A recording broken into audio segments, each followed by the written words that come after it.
Welcome, beloved listener. Tonight, let your heart be still and your spirit find peace in these calming words.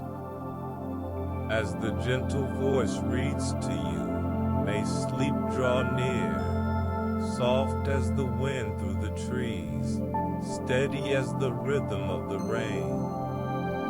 The Lord is close to the brokenhearted and saves those who are crushed in spirit. Psalm 34:18. In the beginning was the Word, and the Word was with God, and the Word was God. John 1:1. Let your thoughts slow, your breath soften, and allow these sacred mercies to become the rhythm of your rest. The day's final light has faded, leaving behind a world wrapped in the quiet embrace of evening. The busyness that filled the hours now settles like dust, and in this gentle twilight, a sacred stillness begins to bloom. This is the time for release, for unclenching the hands that have held so tightly to responsibilities, to worries, to the relentless pace of living. Here in the growing dark, there is an invitation, not to more striving, but to a profound and holy rest. Imagine each concern, each weight carried through the sunlight hours, as a stone held in your palm. One by one, you are invited to let them go, to feel the lightness return to your spirit as you place them into hands far stronger than your own. There is no judgment here, only a boundless compassion that meets your weariness with an offer of peace. The air itself seems to soften, as if the very atmosphere is leaning in to listen, to comfort, to hold you in this moment of surrender. This is the threshold of God's peace, a place where the soul can finally exhale. It is a peace that does not depend on circumstances being perfectly resolved or questions being fully answered. It is a deeper, older peace, woven into the fabric of creation, promised to those who come with open and tired hearts. It waits for you, not as a distant reward, but as a present refuge, as close as your next breath. So let your breathing slow, let your shoulders relax. Feel the tension in your jaw and your brow begin to ease as you acknowledge that you are no longer required to hold the world together. That work is done, and now you are called simply to be still, to be held, to be loved. The night is not a void to be feared, but a sanctuary to be entered. A wide and merciful space where grace meets exhaustion and whispers, "Come, rest." A prayer begins to form in the quiet, not with demanding words, but with a sigh too deep for language. It is the soul's silent turning toward the source of all comfort, an act of trust that even in the darkness, you are seen, you are known, and you are deeply cherished. This prayer needs no eloquence. Its power is in its honesty, in the simple yielding of a heavy heart. And as you offer it up, a gentle calm begins to seep into the edges of your awareness, the first tender notes of the lullaby of divine peace prepared just for you. Even in the deepest quiet of the night, when the world feels vast and you feel small, there is a truth that rises above the silence, a promise not of absence, but of nearness. The darkness does not mean you not mean you are forgotten. For woven into the very fabric of this hour is the unwavering assurance of a presence that does not depart, a companionship that does not fade. Consider the ancient words that have comforted generations before you, words that drift through time like a gentle melody meant for moments just like this. The Lord is my shepherd, I shall not want.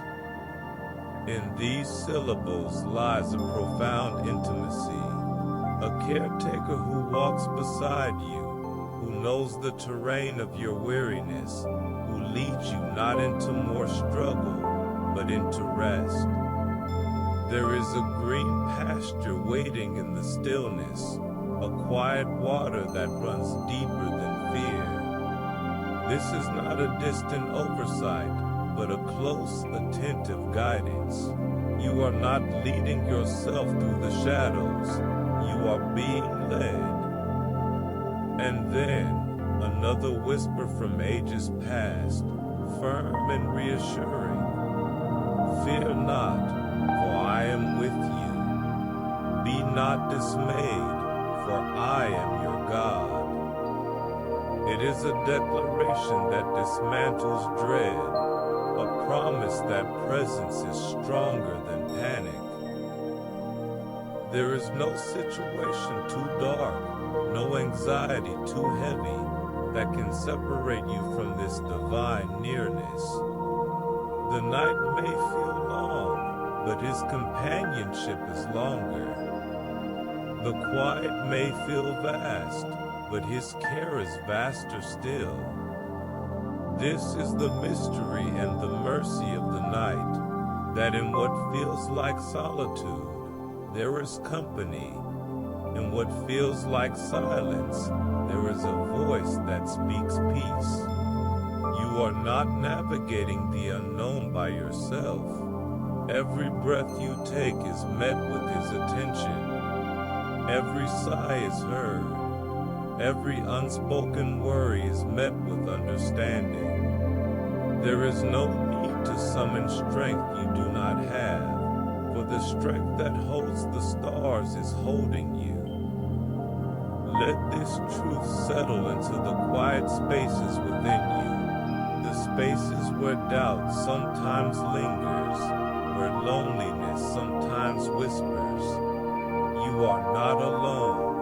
You have never been alone. Even now, as you lie in the dark, there is a presence closer than your own heartbeat, a faithfulness that outlasts the night. Rest in that, trust in that, for the one who neither slumbers nor sleep is watching over you, and his promise is your peace. As the night deepens and the stillness wraps around you like a soft blanket, the assurance of divine companionship grows even more tangible. The ancient promises continue to echo through the quiet, each one a steadying hand on your shoulder, a reminder that you are seen, known, and never abandoned. In the book of Deuteronomy, a voice from centuries past speaks with unwavering certainty. The Lord himself goes before you and will be with you. He will never leave you nor forsake you. These are not empty words spoken into the wind, but a covenant etched into eternity, a promise that the path ahead, however uncertain it may seem, is already walked by one who knows the way. There is profound comfort in knowing you do not venture into the unknown alone. Every shadow, every turn, every moment of hesitation is met with a presence that has already prepared the way. This is not a distant guide shouting directions from afar, but a companion who walks beside you, step for step, breath for breath. The night may obscure your vision, but it cannot obscure his nearness. His faithfulness is the constant in the equation of your fears, the anchor in the shifting tides of emotion. Then, from the book of Joshua, comes another whisper, firm and clear. Be strong and courageous. Do not be afraid. Do not be discouraged, for the Lord your God will be with you wherever you go. It is a call to courage rooted not in self-reliance, but in reliance on the one who is ever present. This courage is not the absence of fear, but the presence of trust, a quiet confidence that because He is with you, you do not face the darkness alone. His watchful care is not conditional upon your strength or your clarity. It is a gift given freely, a grace that covers even your most fragile moments. Imagine, in the quiet of this hour, that you are held in a gaze of infinite tenderness. Every concern that tugs at the edges of your mind, every what if that tries to steal your peace, is met with His attentive care. He does not grow weary of your needs. He does not sigh at your repeated anxieties. Instead, He draws nearer, His presence a balm to the soul, a reassurance that you are never too much, never too needy, never beyond the reach of His compassion. Let this truth sink into the deepest parts of you tonight. You are not navigating life by chance or stumbling through the dark alone. You are accompanied, guided, and cherished by a presence that will not fade with the morning light. His promise is your foundation, His nearness your peace. Rest in that certainty. Breathe in that assurance. For the one who holds the universe holds you, and He will not let go. As the night deepens and the stars hold their silent vigil, the final whispers of divine assurance settle over the soul like a gentle mist, each promise a balm to the spirit. The words of Matthew's gospel drift through the quiet, tender and unshakable. And surely I am with you always to the very end of the age. There is no qualification in this promise, no hidden clause, only the steady, unwavering truth that His presence is not temporary, not conditional, but eternal. It stretches beyond the edges of time, beyond the limits of understanding, wrapping the weary heart in a certainty that does not fade with the passing hours. In the stillness, this assurance becomes more than words on a page. It becomes an experience, a reality as tangible as the breath in your lungs. You are not alone in the quiet house, in the dim room, in the unspoken fears that sometimes surface when the world is asleep. He is here, not as a concept, but as a companion. Not as a distant memory, but as a living presence. His nearness is the quiet rhythm beneath the silence, the constant in the midst of change, the anchor in the unseen depths. Then comes the affirmation from the letter to the Hebrews, simple yet profound. Never will I leave you, never will I forsake you. It is a vow spoken not only to the collective faithful, but to the individual heart, to you in this very moment. There is no abandonment in His nature, no weariness in His watchfulness. Even when human loyalty falters and earthly companions drift, His commitment remains steadfast, a covenant written in grace and sealed with love. You may feel feel fragile, you may feel small, but you are held by a faithfulness that does not waver, a presence that does not withdraw. Imagine, as you lie in the gathering dark, that His nearness is not something you must earn or achieve. It is not a reward for good behavior or a prize for perfect faith. It is a gift given freely and held out to you now. An invitation to lean into trust, to release the need to understand, and simply to rest in the reality that you are accompanied.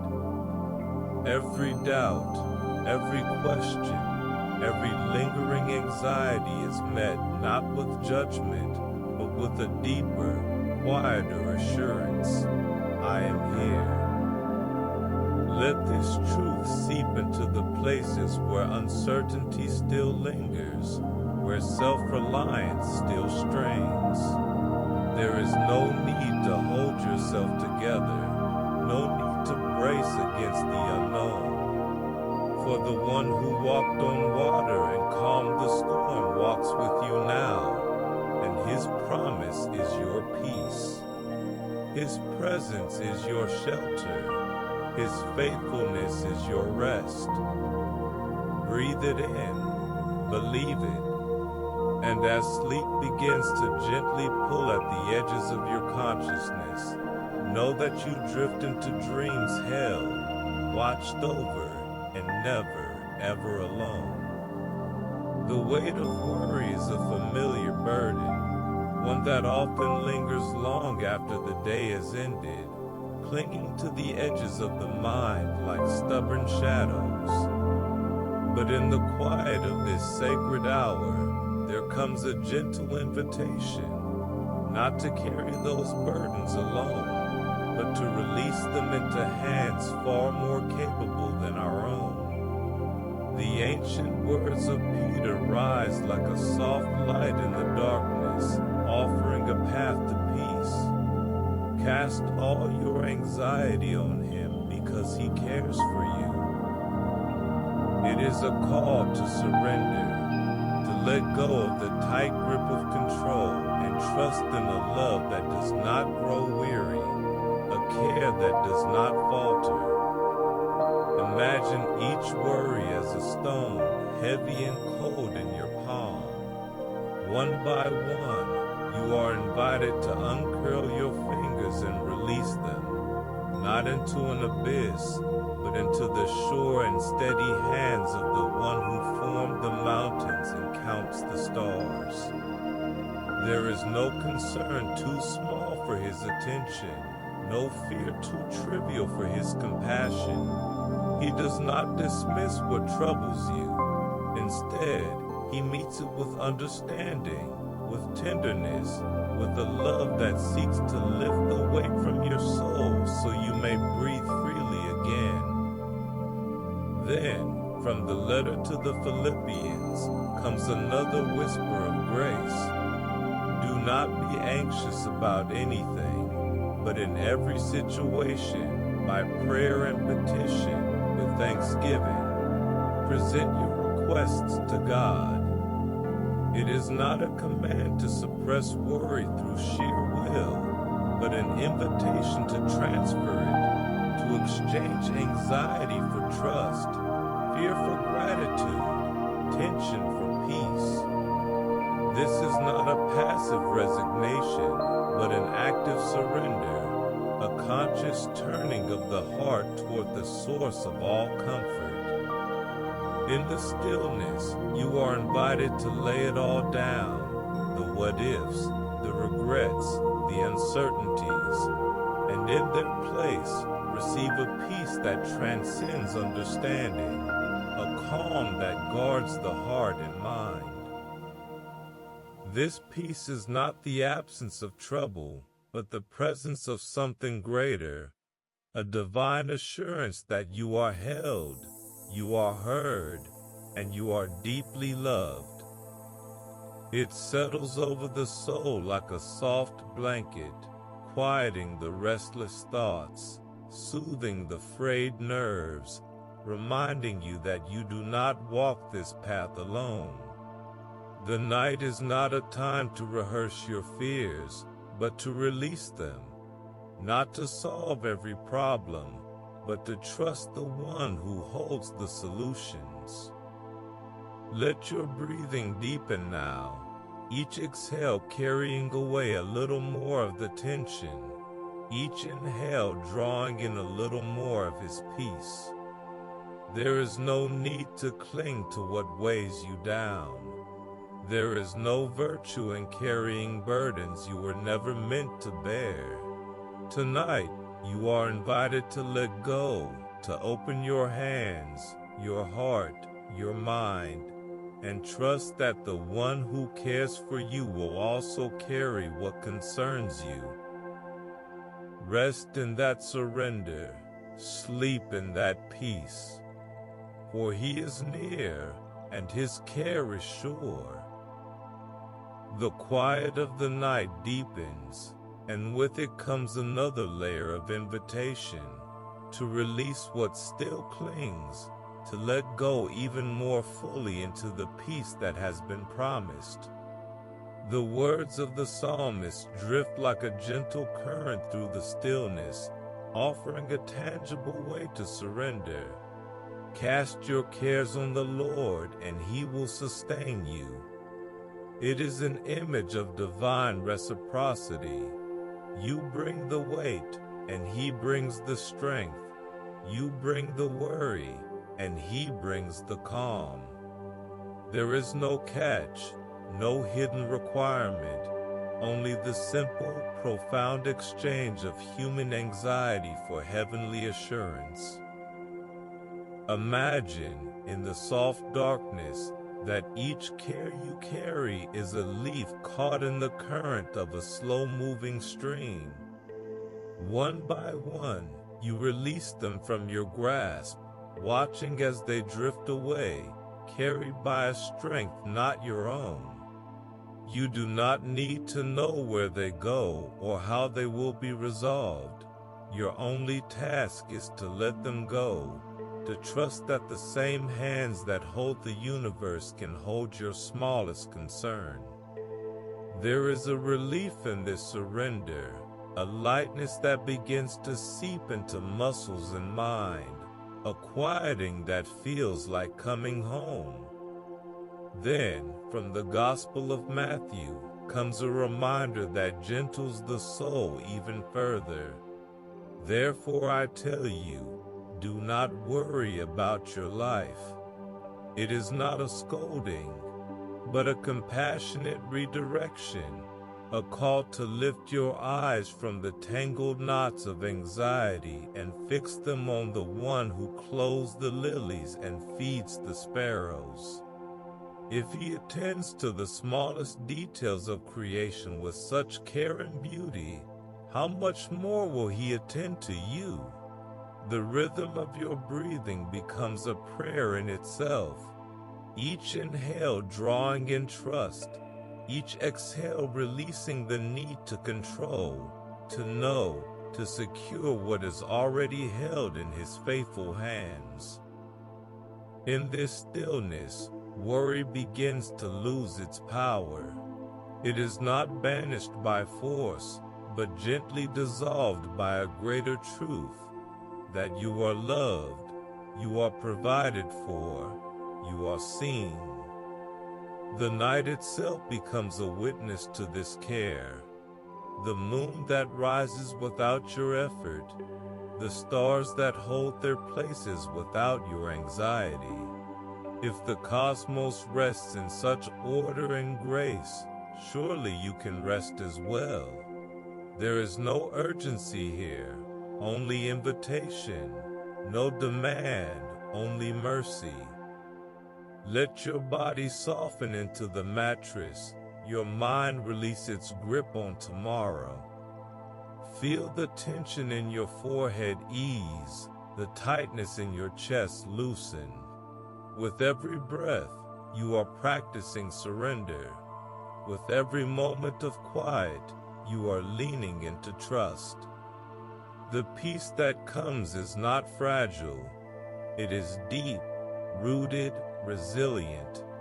It does not ignore reality, but transcends it, anchoring you in something steadier than circumstance, something truer than fear. Tonight, you are learning the art of release, not as a one-time act, but as a continual returning, a gentle letting go into the love that will never let you go. So breathe out the tension, breathe in the peace, and rest, knowing that what you release, He will sustain. The final teachings on worry settle into the quiet like a gentle rain after a long drought, soaking the parched places of the soul with the promise of peace. From the book of Proverbs, a truth emerges, simple yet profound. Anxiety weighs down the heart, but a kind word cheers it up. In the stillness, that kind word is not a distant echo, but a present whisper, a reassurance that you are not meant to carry the weight alone, that there is a compassion ready to lift the burden from your weary spirit. The heart, so often heavy with what might be, is invited to lighten, to rise, to remember that it is held in a love that speaks comfort into every fear. Then, from the Gospel of Luke, comes a gentle admonition that feels less like a command and more like an invitation to freedom. Therefore I tell you, do not worry about your life. The words are not meant to shame the anxious heart, but to liberate it, to point toward a reality where worry does not add a single hour to life, where striving does not secure what grace already provides. In the quiet dark, this truth begins to unravel the knots of tension, one gentle thread at a time. You are reminded that you are more than your concerns, more than your productivity, more than your ability to solve and control. You are a beloved part of a much larger story, held by a care that does not fail. Imagine, as you lie in the softening darkness, that each worry is a bird restless in its cage. One by one, you open the door and watch them fly, not into uncertainty, but into the sure and steady keeping of the one who numbers the hairs on your head and knows the needs of your heart before you even speak them. There is no need to clutch what you cannot keep. There is only the invitation to trust what you cannot lose. His provision is not limited by your understanding, His peace not dependent on your circumstances. It is a gift, waiting in the quiet, offered without condition. The rhythm of your breath becomes a silent prayer of release. Each exhale letting go of a little more fear. Each inhale drawing in a little more trust. You are not abandoning responsibility. You are embracing reliance. You are not ignoring reality. You are acknowledging a greater one. The night itself testifies to this care. The moon that waxes and wanes without your aid. The stars that hold their courses without your anxiety. If creation rests in such order, surely you can rest as well. Let this final surrender be the deepest yet, not a struggle, but a sigh, not an effort, but an ease. Feel the last remnants of tension dissolve like mist in morning light, leaving behind a heart that is lighter, quieter, more open to the peace that has been waiting all along. There is no shame in what you release, only grace in what you receive. Tonight you are learning that worry is not a virtue, but a weight, and you were never meant to carry it alone. So breathe out the what-ifs. Breathe in the assurance. And as sleep draws near, know that the same hands that hold the universe hold you, and they will not let go. Rest in that certainty. Dream in that peace. For tomorrow is already held, and tonight you are free.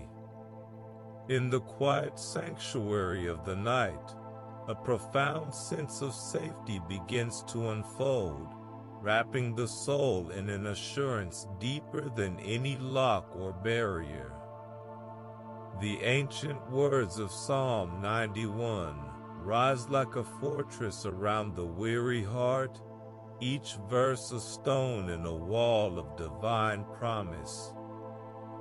Whoever dwells in the shelter of the Most High will rest in the shadow of the Almighty. It is an invitation not merely to visit, but to abide, to make a home in the very presence of protection, to settle into a shadow that does not threaten, but comforts, a covering that shields without smothering. The imagery continues, rich and vivid. He will cover you with his feathers, and under his wings you will find refuge. In the mind's eye, this is not the flight of escape, but the stillness of shelter. A mother bird gathering her young close, her own body a barrier against the storm. Here, in this tender metaphor, lies the intimacy of divine care. It is not a distant, impersonal guard, but a near, nurturing presence that draws you in, that hovers close, that offers not just safety, but warmth. The fears that once felt so large, so looming, now seem small under the expanse of these wings, quieted by the rhythm of a heart that beats with steadfast love. Then comes the promise, firm and unshakable. His faithfulness will be your shield and rampart. A shield is not passive. It moves with the warrior. It meets the arrow. It turns aside the blow. A rampart is not fragile. It is raised high, built strong, designed to withstand the siege. These are not metaphors of avoidance, but of active, engaged protection, a faithfulness that does not merely observe, but intervenes, that does not simply promise, but performs. In the stillness, you can almost feel it, the solid, sure presence of a shield that will not fail, a wall that will not crumble, no matter what forces press in against the soul. From the book of Proverbs, another whisper joins the chorus, simple and profound. The name of the Lord is a strong tower. The righteous run to it and are safe. A tower is a place of perspective, of elevation above the fray. It is not a hiding place of fear, but a stronghold of confidence. To run to it is not an act of panic, but of wisdom, a turning toward the one sure source of safety when the world feels unstable, when the heart feels exposed. His name is not a magic word, but a representation of his character, his goodness, his power, his unwavering commitment to those who seek him. In the deepening quiet, these promises begin to reshape the landscape of the mind. The shadows in the room are no longer things to fear, but reminders of the sheltering presence that fills the space. The silence is no longer empty, but full, saturated with a protection that is both fierce and gentle, both strong and tender. There is no need to strain your ears for approaching danger, no need to brace against imagined threats. The one who commands the armies of heaven is standing guard over your rest, and his vigilance never wanes. Let this truth settle into your bones tonight. You are not unprotected. You are not vulnerable in the ways that truly matter. The same power that calmed the sea and closed the mouths of lions is at work on your behalf, not as a distant force, but as a personal guardian.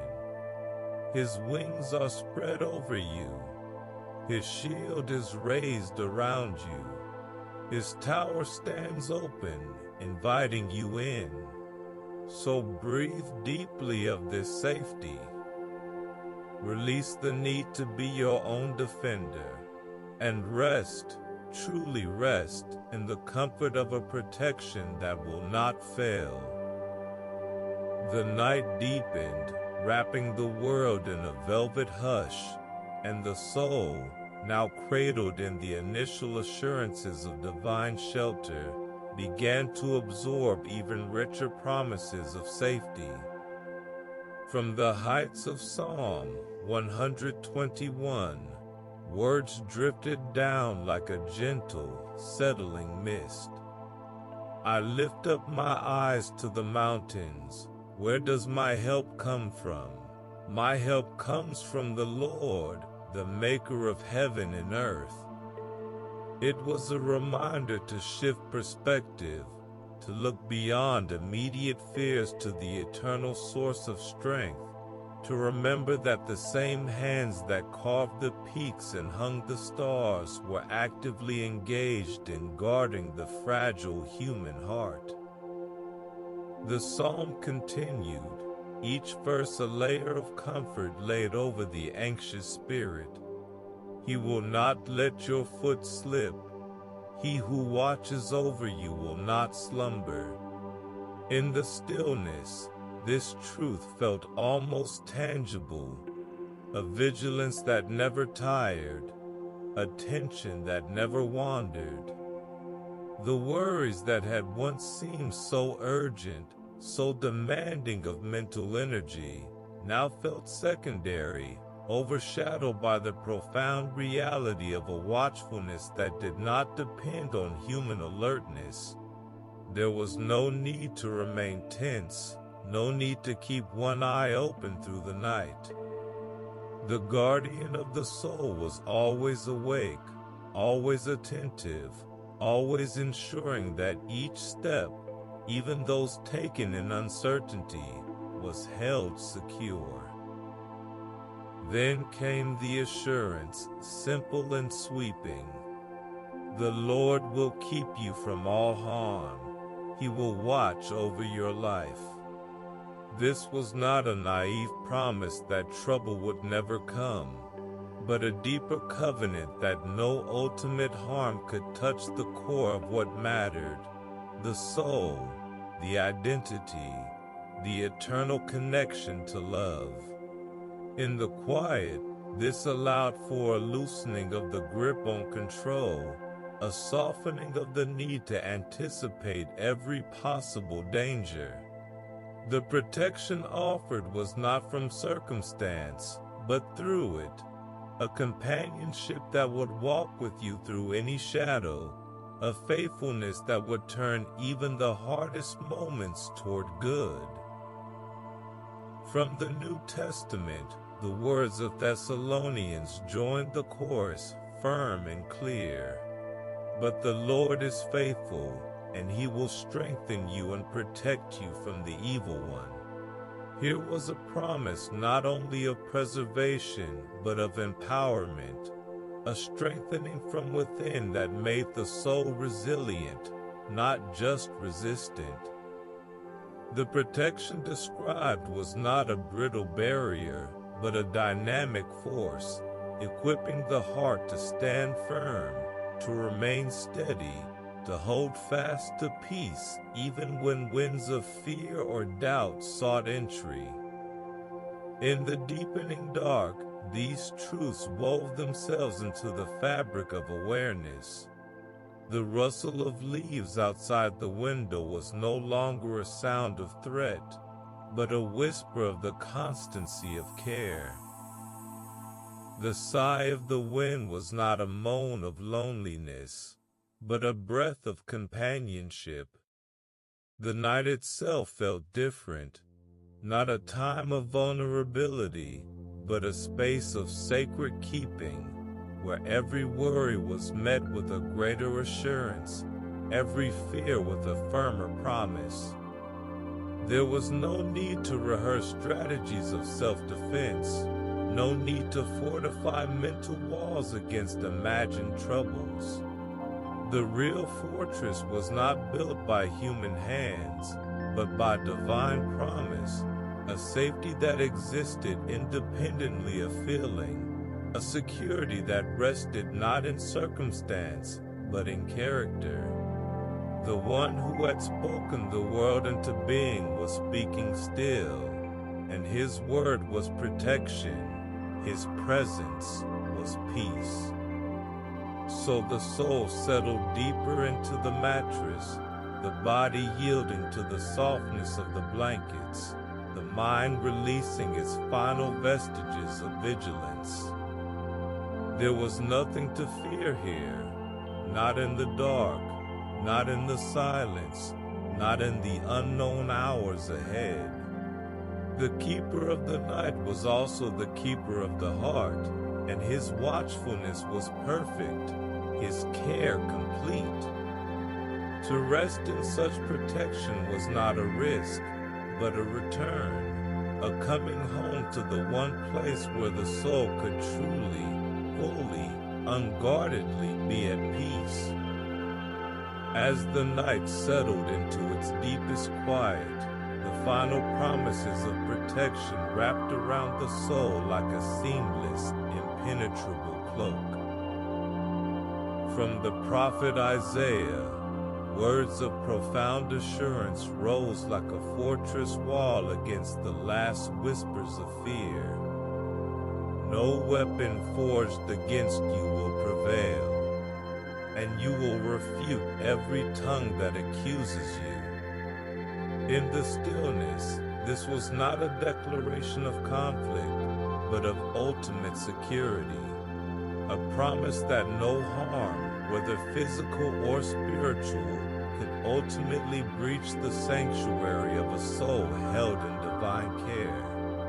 The anxieties that had once felt like sharpened blades now seemed to dull and fall away, their power dissolved by a greater truth. Then, from the brief but potent book of Nahum, came a whisper that gentled the spirit even further. The Lord is good, a refuge in times of trouble. He cares for those who trust in Him. It was a reminder that protection was not a cold mechanical function, but an expression of inherent goodness, a refuge born of love, not merely of power. The night was not something to be endured, but a time to be cherished, because even in trouble, there was care. Even in uncertainty, there was goodness. The darkness itself became a canvas upon which this care was painted, not in broad, glaring strokes, but in subtle, sure shades of faithfulness. In the quiet, these promises merged into a single, unshakable reality: shelter. It was not a temporary hiding place, but an eternal dwelling. It was not a fragile barrier, but a permanent possession. The soul, once braced against imagined threats, now relaxed into the certainty that it was surrounded, enclosed, held in a safety that did not depend on circumstance or feeling. The same voice that had calmed the storm and walked on water was speaking stillness into the human heart, and its word was final. There was no need to scan the horizon for danger, no need to rehearse escape routes or defensive strategies. The protection offered was complete, holistic, covering past regrets, present worries, and future uncertainties alike.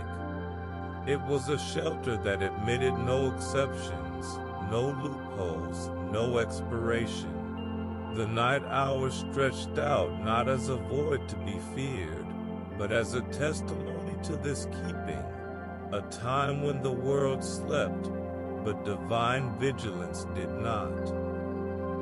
And so, with a final, releasing sigh, the soul surrendered to this shelter. The body grew heavy with the luxury of trust, the mind stilled by the certainty of care. There were no more battles to fight, no more walls to build, only rest, deep and uninterrupted, in the shadow of a protection that would last through the night and beyond. The promise was not just for this darkness, but for every darkness to come, a covenant of safety written not in ink, but in love, and sealed with the unwavering faithfulness of the one who never slumbers nor sleeps. There is a peace that the world cannot give, a quiet so profound it feels not like an absence of noise, but like the presence of something whole, something complete. It is not the fragile calm of favorable circumstances, but the unshakable stillness that comes from being anchored in a love that will not let go. As the night holds the world in its gentle grasp, this peace begins to unfold within the soul, not as a distant ideal, but as a near and tangible gift. The words of Christ himself drift through the quiet, a promise spoken across centuries yet intimately personal. Peace I leave with you, my peace I give you. It is not a loan to be repaid or a temporary state to be earned, but a legacy, a parting gift from one who knew the human heart's deepest need. This peace is different from any other. It does not depend on everything being in order, on all questions being answered, or on all fears being silenced. It is a peace that persists even in the storm, a calm that holds fast when everything else is shaking. Then, from the prophet Isaiah, comes another layer of this divine assurance. You will keep in perfect peace those whose minds are steadfast, because they trust in you. Here is the beautiful interplay between the human and the holy. The steadfast mind is not one that never wavers, but one that continually returns to trust. It is a focus, a recentering, a choice to fix the gaze not on the chaos, but on the character of the one who offers peace. In the stillness, this becomes not a burden, but a relief, a releasing of the need to figure it all out, and a resting in the certainty that you are held. Imagine this perfect peace not as a thin blanket barely covering the edges of fear, but as a deep, wide ocean in which the soul can float, totally supported, completely carried.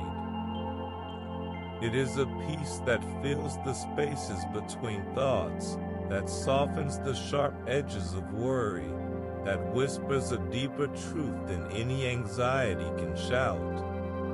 It does not ignore pain or pretend away problems. It simply overshadows them with a greater reality, that you are loved, You are safe. You are never alone. In the quiet dark, this gift feels almost physical. A warmth that spreads through the chest, a lightness that eases the weight on the shoulders, a quieting that stills the restless mind. It is the peace of Christ, not abstract, not theoretical, but experiential. It is the peace that ruled his heart in the garden, on the cross, in the tomb, a peace that knew suffering yet was not overcome by it, a peace that faced darkness yet radiated light. Tonight, you are invited to receive this peace, not as a concept to be understood, but as a grace to be embraced. You do not have to manufacture it, you only have to allow it. You do not have to qualify for it, you only have to open to it. It is already here, already offered, already waiting in the quiet spaces between your breaths, in the softened places within your heart. So let your breathing deepen, let your body relax, let your mind release its grip on what it cannot control. Perfect peace is not something you achieve, it is something you receive. And it is given freely, generously, completely, not because you have earned it, but because you are loved. Rest in that, trust in that, and as sleep draws near, know that this peace will keep you, will hold you, will remain with you long after the night has passed. The night deepened, wrapping the world in a silence that felt less like emptiness and more like a held breath, a sacred pause in which the soul could finally hear the whispers of a deeper, older peace. This was not the absence of trouble, but the presence of something far greater, a tranquility that flowed from the very heart of the divine, steady and sure as the turning of the earth. In the quiet, two ancient promises rose like twin pillars, holding up the weight of the weary spirit, offering a refuge not made with hands. From the letter to the Colossians came a gentle guiding truth. Let the peace of Christ rule in your hearts. The word rule here was not one of force or domination, but of order, like an umpire making a call, settling disputes, bringing clarity where there had been confusion. In the landscape of the human heart, so often torn by conflicting emotions and warring worries, this peace did not take sides, it simply presided. It quieted the inner arguments, stilled the frantic calculations, and established a calm that felt both foreign and familiar, a native tongue the soul had almost forgotten. Then, from the Psalms, another layer was added, rich with the texture of experience and trust. The Lord gives strength to his people. The Lord blesses his people with peace.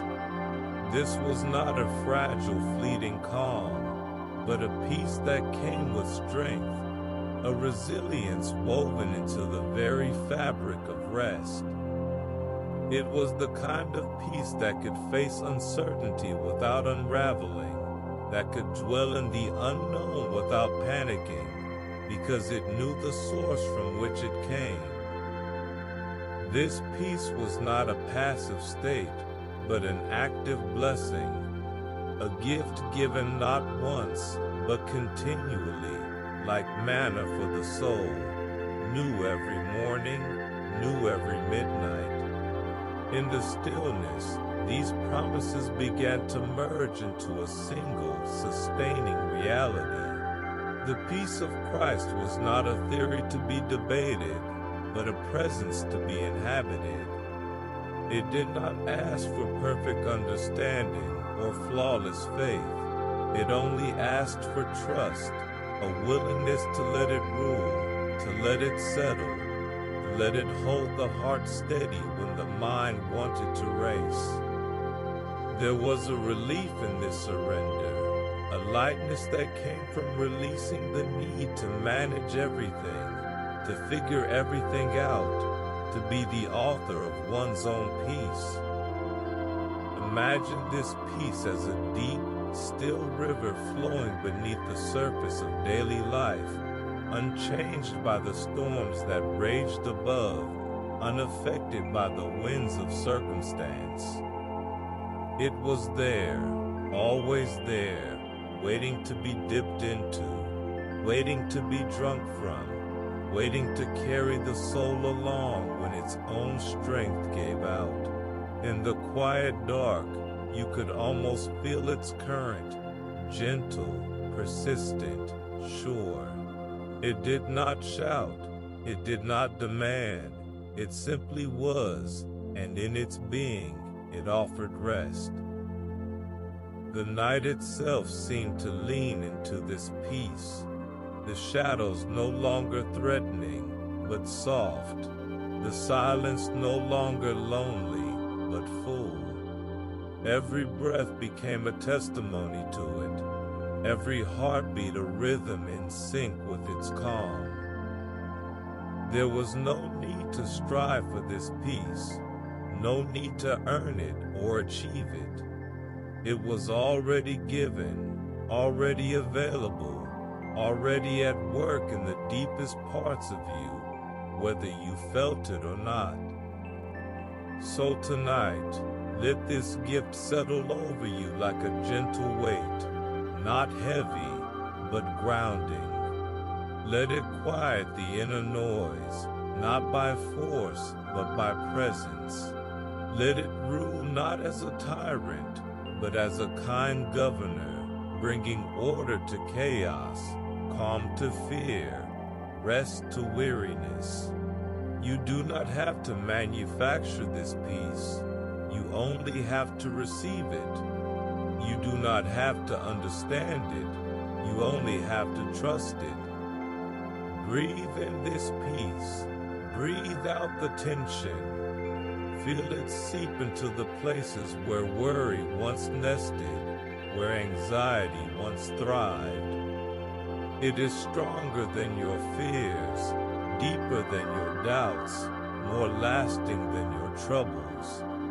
It is the peace of Christ, given freely, held firmly, blessing you even now in the quiet dark, with a rest that renews, a calm that carries, and a peace that will not end. In the final, deepening silence of the night, the soul rested in the full embrace of a peace that felt not like a temporary state, but like a permanent home, a peace that had been promised, offered, and now fully received. The words of the Apostle Paul drifted through the stillness, gentle and certain. Whatever you have learned or received or heard from me or seen in me, put it into practice, and the God of peace will be with you. It was an invitation not to strive, but to settle, not to perform, but to abide.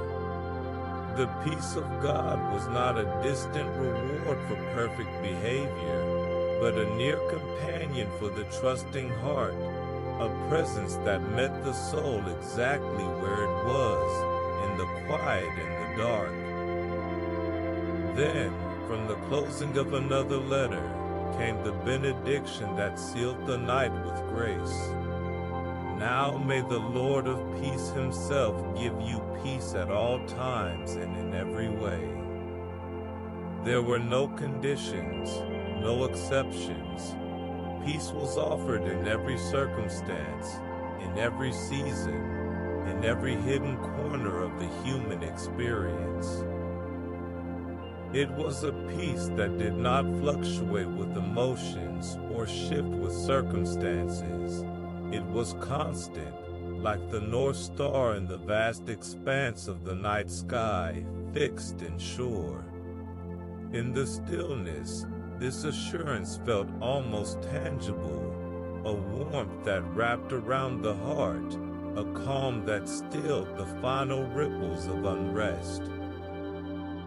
This was the peace that passed understanding, not because it made no sense, but because it operated on a logic deeper than human reason, a reality truer than temporary trouble. It did not ask for the soul to have everything figured out. It only asked for the soul to rest. It did not demand the silencing of every fear. It simply overshadowed them with a greater truth, that the Lord of peace was present, and his presence was enough. In the soft darkness, the body fully yielded, muscles relaxing, breath evening out, mind releasing its last hold on the day. There was no need to guard against the night, no need to prepare for the morning. The peace that had been given was also a keeper. It would guard the heart, it would watch over the mind, it would hold the soul secure through the unseen hours. This was not a fragile gift, easily lost or forgotten. It was a deep and abiding reality, woven into the very fabric of divine love. The night itself seemed to breathe in rhythm with this peace. The faint sigh of wind outside the window, the distant hum of the world at rest, the steady beat of the heart within. All of it was held, all of it was known, all of it was met with a care that did not weary and a peace that did not fail. There was nothing more to do, nothing more to release, nothing more to achieve. The work was finished, the rest was given, the peace was complete. So the soul drifted, cradled in the certainty that this peace was not just for the night, but for all times and in every way. It was a gift that would greet the dawn, that would walk through the day, that would return with the evening, a constant, unfailing companion from the Lord of Peace himself. And as sleep finally claimed the weary body and the quieted mind, the last conscious thought was not of worry, but of wonder at the sheer, unearned generosity of a peace so perfect, so present, so profoundly enough. The soul, like the body, knows its own weariness, a deep, resonant fatigue that no amount of sleep can fully touch. It is a tiredness born of striving, of bearing burdens not meant to be carried alone, of wounds that have lingered in secret places. But in the quiet of the night, a different kind of work begins, not the labor of healing oneself, but the gentle, profound reception of a healing offered from without. The words of the prophet Jeremiah drift through the stillness, a promise spoken not to the whole and hearty, but to the broken and spent. Heal me, Lord, and I will be healed. Save me, and I will be saved, for you are the one I praise. It is a cry that needs no eloquence, only honesty, a turning toward the source of all restoration with empty hands and a tired heart. Then, from the Psalms, comes another layer of this divine tenderness. He heals the brokenhearted and binds up their wounds. The imagery is intimate, personal, a careful attention to what has been fractured, a gentle binding of what has been torn. This is not a distant clinical repair, but a near compassionate mending. The soul's weariness is not dismissed or minimized. It is met with a kindness that understands the weight of what has been carried, the depth of what has been endured. In the quiet, this promise begins to feel like a balm applied to the spirit, cool, soothing, penetrating beneath the surface to where the true ache resides. Imagine this healing not as a sudden, miraculous erasure of all pain, but as a gradual, sure restoration, like the slow knitting together of a bone or the gentle closing of a wound. It is a process held in hands that are both skilled and tender, that know exactly what is needed and when. There is no rushing this work, no forcing this peace. It unfolds in the stillness, in the trust, in the willingness to be still and receive. The soul, so accustomed to striving, to fixing, to managing, is invited simply to rest, to lie back in the certainty that the healer is at work, and his work is good. In the soft darkness, the weariness itself begins to transform. It is no longer a burden to be fought, but a reality to be offered. A place where divine touch can meet human need most deeply. The fatigue becomes a kind of altar, a point of contact where strength is exchanged for weakness, where wholeness is poured into brokenness. There is no shame in this weariness. It is the very condition that makes room for grace. The healer does not come to the well and hardy, but to the weary and heavy laden. And in the quiet, you remember that you qualify. Let your breathing deepen now, each inhale drawing in this promise of healing, each exhale releasing the need to mend yourself. There is no effort required here, only trust. There is no struggle, only surrender. The same power that called light from darkness and order from chaos is at work in the hidden places of your soul, bringing beauty from ashes, strength from frailty, peace from pain. You are not too broken for this touch, not too weary for this care. His healing is not limited by the depth of your need. It is magnified by it. So rest in this, that even now, in the quiet dark, the healer is near. His hands are upon the places that ache. His voice is speaking peace to the places that fear. His presence is filling the places that feel empty. You do not have to understand how it works. You only have to believe that it does. You do not have to see the end from the beginning. You only have to trust the one who holds both. Tonight, let your weariness become an offering, and let his healing become your rest. The night held a sacred stillness, a space where the soul's deepest aches could surface without fear, met not with judgment, but with an ancient, unwavering promise of restoration.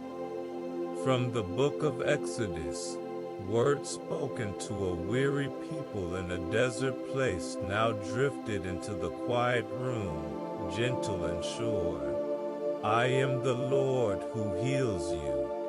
It was a declaration that reached across centuries, not as a distant memory, but as a present reality, a healing that was not merely physical, but holistic, touching body, mind, and spirit with the same thorough care.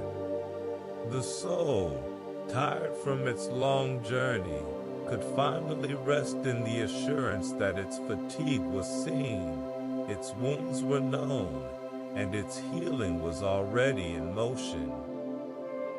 Then, from the Gospel of Matthew, came an invitation that felt both personal and profound. Come to me, all you who are weary and burdened, and I will give you rest. It was not a call to more striving, to renewed effort, but to cessation, to laying down the load that had grown too heavy to carry alone.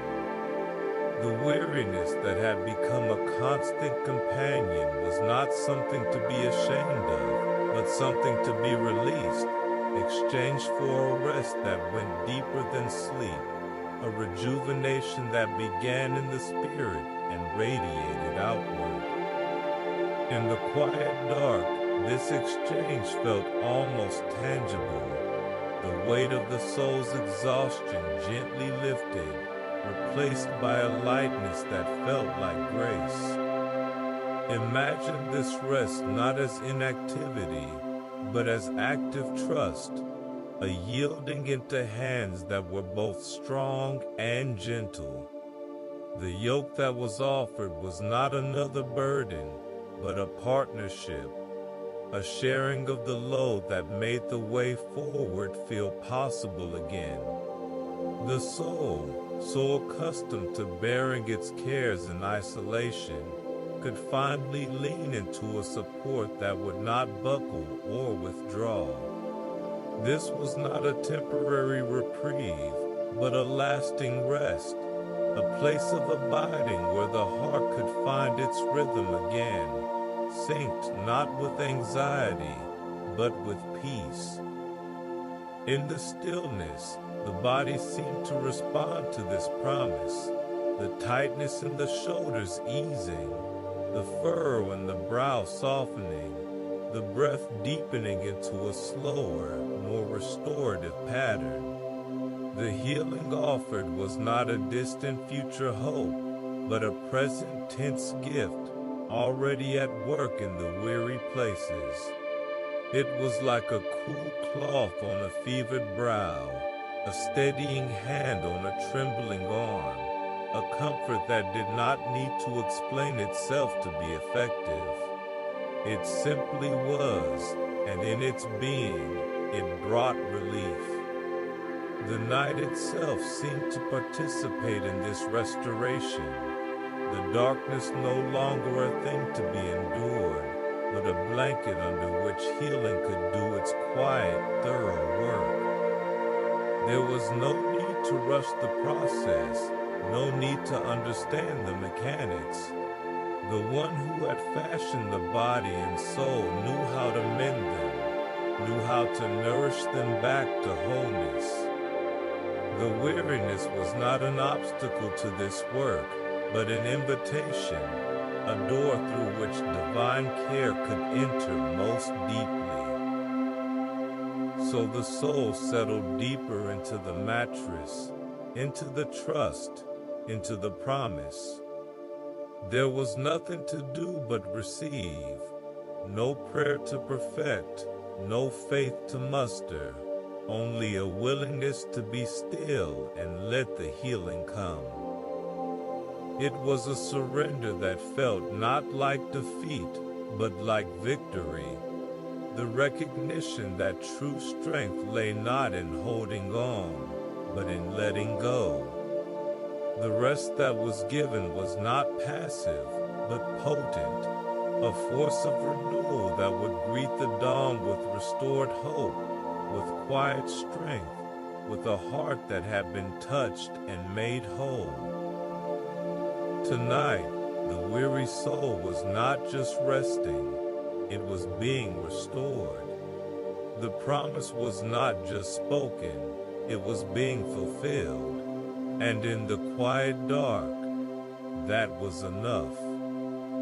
In the final, enveloping quiet of the night, the soul rested in the certainty that restoration was not merely a hope, but a promise already being fulfilled.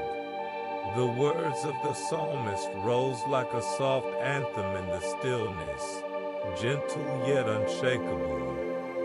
Lord my God, I called to you for help, and you healed me.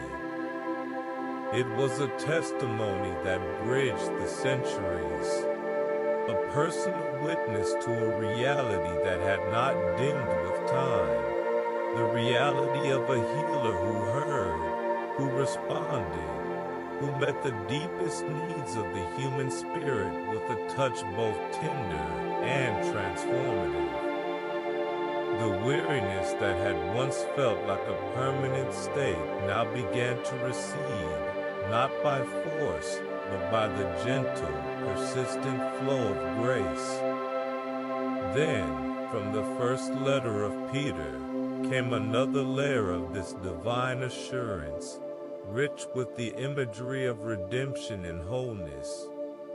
He himself bore our sins in his body on the cross, so that we might die to sins and live for righteousness.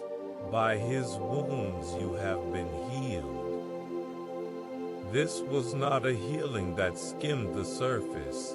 It went to the root, addressing not only the symptoms of soul weariness, but its very cause. The burdens of guilt, shame, and regret, those heavy companions of the tired heart, were not merely soothed, but carried away, their weight lifted by one who had already borne it all. In the quiet dark, this truth felt like a release, a knotting of tangled threads within the spirit, a deep and lasting liberation. Imagine this healing as a river washing over the soul's dry and cracked places, not with a violent rush, but with a steady, nourishing flow. It did not erase the memory of pain, but it softened its sting. It did not remove every scar, but it infused them with meaning, a testament not to brokenness, but to mending. The healer's touch was both thorough and gentle, knowing exactly where the ache resided, how deep the wound had gone, and what was needed to restore not just function, but flourish. In the stillness, the soul could almost feel it, the knitting together of fractured places, the warming of cold corners, the quiet realignment of all that had been thrown off balance by the weight of living. The body, too, seemed to respond to this pervasive sense of restoration. The breath deepened, drawing in not just air, but peace. The pulse slowed, sinking with a rhythm older and steadier than fear. The tension that had held the muscles captive began to dissolve, not all at once, but layer by layer, as if the very cells were remembering their original design, to be at rest, to be at peace, to be held in wholeness. This was not a self-generated calm, but a bestowed one, a gift that sank into the marrow, that circulated with the blood, that whispered renewal to every weary part. There was no need to strive for this healing, no need to qualify or earn it. It was given freely, generously, completely, a grace that met the soul exactly where it was, in its fatigue, in its fragility, in its honest need. The night itself became a sanctuary for this work, the darkness a protective covering under which the deepest restoration could occur, unseen, unforced, unhurried. The same love that had spoken light into existence was now speaking wholeness into weariness, and its word was as effective as it was gentle. So the soul settled into this final, deep surrender, not as a resignation, but as a reception. The healing was not a future event to be awaited, but a present reality to be inhabited. It was already here, already at work, already making all things new. And as sleep drew near, wrapping the body and spirit in its soft embrace, the last conscious thought was one of gratitude, for a rest that was more than sleep, for a peace that was more than absence of noise, for a healing that was, and would always be, enough. In the quiet sanctuary of the night, where fears often whisper loudest, a deeper truth began to rise, a love so vast, so certain, that it made every anxiety seem small and temporary. This was not a love that waxed and waned with circumstance or mood, but a love as constant as the turning of the earth, as sure as the stars in their courses. It was a love that had been promised, demonstrated, and now, in the stillness, personally felt. The words of the Apostle Paul drifted through the darkness, not as ancient text, but as living assurance. For I am convinced that neither death nor life, neither angels nor demons, neither the present nor the future, nor any powers, neither height nor depth, nor anything else in all creation, will be able to separate us from the love of God that is in Christ Jesus our Lord. The absoluteness of this promise settled over the soul like a warm, weightless blanket. There was no condition hidden in the fine print, no scenario excluded from its reach. Every what if that had haunted the edges of consciousness. What if I fail? What if I am alone? What if the worst happens? Was met with a love that had already answered.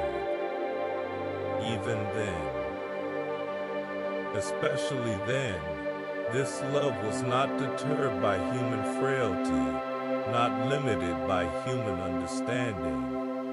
It was a love that had faced the darkest depths and emerged victorious, a love that now held the soul in an embrace from which nothing could pry it loose. Then, from the minor prophet Zephaniah, came another whisper, intimate and tender. The Lord your God is with you, the mighty warrior who saves. He will take great delight in you. In his love he will no longer rebuke you, but will rejoice over you with singing. Here was a love that was not only protective but joyful, a love that did not merely tolerate, but celebrated. The soul, so accustomed to measuring its worth by performance or perception, was invited to rest in a delight that required no earning, no achieving. In the quiet, this felt almost like a lullaby, a song sung over the weary heart by the one who had formed it, who knew its every beat, and who cherished it beyond reason. Imagine this love not as a distant abstraction, but as a near, palpable presence, a warmth that radiated through the chest, a steadiness that anchored the spirit, a certainty that quieted every doubt. It was a love that did not wait for the soul to become whole before drawing near. It drew near to make the soul whole. It did not demand perfection. It offered perfection in its place, the perfect record of Christ, the perfect acceptance of the beloved. In the stillness, the weight of self-condemnation began to lift, not by force, but by the gentle, overwhelming truth that love had already spoken a better word. The night itself seemed to lean into this assurance. The shadows were no longer empty, but full, saturated with a love that filled every space, that left no room for fear. The silence was no longer lonely, but intimate, a shared quiet between the soul and the one who loved it most.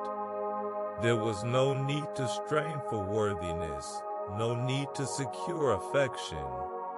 The love that held the universe held this one heart, and it would not let go. So the soul rested, not in its own ability to believe or feel, but in the object of its belief, a love that was stronger than doubt, wider than fear, deeper than failure. It was a love that had been there all along, waiting in the quiet, waiting to be received. And tonight, in the dark, it was.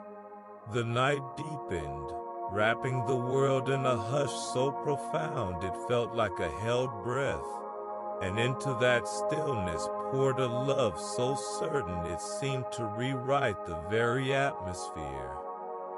This was not the fragile, conditional affection of the world, but a love rooted in eternity, unwavering and complete.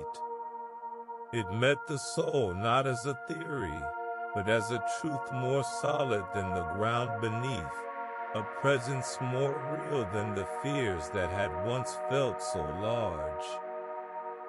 From the first letter of John, words rose like a gentle tide, washing over the remnants of anxiety. There is no fear in love, but perfect love drives out fear. In the quiet, this was not a command to stop feeling afraid, but a promise that love itself was the antidote, a force so potent it could not coexist with dread, a light so bright it left no room for shadow. Then from the Psalms, another layer of this divine affection unfolded, rich with the imagery of abundance and care. How priceless is your unfailing love, O God. People take refuge in the shadow of your wings. It was a love that offered not just safety, but satisfaction, a feast for the soul in the midst of famine, a spring in the desert of weariness. The love described was not meager or rationed. It was extravagant, overflowing, more than enough to meet every hunger, every thirst, every hidden need. In the stillness, the soul could almost taste it, a sweetness that soothed the bitter edges of fear, a fullness that quieted the ache of lack. Imagine this perfect love not as a distant concept, but as a near enveloping reality, like a parent's arms around a trembling child, not dismissing the fear, but surrounding it with something stronger. It did not shame the soul for its anxieties, it simply held them until they softened and lost their power in the face of such steadfast affection. The love that drove out fear was not a brute force, but a gentle presence, a reassurance that whispered, "You are safe here. You are loved here. Nothing can change that." In the soft darkness, the body responded to this assurance. The breath, once shallow with vigilance, now deepened into a rhythm of trust. The heart, once braced against imagined threats, now beat in time with a calmer, surer tempo. The love that cast out fear was not abstract, it was physiological, metabolic, a peace that seeped into the bloodstream, that relaxed the nervous system, that told the body what the mind was still learning. You are held, you are cherished, you are secure. The night itself seemed to agree.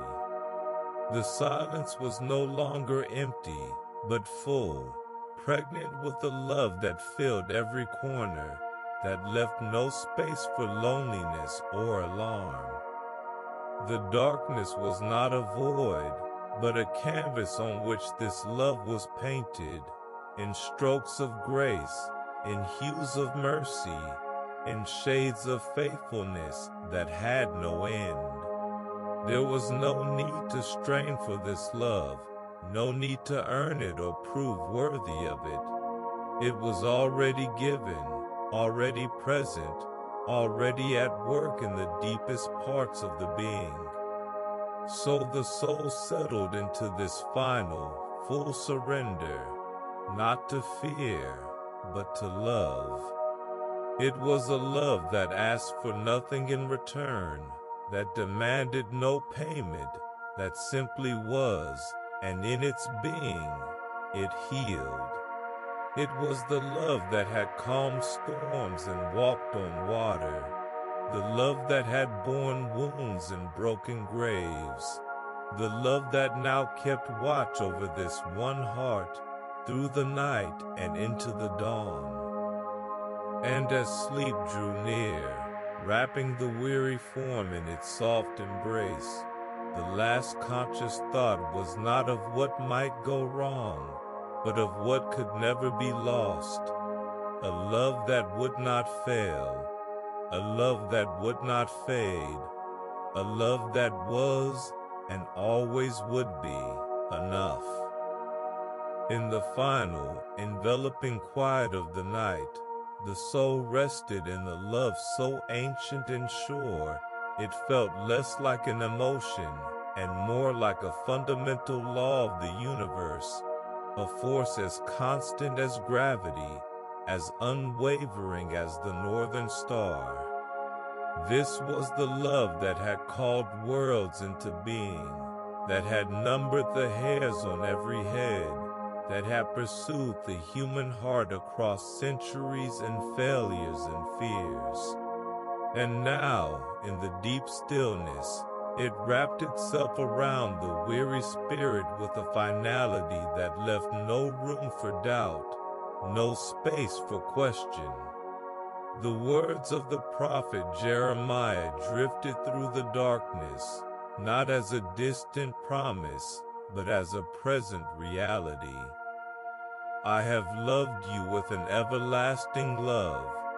I have drawn you with unfailing kindness. It was a love that predated existence, that would outlast time itself, a love that was not earned but given, not deserved but lavished. Then, from the letter to the Ephesians, came another layer of this divine assurance, so vast it felt almost beyond comprehension. And I pray that you, being rooted and established in love, may have power, together with all the Lord's holy people, to grasp how wide and long and high and deep is the love of Christ, and to know this love that surpasses knowledge, that you may be filled to the measure of all the fullness of God. In the quiet, this was not a puzzle to be solved, but an ocean to be floated in, a love with dimensions that could not be measured, a depth that could not be plumbed, a fullness that could not be exhausted. The soul, so accustomed to living in the shallow end of affection, was invited now into the deep, where love was not a transaction, but a transformation. Imagine this love not as a thin blanket thrown over the cold places of the heart, but as a radiant, permeating warmth that seeped into the very marrow of the being. It was a love that did not shy away from brokenness, but flowed into the cracks and fissures, filling them with a golden light that made the soul more whole than it had ever been before. In the stillness, the last vestiges of isolation dissolved, the feeling of being unnoticed, uncherished, unworthy, replaced by the certainty that this love saw everything, knew everything, and loved anyway. It was a love that did not require the soul to become something else to be acceptable. It loved the soul into becoming what it was always meant to be. The body, too, seemed to sigh into this final assurance. The breath became a slow, rhythmic receiving, each inhale drawing in the certainty of being loved, each exhale releasing the need to prove or protect. The muscles, once tense with the effort of self-preservation, now softened into the luxury of being preserved by another. The heart, once guarded behind walls of fear, now beat in an unguarded rhythm of trust. This was not a passive state, but an active resting, a leaning into a love that was both solid and gentle, both fierce and tender. The night itself bore witness to this love. The same love that had hung the stars now held this one heart. The same love that ordered the cosmos now ordered the inner world with peace. The darkness was not an absence, but a presence. The presence of a love that needed no light to be real, no words to be true. It was simply there, as it had always been, as it would always be, everlasting, unfailing enough. So the soul drifted, cradled in the certainty that this love was not just for the night, but for all nights to come. It was a love that would greet the dawn, that would walk through the day, that would return with the evening, a constant, unfailing companion. And as sleep finally claimed the weary form, the last conscious thought was not of anything, but of someone, a love that had always been, that would always be, and that, for this moment and forever, was home. The mind, that restless architect of worry and what-ifs, had finally begun to quiet, but now a deeper work beckoned, not just a cessation of anxious thoughts, but a transformation of them. In the hushed sanctuary of the night, the soul turned toward the ancient, life-giving words that promise not merely peace, but renewal. The Apostle Paul's exhortation to the Romans drifted through the stillness like a clear, cool stream. Do not conform to the pattern of this world, but be transformed by the renewing of your mind. It was an invitation to a fundamental shift, not a surface-level adjustment, but a deep, cellular realignment of thought and perspective. The patterns of anxiety, the ruts of fear, the well-worn paths of dread were not to be battled, but replaced. The mind, weary from its own cycles of strain, was being offered a new way to see, to process, to be. This renewal was not a self-help project to be undertaken with grim determination. It was a reception, a yielding to a grace that could do what willpower could not. The transformation came not by gritting teeth, but by opening hands, by allowing a truth greater than circumstance to seep into the fissures of thought and gently reshape them from the inside out. In the quiet dark, this felt less like an effort and more like a permission to release the need to figure it all out, to control the narrative, to protect against every possible outcome. The renewed mind was not a hyper-vigilant mind, but a trusting one. Not a mind that had all the answers, but a mind anchored in the one who did. Then, from the same letter to the Philippians that had earlier invited the release of anxiety, came the precise and beautiful blueprint for this renewal. Whatever is true, whatever is noble, whatever is right, whatever is pure, whatever is lovely, whatever is admirable, if anything is excellent or praiseworthy, think about such things. It was not a call to naive positivity or the denial of pain, but a conscious redirecting of focus toward what was enduring, what was good, what reflected the character of the divine. The anxious mind, like a magnet, naturally attracted to potential threats. This was the gentle recalibration of that magnet to attract instead the evidence of grace, the fingerprints of goodness, the whispers of beauty that existed even in the brokenness.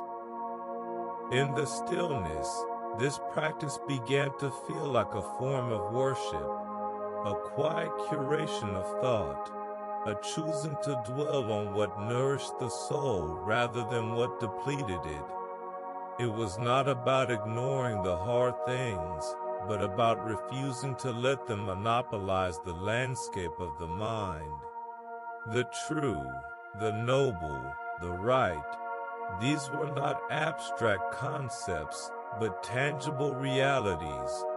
The steadfastness of a promise, the kindness of a memory, the beauty of a star-strewn sky seen through the window, the sheer gift of a breath drawn without pain. One by one, these thoughts were like stones placed on a new path, a way forward lit by a different, kinder light. The body, attuned to the mind's shift, responded in kind. The forehead, so often furrowed in concentration or worry, smoothed. The jaw, so often clenched in subconscious vigilance, relaxed. The breath, which had been the first physical anchor of peace, now became the rhythm section for this new melody of thought. Each inhale drawing in what was true and lovely, each exhale releasing the old, worn-out patterns of fear. The renewal was not just mental, it was holistic, touching spirit, mind, and body with its quiet, pervasive grace. The night itself seemed to agree with this new focus. The shadows held not menace, but mystery. The silence was not empty, but full of unspoken goodness. The same mind that had once rehearsed disasters now had permission to catalog blessings, to trace the outlines of grace, to rest in the excellent and the praiseworthy. It was a homecoming for the thoughts, a return to their original design, to reflect not the chaos of the world, but the character of their creator. So the soul settled into this sacred work of renewal, not as a taskmaster, but as a child learning a new, more beautiful language. It was a language of trust, of beauty, of peace. And with each thought gently redirected, each truth consciously embraced, the mind was being made new, ready to greet the dawn, not with old anxiety, but with a quiet, steadfast hope. The quiet of the night deepened, and the soul, having begun the gentle work of redirecting its thoughts, now turned toward the profound mystery of a mind held and renewed by a wisdom far beyond its own. From the prophet Isaiah, words rose like a cool, clarifying mist, gently washing away the residue of human limitation. For my thoughts are not your thoughts, neither are your ways my ways, declares the Lord. As the heavens are higher than the earth, so are my ways higher than your ways, and my thoughts than your thoughts.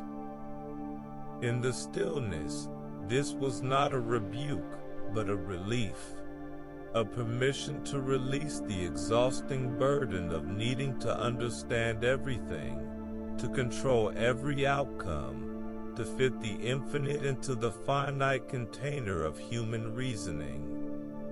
The soul could finally rest, not in its own capacity to figure things out, but in the sublime certainty that a wiser mind was at work, orchestrating details seen and unseen with a precision and care that human anxiety could never mimic. This divine perspective did not dismiss the soul's concerns but enveloped them, offering a higher vantage point from which to view them.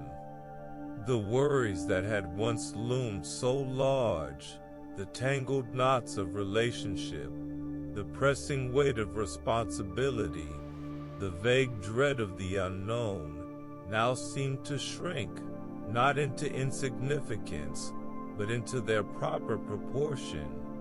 They were not the whole story, but mere threads in a grander, more beautiful tapestry being woven by hands that saw the entire design from beginning to end.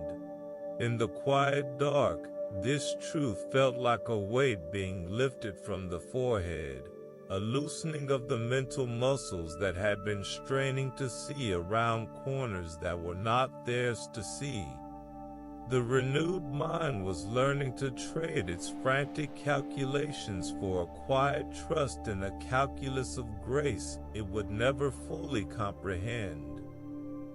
Then from the Psalms came a prayer that felt both ancient and intimately personal, a perfect echo of the soul's deepest desire in this moment of renewal. May these words of my mouth and this meditation of my heart be pleasing in your sight, Lord, my rock and my redeemer.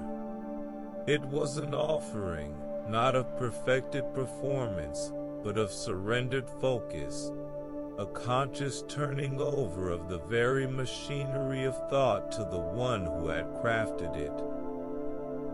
The meditation of the heart was no longer to be a private rehearsal of fear, but a sacred dialogue of trust. Each thought, each whispered worry, each silent question was invited into the light of a presence that received them, not with frustration, but with fathomless patience, transforming them from sources of anxiety into offerings of peace. In the stillness, this renewal felt less like a cognitive exercise and more like a spiritual respiration, a breathing in of divine perspective and a breathing out of human limitation.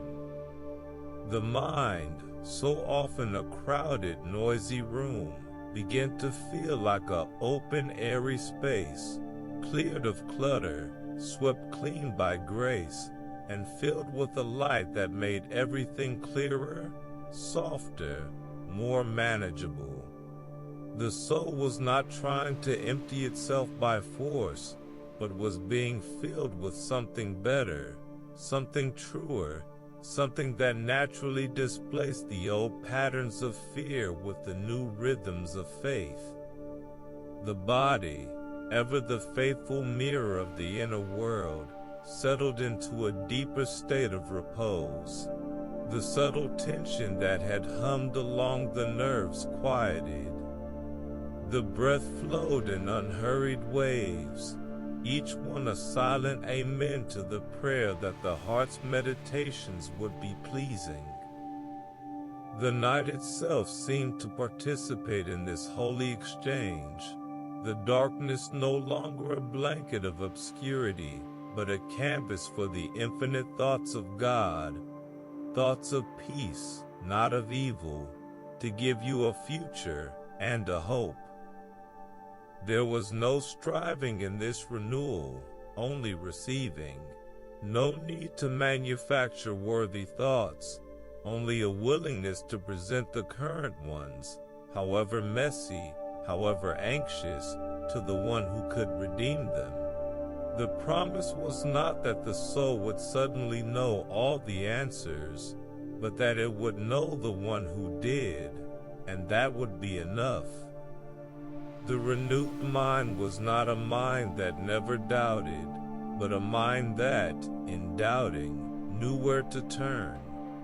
Not a mind that never feared, but a mind that, in fearing, remembered a higher thought, a higher way, a love that cast out fear. So the soul rested in this sacred paradox, that by acknowledging the limits of its own thoughts, it was making room for thoughts of shalom, of wholeness, of a peace that would guard and guide it through the night and into the dawn of a new day, with a mind renewed not by its own power, but by the relentless, redeeming grace of the one whose thoughts were as high as the heavens above the earth. In the final, deepening hush of the night, the soul rested in the quiet aftermath of a mind being gently, thoroughly remade. The frantic architecture of worry had been dismantled, not by force, but by a patient, persistent grace that replaced fear with faith, anxiety with assurance. Now, the closing passages of renewal settled like a soft final seal upon this sacred work. From the second letter to the Corinthians, words rose with clarifying power. We demolish arguments and every pretension that sets itself up against the knowledge of God, and we take captive every thought to make it obedient to Christ. In the stillness, this was not a call to violent mental suppression, but to loving discernment, a gentle capturing of those thoughts that strayed into fear or falsehood, and a returning of them to the obedience of a higher truth, that the soul was loved, held, and never alone. This capturing was not an act of hostility toward the mind, but an act of stewardship, a tending of the inner world with the same care one might give a cherished garden. Weeds of doubt, vines of dread, were not to be merely noted with despair, but gently uprooted and replaced with seeds of promise, with blooms of truth. Each anxious thought, each what if that dared to whisper in the dark, was met not with panic, but with a quiet, firm redirection toward the reality of divine faithfulness. The renewed mind was learning to be a gatekeeper, not a prisoner, a curator of peace, not a casualty of chaos. Then, from the letter to the Colossians, came the perfect, focusing directive to crown this inner renewal. Set your minds on things above, not on earthly things. It was an invitation to lift the gaze from the temporary to the eternal, from the shifting sands of circumstance to the solid rock of divine character. The worries of the day, the unfinished tasks, the unresolved conflicts, the uncertain futures, were all earthly things, subject to change and decay. But the things above, the love that would not fail, the peace that surpassed understanding, the grace that was new every morning, these were unchanging, untouchable, the true home for the heart and mind. In the quiet dark, this recalibration felt like a sigh of relief, a releasing of the need to manage, control, or secure what was inherently unsecure. The soul's anchor was not in the shallow soil of daily events, but in the deep heavens of eternal promise. The body, which had tensed for so long under the weight of mental strain, now yielded completely to this higher focus. The last vestiges of physical vigilance melted away, the slight furrow between the eyebrows smoothed, the shoulders dropped away from the ears, the hands uncurled from their subconscious fists. The breath became a slow, rhythmic meditation on this new mindset. Each inhale drawing in the things above, each exhale releasing the earthly things. It was a physiological unburdening, a somatic yes to the mind's renewal. The peace that guarded the heart was now palpable, a tangible atmosphere of rest that permeated muscle and bone. The night itself seemed to sanctify this final surrender. The darkness was no longer a canvas for projected fears, but a sacred space for focused rest. The silence was not empty, but full of the unspoken reality of things above, the constant attentive love, the unwavering faithfulness, the sure and certain hope. The soul, having taken its thoughts captive and set its mind on what was truly real, could finally cease its striving. There was nothing left to manage, nothing left to fear. The work of renewal was complete. Now came the simple, profound act of abiding in it.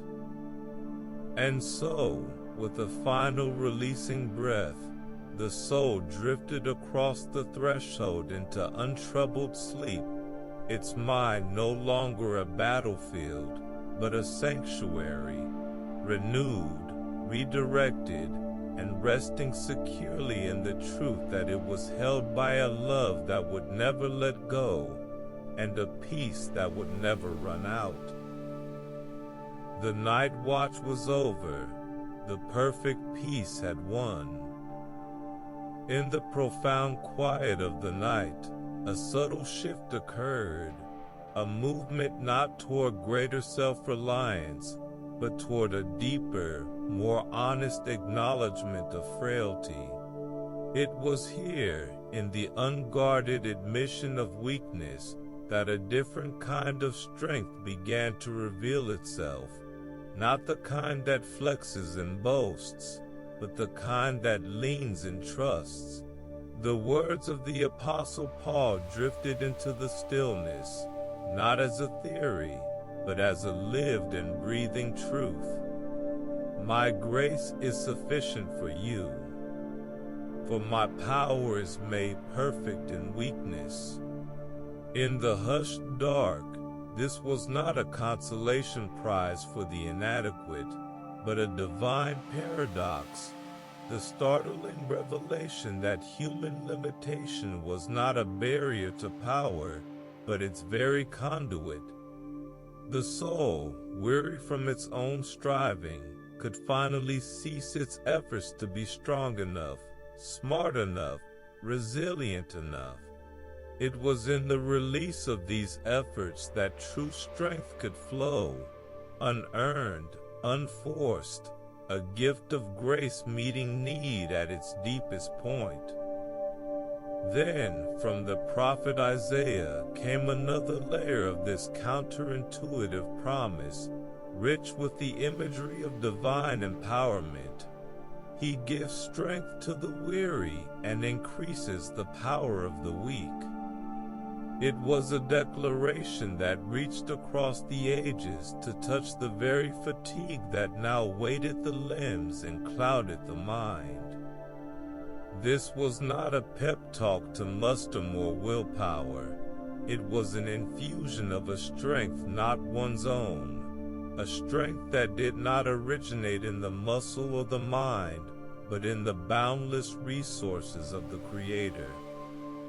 The weariness that had felt like a failure was now reframed as an invitation, an open door through which divine power could enter most effectively.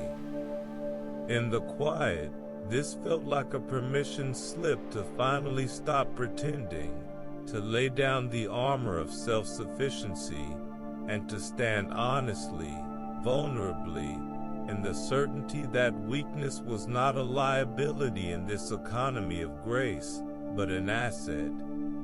Imagine this divine strength not as a violent takeover, but as a gentle suffusion, like a deep, steady current flowing into a depleted stream, not erasing its nature, but renewing its purpose. It did not shame the soul for its fatigue or its fear. It met them with a potency that transformed them from endpoints into starting points.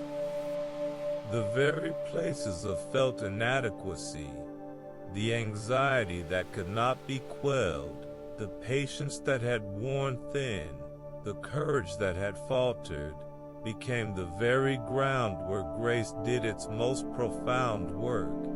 In the stillness, the soul could almost feel it, a quiet fortification not of the ego, but of the spirit, a resilience being woven into the fabric of the being from the inside out, thread by gentle thread.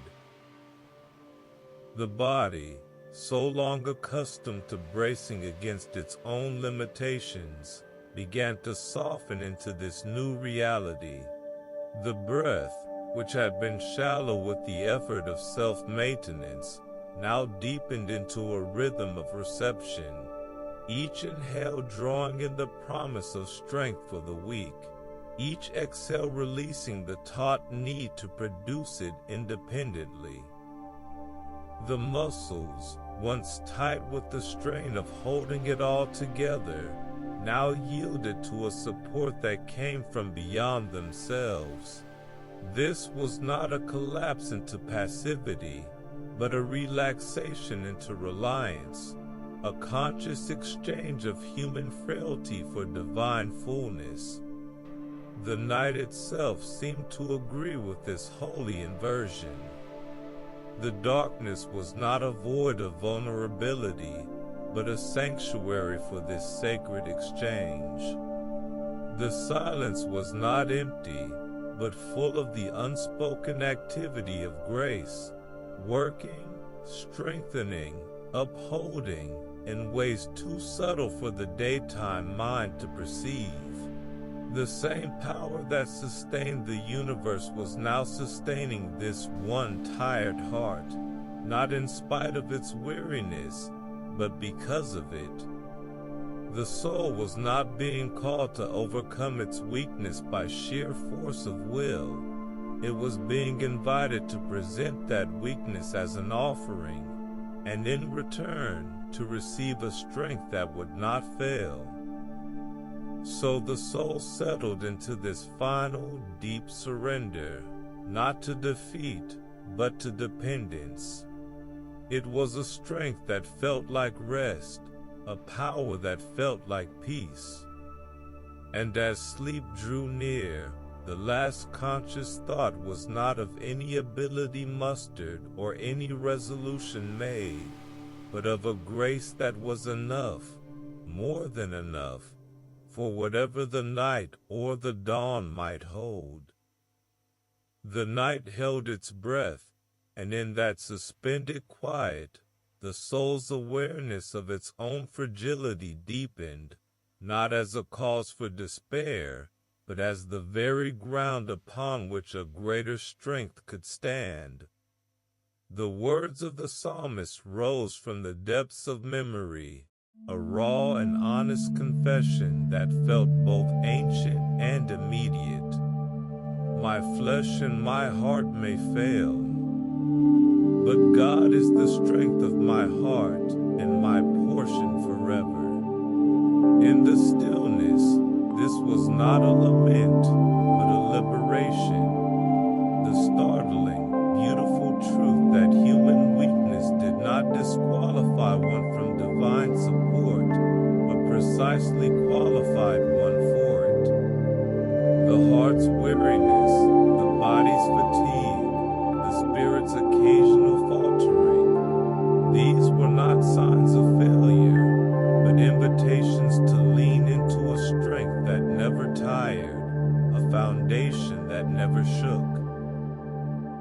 Then, from the letter to the Ephesians, came a call to arms of a different sort, not a summons to gather one's own resources, but to receive armor not made with hands. Finally, be strong in the Lord and in His mighty power. The emphasis was not on the self, but on the source. The strength described was not innate, but imparted, not cultivated, but given. It was a strength that flowed from connection, from abiding, from recognizing that the battle was not yours to fight alone. In the quiet dark, this shifted the entire paradigm of endurance. The soul was not being asked to dig deeper into its own reserves, but to tap into a reservoir of power that was limitless, unending, and freely offered. The weariness that had once felt like a sentence now felt like a starting line, a place to begin relying on something, someone infinitely more capable. Imagine this divine strength not as a violent override of human limitation, but as a gentle infusion, like roots drawing water from a deep hidden spring. The soul, parched from its own efforts, could finally stop trying to manufacture rain and simply drink from the source that never ran dry. This strength did not erase the feeling of fatigue. It met it with a sufficiency that made the fatigue manageable, that carried the weight the soul could not. It was a strength that manifested not as frantic energy, but as profound peace, a calm certainty that even when personal power failed, a greater power held fast. The body, so long accustomed to the strain of self-reliance, seemed to sigh into this new way of being. The tension that had corded the neck and tightened the shoulders began to dissolve, not by force, but by the simple, relieving truth that the burden was shared. The breath became a slow, rhythmic receiving of this promised strength, each inhale a silent prayer for His power, each exhale a release of the need to generate it alone. The heart, which had beat with the anxious tempo of self-preservation, now settled into a steadier, quieter rhythm, syncopated with trust.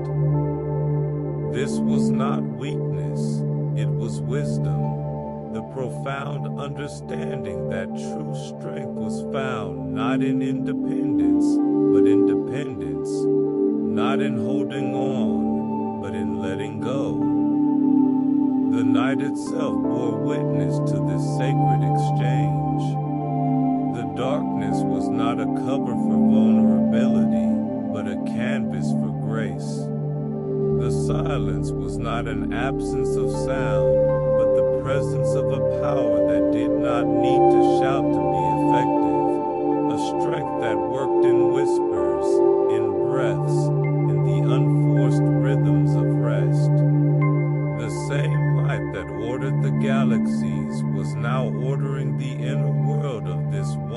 tired soul, not with a heavy hand, but with a gentle touch that made weakness a place of meeting, not of shame. So the soul rested, not in its own ability to endure, but in the certainty that it was endured by another. The strength offered was not for tomorrow's challenges alone, but for this moment, this breath, this surrender. It was a strength that would be enough, not because the soul felt strong, but because he was strong. And in that assurance, even weakness became a kind of worship, a silent, trusting yes to the grace that was made perfect, not in human achievement, but in human need.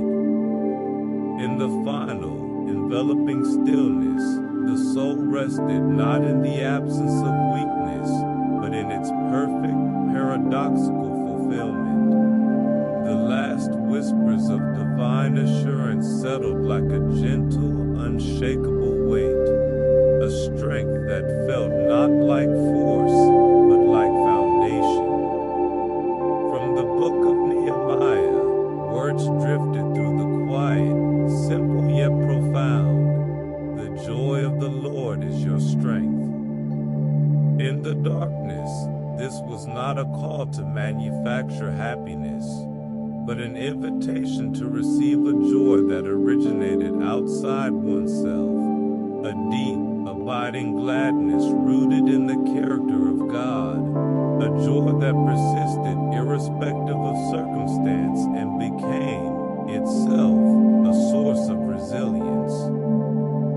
The soul's weariness was not an obstacle to this joy. It was the very condition that made room for it, creating a hollow space where divine strength could pool and remain. Then, from the Psalms, came the final, anchoring promise, a personal testimony that spanned the centuries. The Lord is my strength and my shield. My heart trusts in him, and he helps me. The words were not abstract, but intimate, a declaration of reliance that transformed the speaker from victim to victor, not through personal power, but through placed trust. The shield described was not a distant barrier, but a near defense, a protection that moved with the soul, that adapted to every fear, that turned aside every arrow of anxiety. In the quiet, this assurance completed the sacred exchange. Where the soul ended, divine strength began. Where human courage faltered, divine help arrived. The heart's trust was not a one-time transaction, but a continual leaning, a posture of dependence that unlocked an unending supply of support. Imagine this strength not as a temporary boost, but as a sustained current, like a deep underground river that flowed constantly, whether the surface was stormy or calm. It did not demand the soul to first become strong, but met it in its frailty and infused it with a fortitude that felt both foreign and familiar, a native strength the spirit had always been meant to know, but had forgotten in the strain of self-reliance. The weakness that had once been a source of shame was now a point of contact, a place where grace could connect most deeply, where power could be transferred most effectively. In the stillness, the soul could almost feel it, a quiet hum of divine energy beneath the fatigue, a steadiness beneath the uncertainty, a resilience that did not originate in the will but in the spirit. The body, which had carried the weight of its own limitations for so long, now fully yielded to this superior strength. The breath became a slow, rhythmic test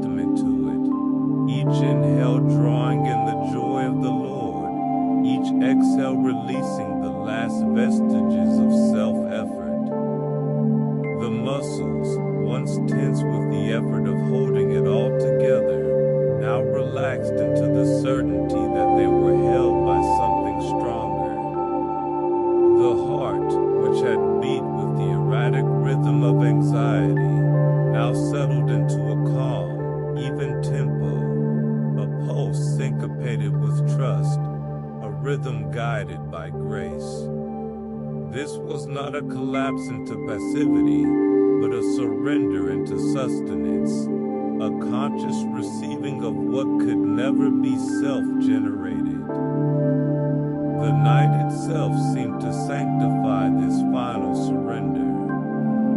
The darkness was not a void to be feared, but a sanctuary for this holy sustenance, a time when the soul could be weak without pretense, and in that honesty be strong beyond measure.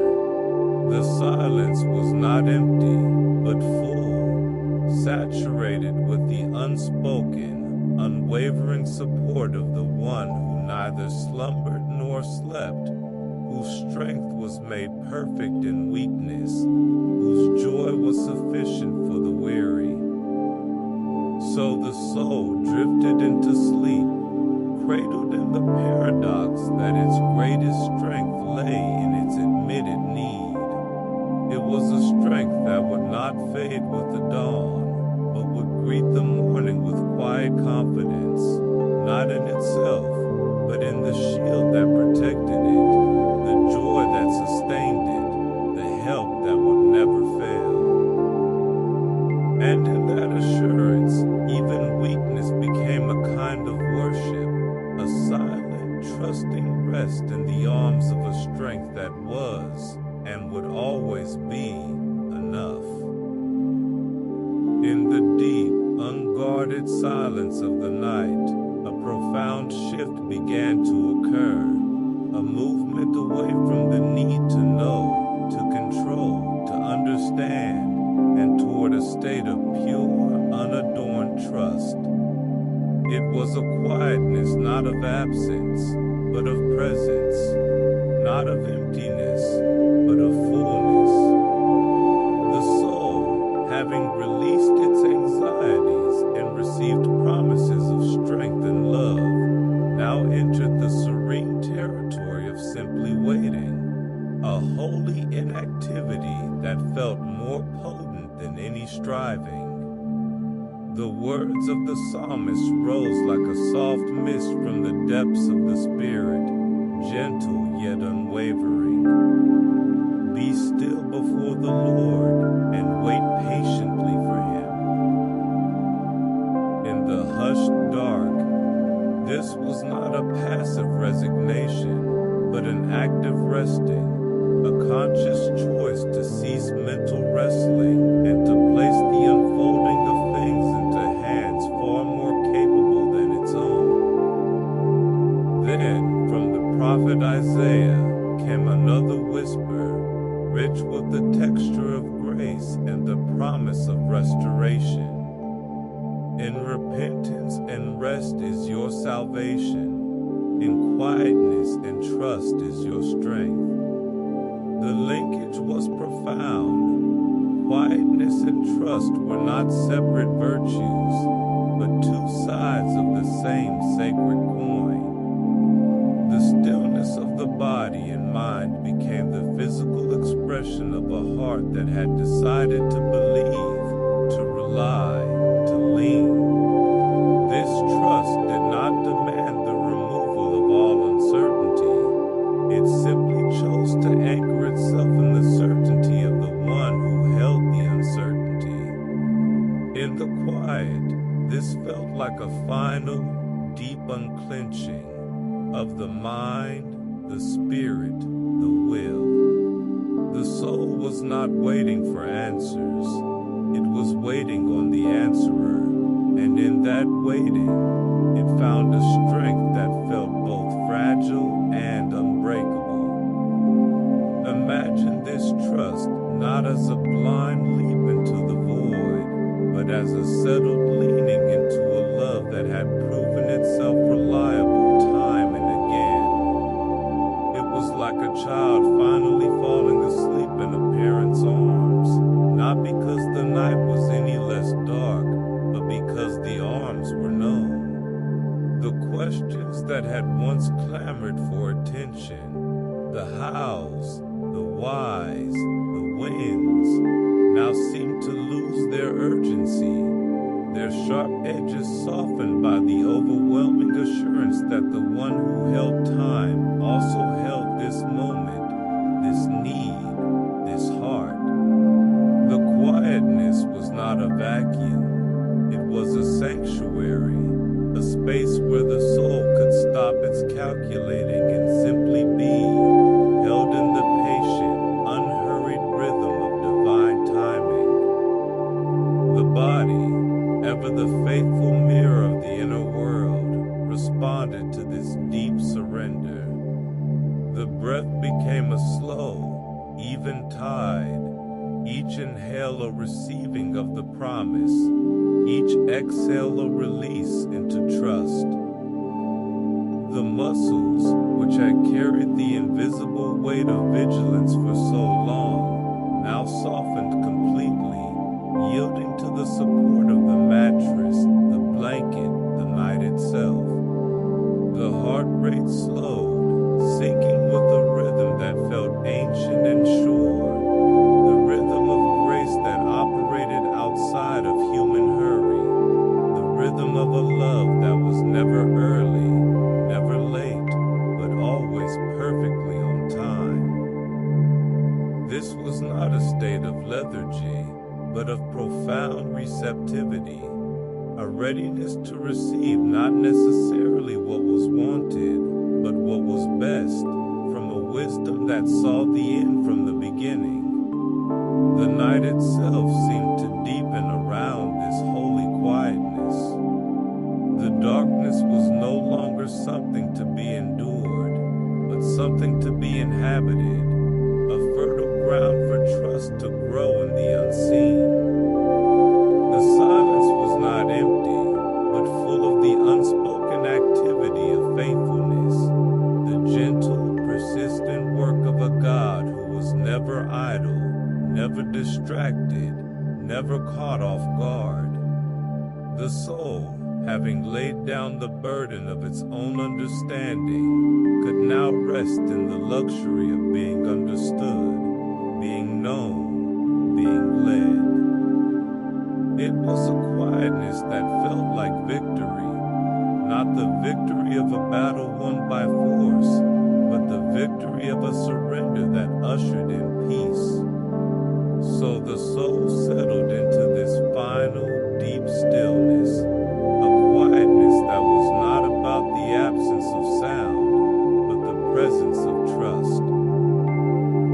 It was a trust that would hold through the night and into the dawn, a trust that needed no external evidence to remain firm, a trust that was, in itself, a form of prayer, a silent, steadfast yes to the love that would never let go.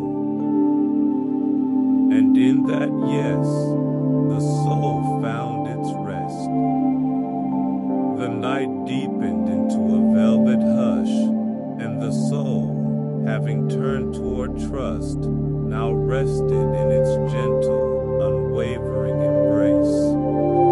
The ancient words of Proverbs drifted through the stillness, clear and steady as a well-worn path. Trust in the Lord with all your heart, and lean not on your own understanding. In all your ways submit to him, and he will make your paths straight.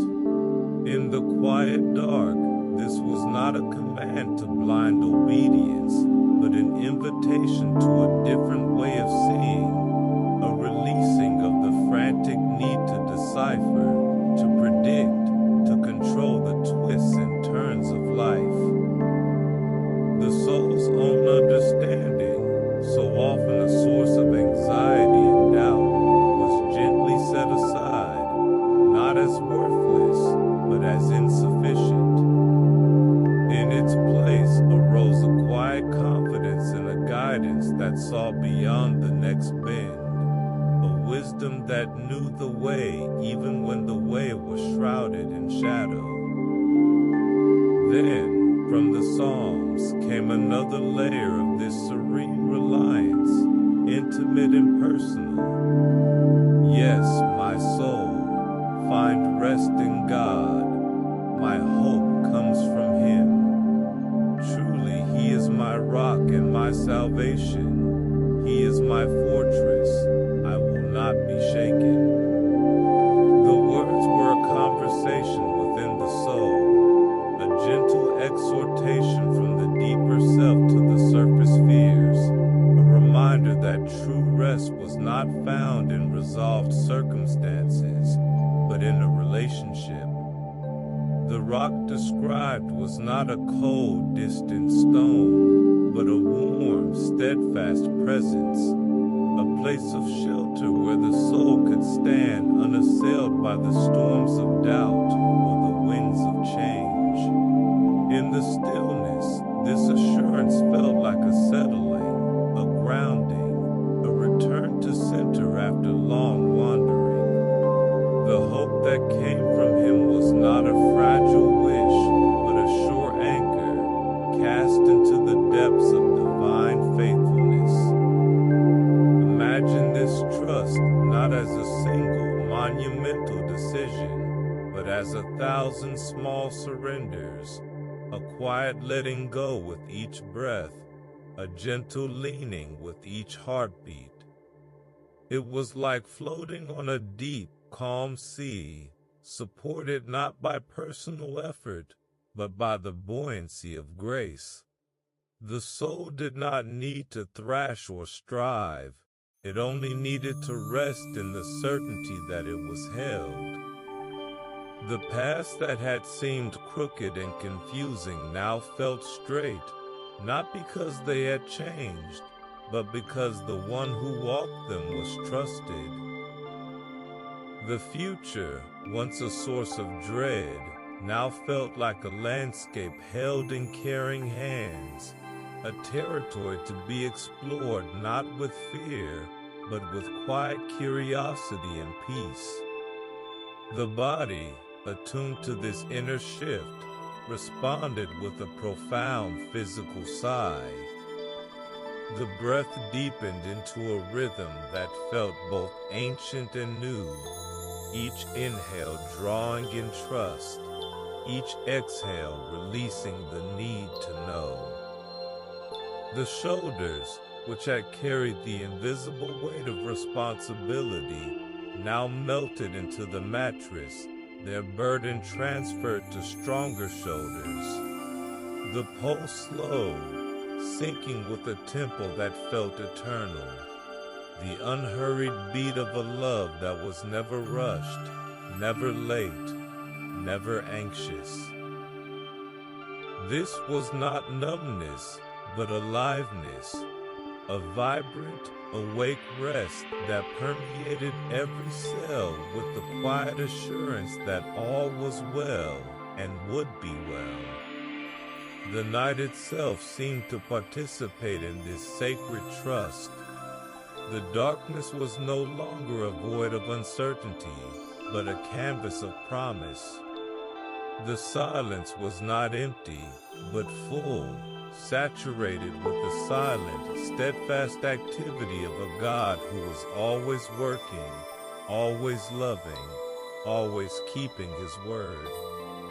The soul, having released the reins of its own life, could now rest in the luxury of being led. There was no need to peek around the corner of tomorrow, no need to rehearse for potential troubles. The one who held the night also held the dawn, and his faithfulness was the only certainty required. So the soul settled into this patient calm, a quietness that was not passive, but potent, not void, but vibrant. It was a trust that needed no external validation, for it was rooted in the character of the one who had promised. And as sleep drew near, wrapping the weary form in its soft embrace, the last conscious thought was not a question, but a certainty, a quiet, unshakable knowing that the heart could trust, the soul could rest, and the path would be made straight, not by sight, but by faith. In the final, profound stillness, the soul rested in the full flowering of trust, a state beyond mere belief, beyond even hope, into a quiet certainty that felt as natural and unforced as breathing. The last whispers of Scripture settled like a soft, final benediction, sealing the night with a peace that needed no explanation. From the Book of Lamentations, words rose with the gentle weight of lived experience. The Lord is good to those whose hope is in Him, to the one who seeks Him. It is good to wait quietly for the salvation of the Lord. In the hushed dark, this was not a passive waiting, but an active resting, a posture of the heart that had ceased its striving and now simply abided in the goodness of the one who held all things. The salvation reference was not merely a future rescue, but a present reality, a deliverance from fear, from anxiety, from the need to control what was never theirs to manage. Then, from the minor prophet Habakkuk, came the closing assurance, patient and sure, for the revelation awaits an appointed time. It speaks of the end and will not prove false. Though it linger, wait for it. It will certainly come and will not delay. In the quiet, this was not a promise of immediate answers, but of ultimate faithfulness. The soul's timelines, its impatience, its urgency, its desire for resolution, were gently enveloped by a divine schedule that operated outside of human rushing. What felt like delay was not neglect, but precision. What felt like lingering was not absence, but preparation.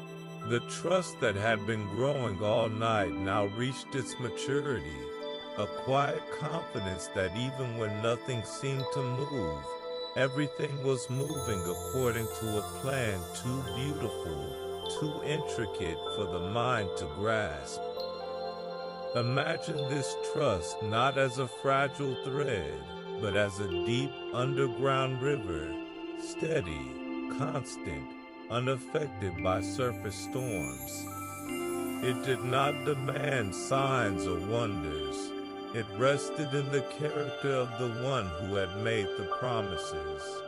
The worries that had once shouted so loudly now seemed like distant echoes, their power dissolved not by change in circumstance, but by change in perspective.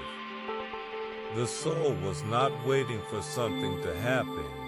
It was waiting on someone, and in that waiting, it found that the waiting itself was a form of communion, a silent dialogue of love between the created and the Creator. The quietness was not empty. It was full of a presence that needed no words to reassure, no proofs to validate. The body, having journeyed through the long arc of release and reception, now lay in a state of perfect repose. The breath flowed in unhurried waves, each one a silent testament to this final, deep surrender. The muscles, once taut with the effort of self-preservation, now yielded completely to the support of the mattress, the blanket, the night, the physical echo of the soul's yielding to grace. The heart beat with a slow, steady rhythm that felt both deeply human and divinely timed, a pulse syncopated with the eternal, a rhythm guided by hands that never faltered. This was not numbness, but aliveness, a vibrant, awake rest that knew, without needing to articulate, that all was well and would be well. The night itself seemed to hold this sacred trust like a precious thing. The darkness no longer a thing to be feared, but a sanctuary for this holy assurance. The silence not an absence, but a presence. The same faithfulness that governed the stars and set the dawn in motion was now governing this one heart, holding it in a certainty that would not shake, a peace that would not break. There was nothing left to do, nothing left to say, nothing left to fear. The work of trust was complete.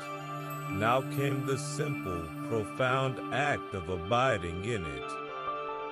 And so, with a final, releasing sigh, the soul drifted into untroubled sleep, cradled in the quietness of a trust that needed no external evidence to remain firm.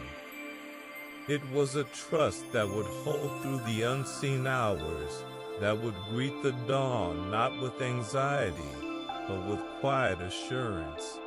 A trust that was, in itself, the answer to every unspoken prayer, the fulfillment of every hidden hope. For in the end, the quietness was not about the absence of noise, but the presence of peace. Not about the end of questions, but the beginning of rest. And that was enough. More than enough. The soul, having journeyed through layers of surrender and trust, now arrived at a stillness so profound it felt like a homecoming, a ceasing not just of activity, but of the very need for it. This was the rest that the weary heart had craved all along, not the restless toss of exhaustion, but the deep, settling calm of one who has finally come home. The ancient words of the psalmist rose from the depths of the spirit, gentle yet commanding. Be still and know that I am God. In the hushed dark, this was not a suggestion, but an invitation to the deepest kind of knowing. A knowing that bypassed the intellect and settled in the bones. A knowing that what was most true was not what could be done, but who was in charge. The soul striving, its mental gymnastics, its emotional labor, all of it could finally cease, not as a failure, but as a fulfillment. To be still was to acknowledge in the body and the spirit that the world would keep turning without its effort, that the night would deepen without its vigilance, that the dawn would break without its permission. Then, from the Gospel of Matthew, came the words of Christ himself, spoken across the centuries with undiminished tenderness. Come to me, all you who are weary and burdened, and I will give you rest. It was an offer that felt both personal and universal, a call to every tired heart in every generation to lay down its load and receive a rest that went deeper than sleep, a rejuvenation that began in the spirit and radiated outward. This rest was not the absence of trouble, but the presence of peace, not the resolution of all problems, but the reassurance of a companionship that would not abandon. In the quiet, this promise felt like a key turning in a long locked door. The soul's weariness was not a barrier to this rest, but the very ticket of admission. The burdens that had felt so heavy, so personal, so isolating, were now recognized as common to humanity and met with a grace common to divinity. Imagine this divine rest not as a state of inactivity, but as a state of alignment, like a river finally finding its bed after wandering in flood, or a bird settling onto its nest after a long migration. It was a return to original design, a reclamation of a rhythm that was built into the fabric of creation itself. The soul did not need to manufacture this rest. It only needed to allow it, to unclench the hands, to soften the jaw, to release the breath, and to let the stillness do its work. In the quiet dark, the body seemed to remember this rhythm before the mind did, the heartbeat slowing, the muscles yielding, the nerves quieting, as if answering a call that predated worry, predated striving, predated the very concept of restlessness. The night itself seemed to lean into this sacred cessation. The darkness was no longer a time to be endured, but a sanctuary to be entered, a wide, merciful space where doing was replaced by being, where effort was replaced by ease. The silence was not empty, but full, saturated with the unspoken, unhurried activity of grace, working in the depths where the soul could not see but could certainly trust. The same voice that had stilled the storm and calmed the sea was now stilling the inner turmoil, calming the restless spirit, speaking peace into the places that had known only rush and worry. So the soul settled into this final, deep surrender, not to sleep, but to something deeper than sleep, to rest. It was a rest that did not depend on circumstances changing, but on perspective shifting. A rest that was not earned, but given. A rest that was not a pause between battles, but the end of the war itself. The striving was over. The rest had begun. And in that beginning, the soul found not an end, but a beginning, a return to the peace that had been there all along, waiting in the quiet, waiting to be received. The stillness deepened, wrapping the soul in a velvet embrace that felt both ancient and immediate, a rest that went beyond the physical, beyond the mental, into the very core of the spirit. This was not an escape from reality, but a sinking into a deeper one, a reality where striving had ceased and trust had taken its place. The words of Exodus drifted through the quiet like a long-awaited promise finally fulfilled. My presence will go with you, and I will give you rest. In the hushed dark, this was not a conditional offer, but a divine guarantee, a companionship that guaranteed repose. The soul's restlessness, that constant hum of needing to move, to plan, to secure, now met its antidote, a presence that was both the journey and the destination, both the path and the peace at its end. To be accompanied was to be already home. To be held was to be already at rest. Then, from the letter to the Hebrews, came the profound and settling truth. There remains then a Sabbath rest for the people of God. For anyone who enters God's rest also rests from their works, just as God did from his. This was not merely a cessation of labor, but an entry into a divine rhythm, a participation in the very rest of God himself. The soul's weariness was not just from today's toil, but from a lifetime of self-driven effort, the exhausting work of justifying, achieving, and maintaining. That work was now finished, not because everything was done, but because everything that truly mattered had been done by another. To enter this rest was to step across a threshold into a different way of being, a way where worth was not earned but given, where security was not built but received, where peace was not manufactured but inherited.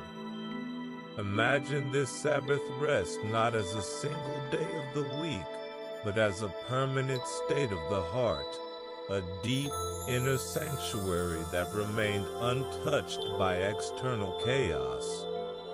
It was like sinking into a warm mineral spring after a long journey, the waters washing away not just the dust of the road, but the very fatigue in the bones.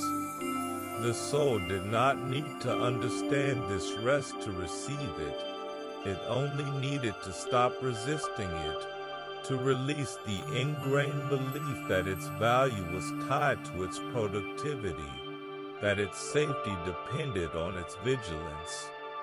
In the quiet dark, the body seemed to lead the way once more, the breath deepening into a rhythm that felt centuries old, the muscles melting into a support that asked for nothing in return, the mind releasing its final claim on the title of manager of the universe.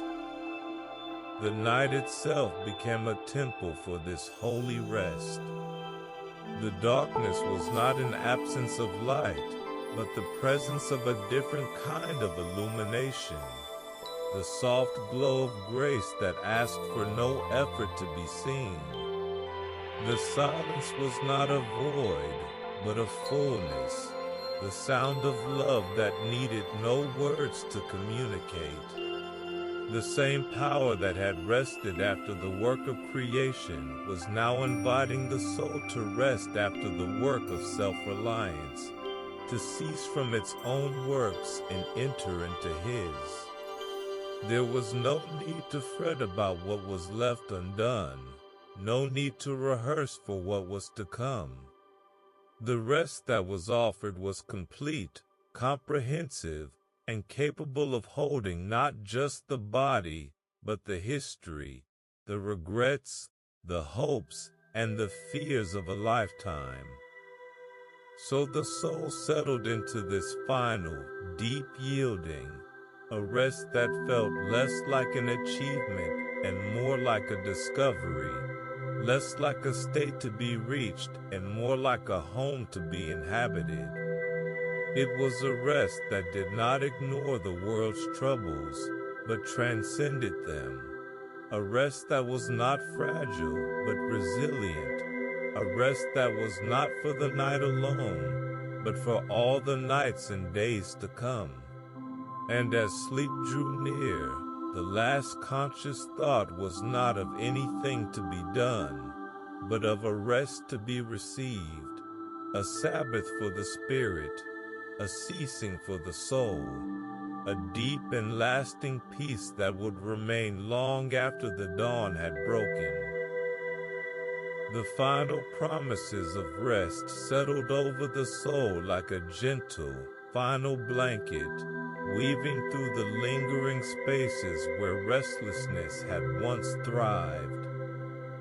From the Psalms, a quiet truth emerged, simple yet profound. In vain you rise early and stay up late, toiling for food to eat, for He grants sleep to those He loves. In the hushed dark, these words felt less like a reproach and more like a tender permission, an invitation to release the exhausting cycle of self-sufficiency, to acknowledge that sustenance and security were not products of personal striving, but gifts from a generous hand.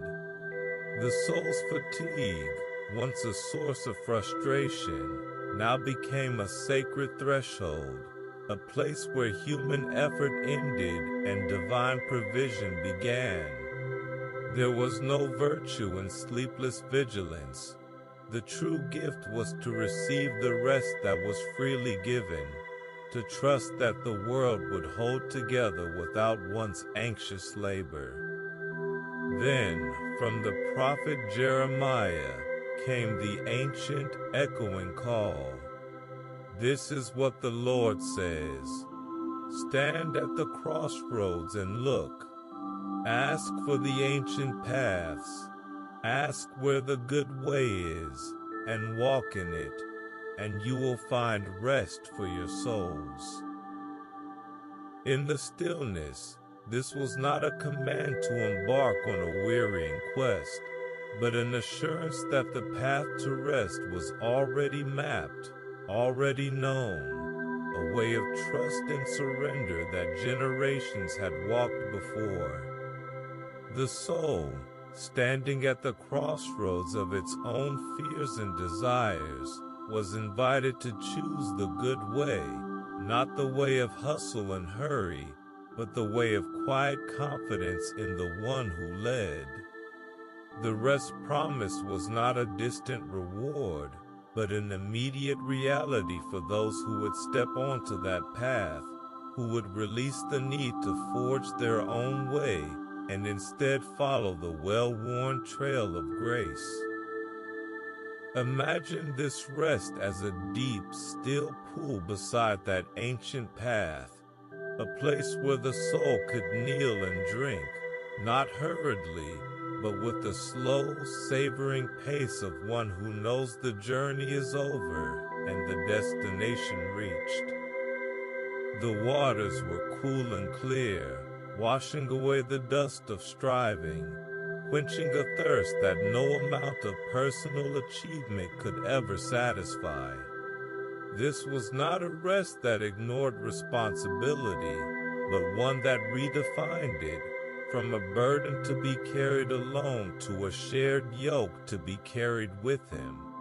The soul's weariness was not a sign of failure, but an invitation to dip into depths of peace that had been waiting all along. The body, having been led through layers of release, now fully yielded to this final surrender. The breath became a slow, rhythmic receiving of this promised rest, each inhale drawing in the assurance of being loved, each exhale releasing the last vestiges of self-reliance. The muscles, once tense with the effort of holding life together, now softened completely, as if the very bones were sighing with relief. The heart, which had beat with the frantic tempo of productivity, now settled into a calm, steady rhythm, a pulse syncopated with grace, a rhythm guided by rest. This was not collapse, it was integration, a return to the natural order where being preceded doing, and trust preceded trying. The night itself seemed to hallow this holy cessation. The darkness was no longer a time to be feared or filled, but a sanctuary for this deep, unbroken rest. The silence was not empty, but full, saturated with the silent, steadfast activity of a love that worked best in the quiet, that did its most profound work when the soul was still. The same voice that had called the ancient paths into being was now calling the soul into repose, not as a temporary pause, but as a permanent homecoming. So the soul drifted, cradled in the certainty that this rest was not just for tonight, but for all nights, a rest that would travel into the dawn, that would walk through the day, that would return each evening as an ever-available gift. It was a rest that asked for nothing but trust, that offered everything in return: peace, wholeness, home. And as sleep finally claimed the weary form, The last conscious thought was not of any effort made, but of a rest received, a surrender so complete it felt like victory, a quiet so deep it sounded like grace. In the deep and silent hours of the night, when shadows stretched long and the mind could easily wander into places of uncertainty, a different kind of awareness began to stir, not of fear, but of guidance, not of obscurity, but of illumination. The soul, having journeyed through layers of surrender and trust, now turned toward the promise of light, a light that did not merely dispel the darkness, but transformed it, revealing a path where none seemed to exist. The words of the psalmist rose like the first gentle glow of dawn in the farthest east, soft but undeniable. Your word is a lamp for my feet, a light on my path. In the hushed dark, this was not a grand, blinding spotlight revealing the entire journey at once, but an intimate, handheld glow, just enough light for the next step, just enough assurance for the present moment. The soul's uncertainty was not dismissed, but met with a promise that it would not have to walk in the dark alone. Then, from the prophet Isaiah, came another layer of this divine assurance, tender and firm. I will lead the blind by ways they have not known. Along unfamiliar paths I will guide them. I will turn the darkness into light before them and make the rough places smooth. In the stillness, this was not a guarantee of ease, but a covenant of companionship, a promise that even when the way felt unknown, even when the soul felt blind to the outcomes, there was a guide who knew the territory intimately. The darkness itself was not an obstacle to this guidance, but the very canvas upon which the light would shine most brightly. The unfamiliar was not to be feared, but to be trusted, for the one who led had walked these paths before and would walk them again, now with this one weary heart in tow. Imagine this light not as a harsh, interrogating beam, but as a gentle, persistent radiance, like the soft glow of a candle in a familiar room, enough to orient, to comfort, to remind the soul of what was real and true when fear threatened to distort everything. It was a light that did not rush. It lingered. It did not demand immediate clarity. It offered gradual revelation. The soul's questions, the how and when and why, were not answered with detailed maps, but with a simple, recurring whisper, "Follow me." And in that following, the next step became clear, and the step after that, not because the destination was visible, but because the guide was trustworthy. The body, attuned to this inner shift, responded with a subtle easing. The breath, which had been held in subconscious anticipation, now released into a slower, deeper rhythm, each inhale drawing in the promise of guidance, each exhale releasing the need to see the entire road ahead. The eyes, though closed, seemed to relax their frantic search for answers in the darkness, resting instead in the assurance that light was present, even if its form was not yet visible. This was not passivity, but active trust, a leaning into the promise that the path will be lit step by step, moment by moment, by a love that never left the traveler to stumble alone. The night itself seemed to participate in this sacred illumination. The darkness was no longer a void of threat, but a space of potential revelation. The silence was not empty, but full, pregnant with the quiet, steadfast activity of a guide who was always working, always leading, always making a way where there seemed to be no way. The same voice that had said, "Let there be light," at the dawn of creation was now speaking light into the inner world of this one seeking heart, and its word was as effective as it was gentle.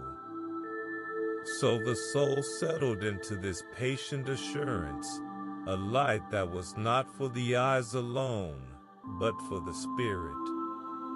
It was a light that would not show everything at once, but would always show enough. It was a light that asked for no great faith, but for small, steady steps of trust.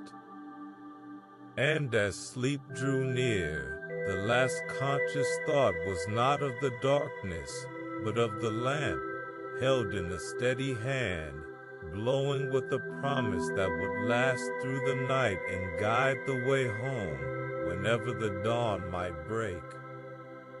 In the deepening hush of the night, the soul rested in the gentle assurance that darkness was not an absence, but an invitation, a canvas upon which a deeper, more enduring light could shine. The promises of guidance continued to unfold, each one a soft beacon in the quiet, each one a reminder that the path ahead was not hidden, but held. The words of Christ himself drifted through the stillness, intimate and unwavering. "I am the light of the world. Whoever follows me will never walk in darkness, but will have the light of life." In the hushed dark, this was not a metaphor to be dissected, but a reality to be received. A light that was not external or situational, but personal, inherent, inseparable from the very presence that had companioned the soul all along. To follow was not to navigate by one's own dim understanding, but to be illuminated from within, to carry a radiance that no shadow could extinguish. Then, from the minor prophet Micah, came another whisper, firm with the texture of resilience and hope. "Do not gloat over me, my enemy. Though I have fallen, I will rise. Though I sit in darkness, the Lord will be my light." In the stillness, this was a declaration of defiance against despair, a testimony that even in moments of perceived failure, even in seasons of obscurity, the light was not gone. It was present, persistent, a constant companion in the lowest valleys and the longest nights. The soul's stumbles were not final. Its seasons of sitting in shadow were not permanent. The light that guided was also the light that restored, that lifted, that turned mourning into dancing, and darkness into dawn. Imagine this light not as a distant star, but as a near and constant glow, like the embers of a fire that never quite went out, always ready to be fanned into flame by the breath of trust. It did not eliminate the challenges of the path, but it revealed the presence of the one who walked it alongside.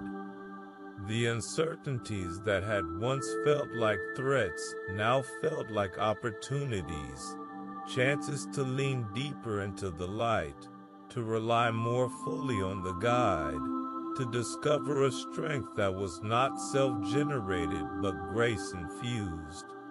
The soul's journey was not about avoiding darkness, but about learning to see in it, to perceive the outlines of grace, the fingerprints of faithfulness, the subtle, sure signs that light was always, always there.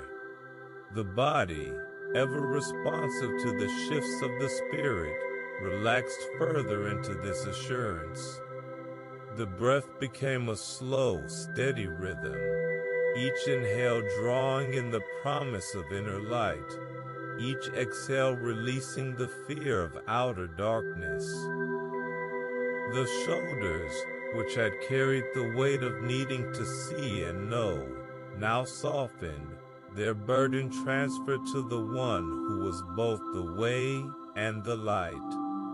The heart, which had beat with the anxious rhythm of uncertainty, now settled into a calmer, quieter tempo, a pulse syncopated with hope, a rhythm guided by promise.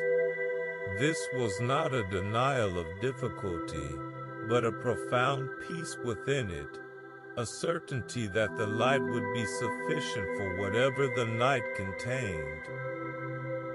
The night itself seemed to agree with this sacred truth. The darkness was no longer a thing to be feared, but a context for revelation, a space where the light could shine most clearly, most comfortingly.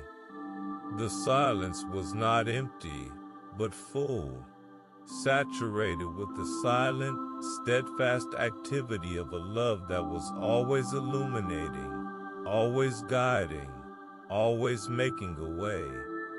The same voice that had called light out of darkness at the beginning was now calling hope out of fear, direction out of confusion, and peace out of turmoil.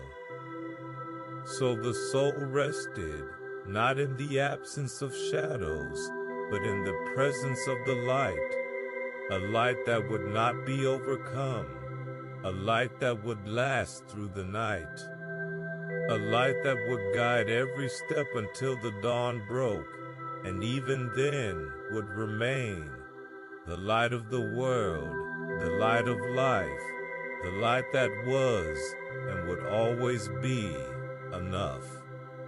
In the final, enveloping quiet of the night, the soul rested in the full assurance of a light that did not merely pierce the darkness, but transformed it, a light that turned fear into clarity, confusion into comfort, and the unknown into a landscape of promise. The closing words of ancient scripture settled like a gentle, final radiance, sealing the hours with an illumination that needed no sun, no moon, only the unwavering presence of the one who called himself light. From the Song of David, a warrior king familiar with shadows both literal and spiritual, came the triumphant declaration, "You, Lord, are my lamp. The Lord turns my darkness into light." In the hushed dark, this was not a poetic flourish, but a lived reality, a personal testimony that the same power that had delivered him from literal enemies could deliver the soul from inner ones. The darkness was not a permanent state, but a temporary condition, subject to the command of a voice that had never known defeat. Then, from the same psalmist, another layer of this divine promise rose, intimate and unwavering. "You, Lord, keep my lamp burning. My God turns my darkness into light." The imagery was one of sustained care, of attentive maintenance, a light that was not kindled by human effort, but tended by divine faithfulness. The soul's own flame, so often flickering in the winds of worry or doubt, was not its own to keep alive. It was held, guarded, fueled by a love that did not weary, a grace that did not wane. In the stillness, this felt like a final, deep release. The burden of self-illumination lifted, the need to generate one's own clarity surrendered. The light that guided was also the light that sustained, and it would burn through the longest night, through the deepest uncertainty, until the dawn itself became a mere echo of its brilliance. Imagine this light not as a harsh, glaring beam that exposed every flaw, but as a soft, golden glow that revealed only what was necessary. The next step, the immediate grace, the present promise. It was a light that knew exactly how much to show and when to show it, a light that protected as much as it revealed. The shadows that remained were not threats, but resting places, areas where trust could grow, where faith could deepen, where the soul could learn to rely not on its own sight, but on the guide's sure hand. The darkness, once a source of dread, now became a companion to the light, a contrast that made the radiance all the more beautiful, all the more comforting. The body, having journeyed through the long arc of the night, now lay in a state of perfect, illuminated peace. The breath flowed in unhurried waves, each one a silent testament to this sustained light, each inhale drawing in the assurance of being seen, each exhale releasing the need to see everything oneself. The muscles, once tense with the strain of peering into the unknown, now relaxed completely, yielding to the certainty that the path was lit by a love that would not lead astray. The heart beat with a slow, steady rhythm that felt both deeply human and divinely timed, a pulse syncopated with faithfulness, a rhythm guided by light. This was not blindness, but vision, a way of seeing that depended not on external circumstances, but on internal assurance. The night itself seemed to hallow this final illumination. The darkness was no longer a void to be feared, but a cathedral for this holy light, a space where the soul could rest in the gentle glow of a promise that would not flicker or fail. The silence was not empty, but full, saturated with the silent, steadfast activity of a God who was both lamp and light bearer, who turned darkness into dawn with a word, with a glance, with a presence that needed no explanation. The same voice that had spoken light into existence at the beginning was now speaking peace into the heart at the ending, and its word was as effective as it was gentle. So the soul drifted into untroubled sleep, cradled in the certainty that the light would hold through the unseen hours, through the unspoken fears, through the unknown tomorrows. It was a light that asked for no maintenance, only trust. A light that offered no panic, only peace. A light that was not for the night alone, but for all the nights to come. And in that assurance, even the darkness became a kind of grace, a backdrop for a radiance that would never, ever be overcome. In the deep, silent hours of the night, a subtle shift began to occur, a movement not merely toward peace or calm, but toward something brighter, something that felt almost like a secret waiting to be discovered. This was not the fleeting happiness of favorable circumstances. but a joy that seemed to originate from a source beyond the self, a deep, resonant gladness that permeated the very atmosphere of the soul. The words of Nehemiah drifted through the stillness, not as an ancient command, but as a present and personal truth. The joy of the Lord is your strength. In the hushed dark, this was not a suggestion to simply be happy, but an invitation to draw strength from a divine wellspring of joy, a joy that was not dependent on external conditions, but inherent in the character of God Himself. The soul's weariness, its residual anxieties, its hidden sorrows were not dismissed, but met with a promise that there was a source of resilience that could not be depleted, a fortitude born of delight rather than duty. Then, from the Psalms, another layer of this divine assurance unfolded, intimate and vivid. You make known to me the path of life. You will fill me with joy in your presence, with eternal pleasures at your right hand. In the quiet, this was not a distant hope, but a near reality. A joy found not in the absence of pain, but in the presence of the divine. It was a joy that flowed from connection, from abiding, from the simple, profound truth that to be near Him was to be filled with a gladness that the world could not give and could not take away.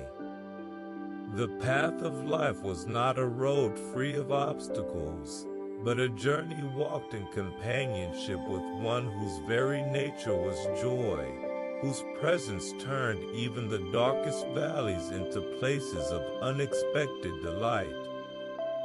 Imagine this joy not as a superficial emotion, but as a deep, underground river, steady, constant, flowing beneath the surface of daily life, unaffected by the storms that raged above.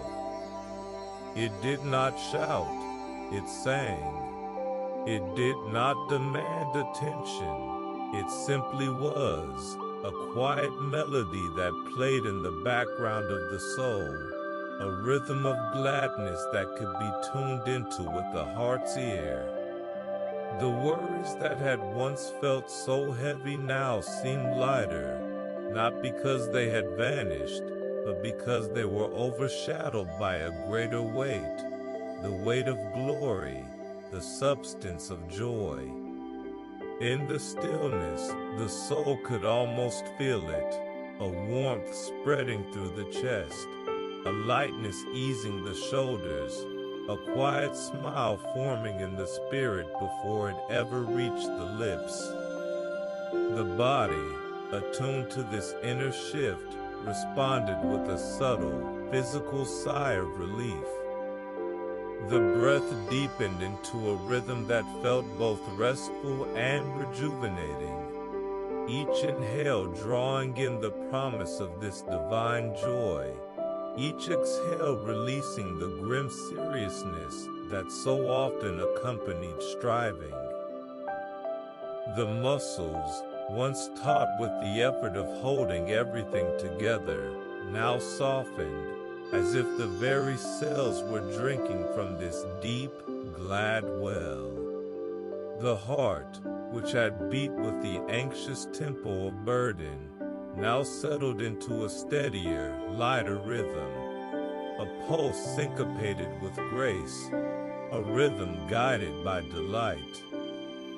This was not a denial of reality, but a participation in a deeper one. A reality where joy was not the reward for a battle won, but the strength for the battle itself. The night itself seemed to lean into this sacred joy. The darkness was no longer a blanket of obscurity, but a velvet curtain for this inner radiance. The silence was not empty, but full, saturated with the unspoken, exuberant activity of a love that rejoiced over this one heart with singing. The same voice that had crafted the laughter of children and the song of the stars was now singing a silent anthem over the weary spirit, and its melody was joy, pure, undiluted, and utterly sufficient. So the soul settled into this new, glad surrender, a joy that was not manufactured, but received, not earned, but given, not temporary, but eternal. It was a joy that asked for nothing but openness, and offered everything in return: strength, peace, and a light that would last long after the night had passed.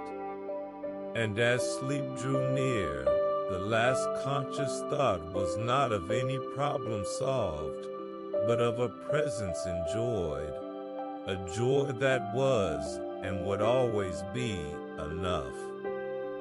In the deepening hush of the night, the soul rested in the gentle unfolding of a joy that felt both ancient and new, a gladness not manufactured by circumstance, but flowing from a source beyond time and trouble.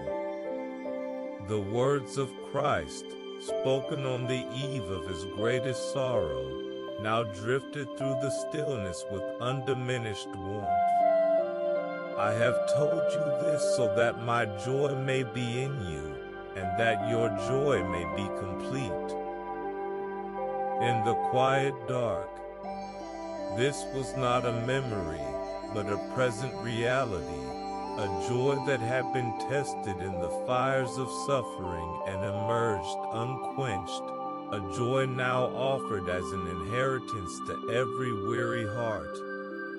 The soul's incompleteness, its fractures and its longings were not ignored, but met with a promise of wholeness, a joy that would fill the hollow places, not with shallow cheer, but with deep, abiding satisfaction. This was not a joy that avoided pain, but one that transcended it, a completeness that held both sorrow and gladness in the same steady hands. Then, from the Apostle Paul's letter to the Romans, came another layer of this divine assurance, simple yet profound. May the God of hope fill you with all joy and peace as you trust in him. The linkage was beautiful. Trust was the gateway, and joy and peace were the gifts that flowed through it. The soul's reliance was not a grim duty, but a turning of the key that unlocked a reservoir of gladness too deep for circumstances to touch. In the stillness, this felt like a permission to release the need to create one's own joy, to instead receive it as a natural byproduct of trust, as inevitable as light following dawn. The God of hope was not a distant optimist, but a present source, filling the spirit not with fleeting emotion, but with a substantial, enduring joy that could coexist with any external reality. Imagine this joy not as a fleeting spark, but as a sustained glow, like the steady light of a hearth fire on a cold night, constant, warming, inviting. It did not demand the absence of shadows to exist. It simply shone within them, transforming their meaning from threat to contrast. The worries that had once monopolized the mind's landscape now seemed smaller, not because they were solved, but because they were overshadowed by a greater, more compelling reality. The reality of a joy that was rooted in eternity, not in the shifting sands of daily life. In the quiet, the soul could almost feel it, a lightness in the chest, a softening around the eyes, a gentle uprising of gratitude that had no specific object, but was simply a response to being loved, being held, being filled. The body, ever the faithful echo of the spirit, responded to this inner infusion. The breath became a slow, rhythmic receiving, each inhale drawing in the joy of the Lord, each exhale releasing the heavy air of self-reliance.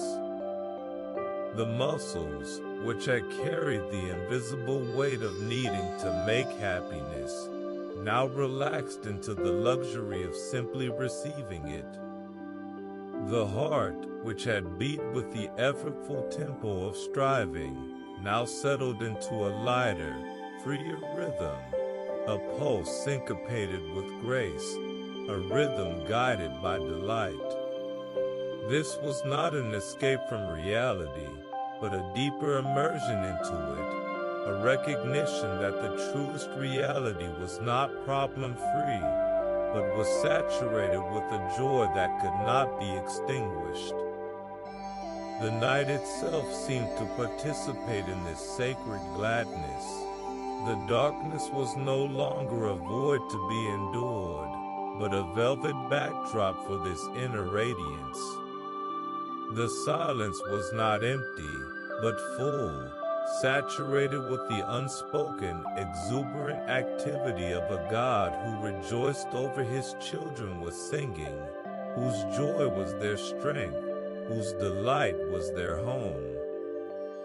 The same voice that had crafted the delight of a sunrise and the joy of a bird's song was now singing a silent anthem over this one resting heart, and its melody was completeness, its harmony was peace. So the soul settled into this final, deep reception, a joy that was not earned, but given, not fragile, but resilient, not for the night alone, but for all the nights and days to come. It was a joy that asked for nothing but trust and offered everything in return: strength, wholeness, and a light that would guide the way home. And as sleep drew near, the last conscious thought was not of any lack, but of a fullness, a joy that was and would always be enough. In the final, enveloping quiet of the night, the soul rested in the full flowering of a joy that felt not like an emotion, but like a state of being, a deep, abiding gladness woven into the very fabric of existence. The last whispers of Scripture settled like a gentle golden light, infusing the heart with a completeness that needed no external cause. From the prophet Isaiah, words rose with the force of a long-awaited dawn. And the ransomed of the Lord will return. They will enter Zion with singing. Everlasting joy will crown their heads. Gladness and joy will overtake them, and sorrow and sighing will flee away. In the hushed dark, this was not a distant prophecy, but a present reality, a joy that was both a destination and a journey, a crown and a companion. The soul's weariness, its hidden sorrows, its silent sighs were not erased, but overtaken, gently, irrevocably overwhelmed by a gladness that was stronger, deeper, and more enduring than any pain. Then, from the Psalms came the final, intimate assurance, simple yet profound. For his anger lasts only a moment, but his favor lasts a lifetime. Weeping may stay for the night, but rejoicing comes in the morning. In the stillness, This was not a dismissal of the night's tears, but a promise of their expiration, a guarantee that the dark hours were temporary, but the joy that followed was eternal.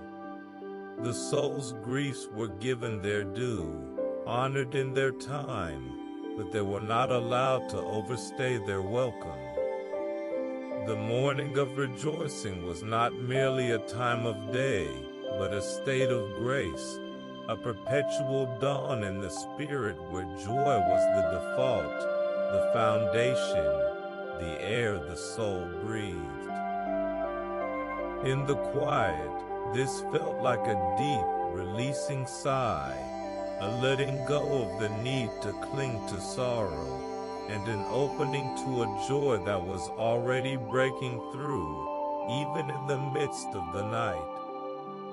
Imagine this joy not as a sudden explosion of feeling, but as a gentle, inevitable tide, rising slowly, steadily, until it filled every hollow and washed over every rough edge. It did not shout, it hummed. It did not demand attention, it simply permeated, turning the inner landscape from a place of struggle to a place of song. The worries that had once felt so immediate now seemed distant, not because they were solved, but because they were overshadowed by a greater reality, the reality of a joy that was rooted in eternity, unshaken by temporal troubles. In the stillness, the soul could almost hear it, a silent music that played beneath the surface of thought, a rhythm of gladness that tuned the heart to a different frequency, one where fear could not gain purchase and anxiety lost its voice. The body, having journeyed through the long arc of the night, now lay in a state of perfect, joyful repose.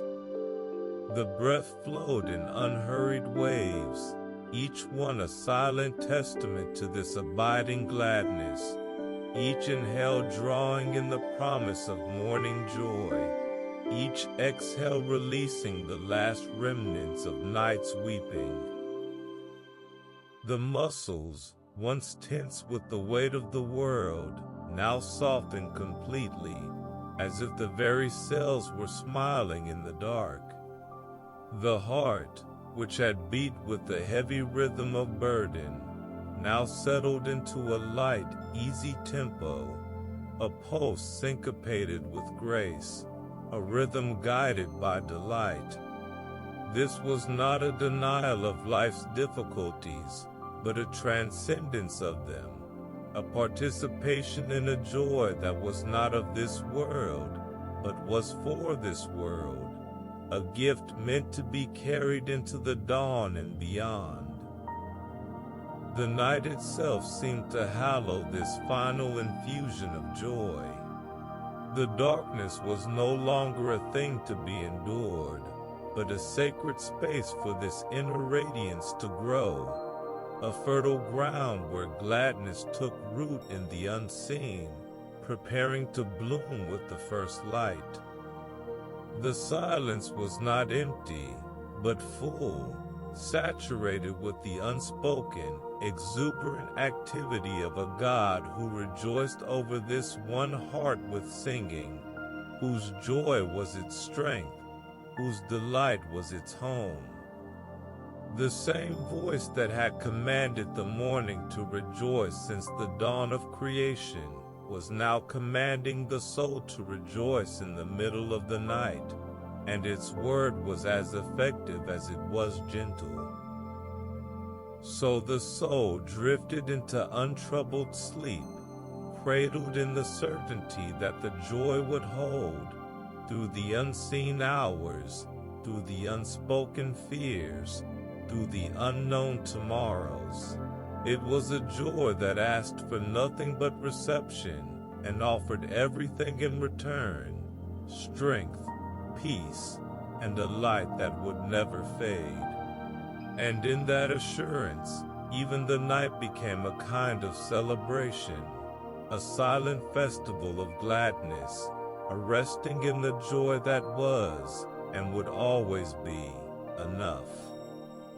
In the deep, silent hours of the night, a subtle shift began to occur, a movement not merely toward peace or calm, but toward a courage that felt both ancient and immediate, a strength not born of human resolve but of divine promise.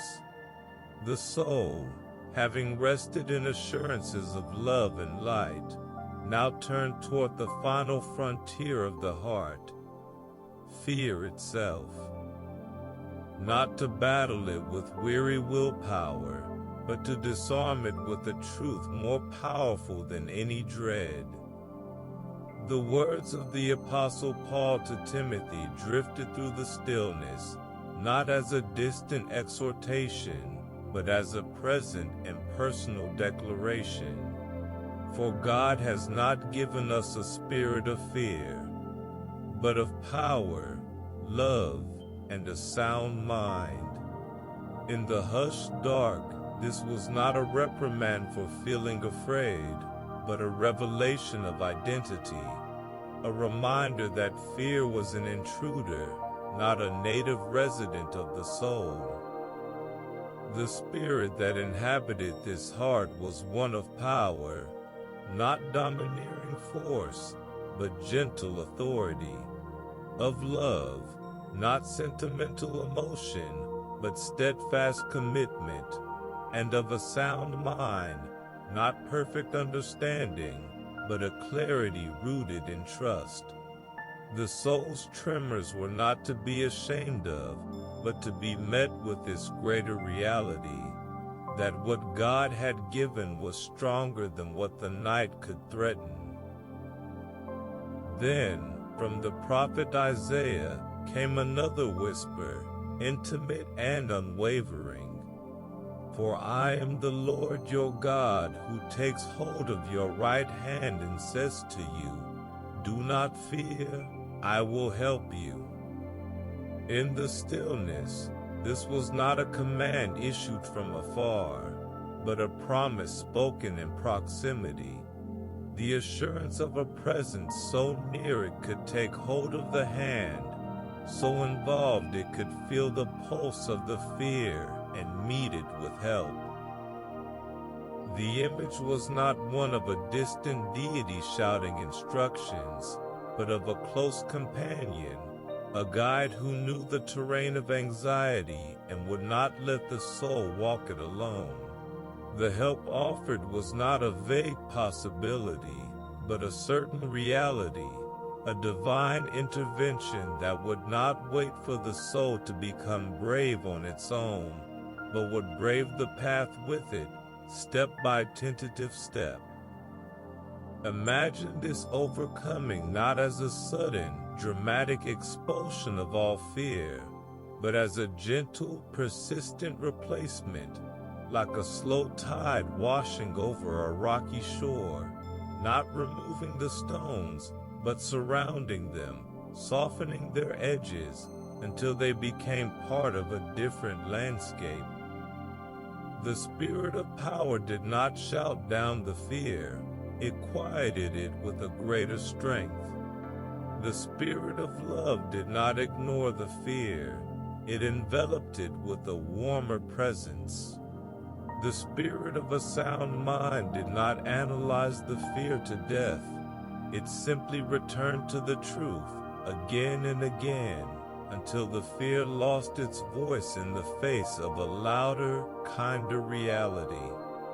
In the stillness, the soul could almost feel it, a courage that felt less like a force and more like a foundation, a steadiness that arose not from within, but from the one who held the hand. The body, attuned to this inner shift, responded with a subtle physical sigh. The breath deepened into a rhythm that felt both calm and confident, each inhale drawing in the spirit of power, love, and a sound mind, each exhale releasing the tight grip of fear. The muscles, once braced for unseen danger, now softened, as if the very bones were learning to lean into the hand that held them. The heart, which had beat with the erratic tempo of alarm, now settled into a steadier, surer rhythm, a pulse syncopated with trust, a rhythm guided by promise. This was not a denial of vulnerability, but a redefinition of it, a recognition that true strength was found not in the absence of fear, but in the presence of a help that would not let go. The night itself seemed to participate in this sacred courage. The darkness was no longer a canvas for projected terrors, but a context for this divine companionship, a space where fear could be faced not alone, but with a guide who knew the way through. The silence was not empty, but full, saturated with the unspoken, unwavering activity of a God who was both the calm and the courage, the help and the hope. The same voice that had stilled storms and walked on water was now stilling the inner turmoil, walking with a fearful heart, and its word was enough.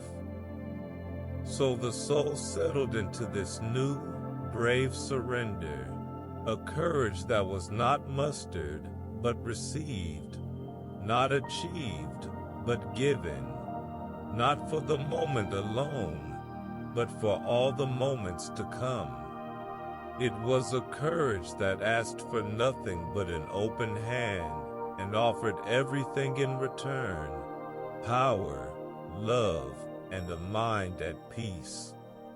And as sleep drew near, the last conscious thought was not of any fear conquered, but of a hand held, a presence that would not release, a help that would not fail, a courage that was and would always be enough.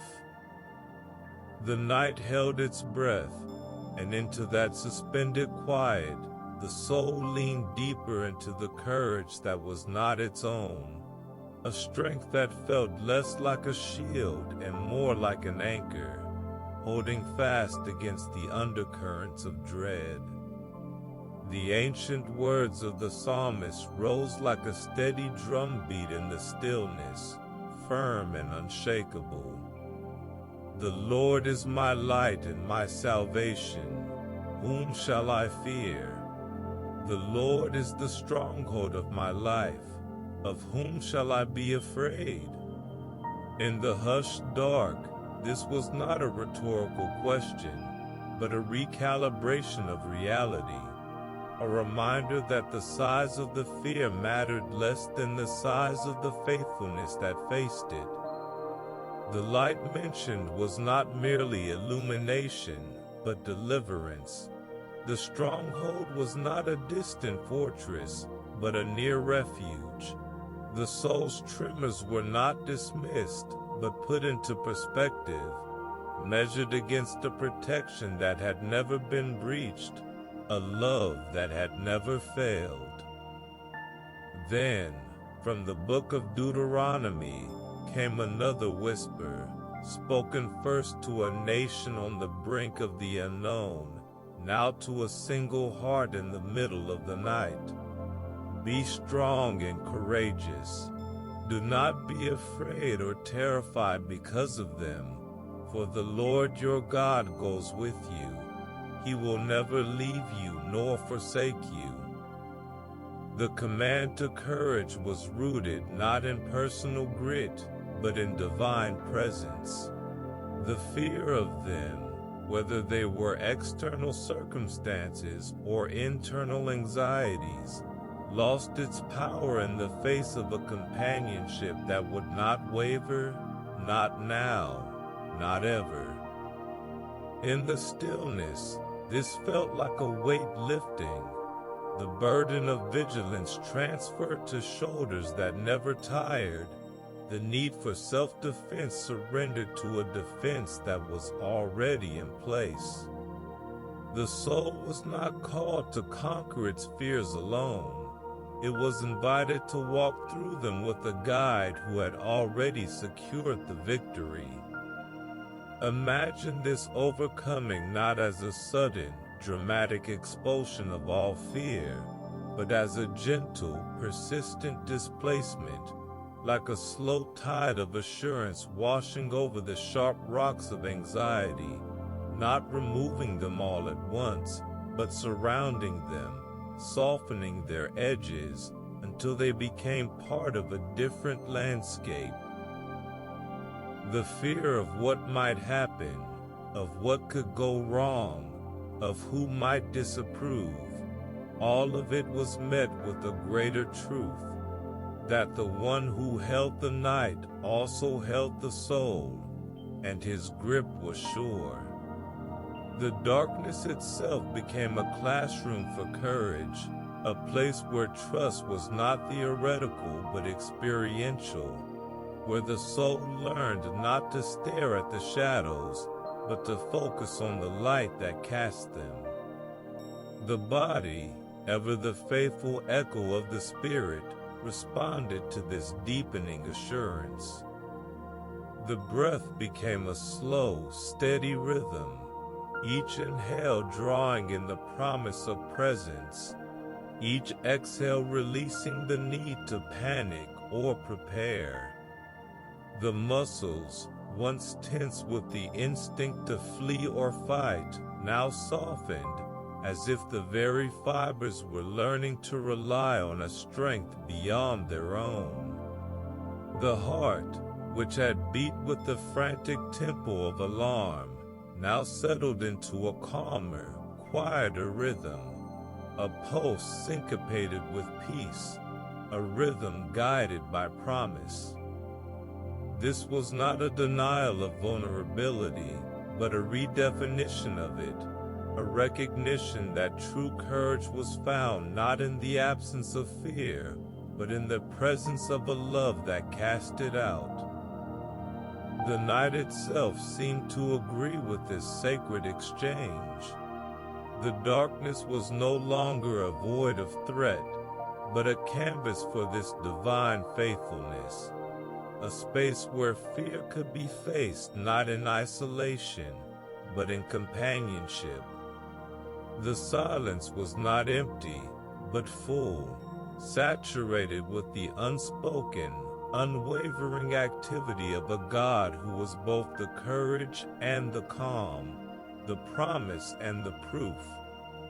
The same voice that had commanded the waves and quieted the storms was now commanding peace into the fearful heart, and its word was enough. So the soul settled into this final, brave surrender, a courage that was not mustered, but received, not achieved, but given, not for the night alone, but for all the nights to come. It was a courage that asked for nothing but an open hand, and offered everything in return, light in the darkness, strength in the weakness, and a presence that would never leave. And as sleep drew near, the last conscious thought was not of any fear conquered, but of a promise held, a truth that would last through the unseen hours, assurance that would greet the dawn, and a courage that was, and would always be, enough. In the final, enveloping quiet of the night, the soul rested in the full assurance of a fearlessness not born of human courage, but of divine indwelling, a bravery that felt less like a force and more like a foundation, unshakable and eternal. The closing whispers of Scripture settled like a gentle, final armor, sealing the heart against the last remnants of dread. From the first letter of John, words rose with the quiet authority of a settled truth. You, dear children, are from God and have overcome them, because the one who is in you is greater than the one who is in the world. In the hushed dark, this was not a distant theological concept, but a present and personal reality. A declaration that the soul's identity was not rooted in its vulnerabilities, but in its victor. The fears that had once felt like giants were now revealed as shadows, their power dissolved by the greater power that resided within, a presence that had faced the worst the world could offer and emerged triumphant. The overcoming was not a future event to be achieved, but a present truth to be inhabited. Then from the Psalms came the intimate, unwavering promise.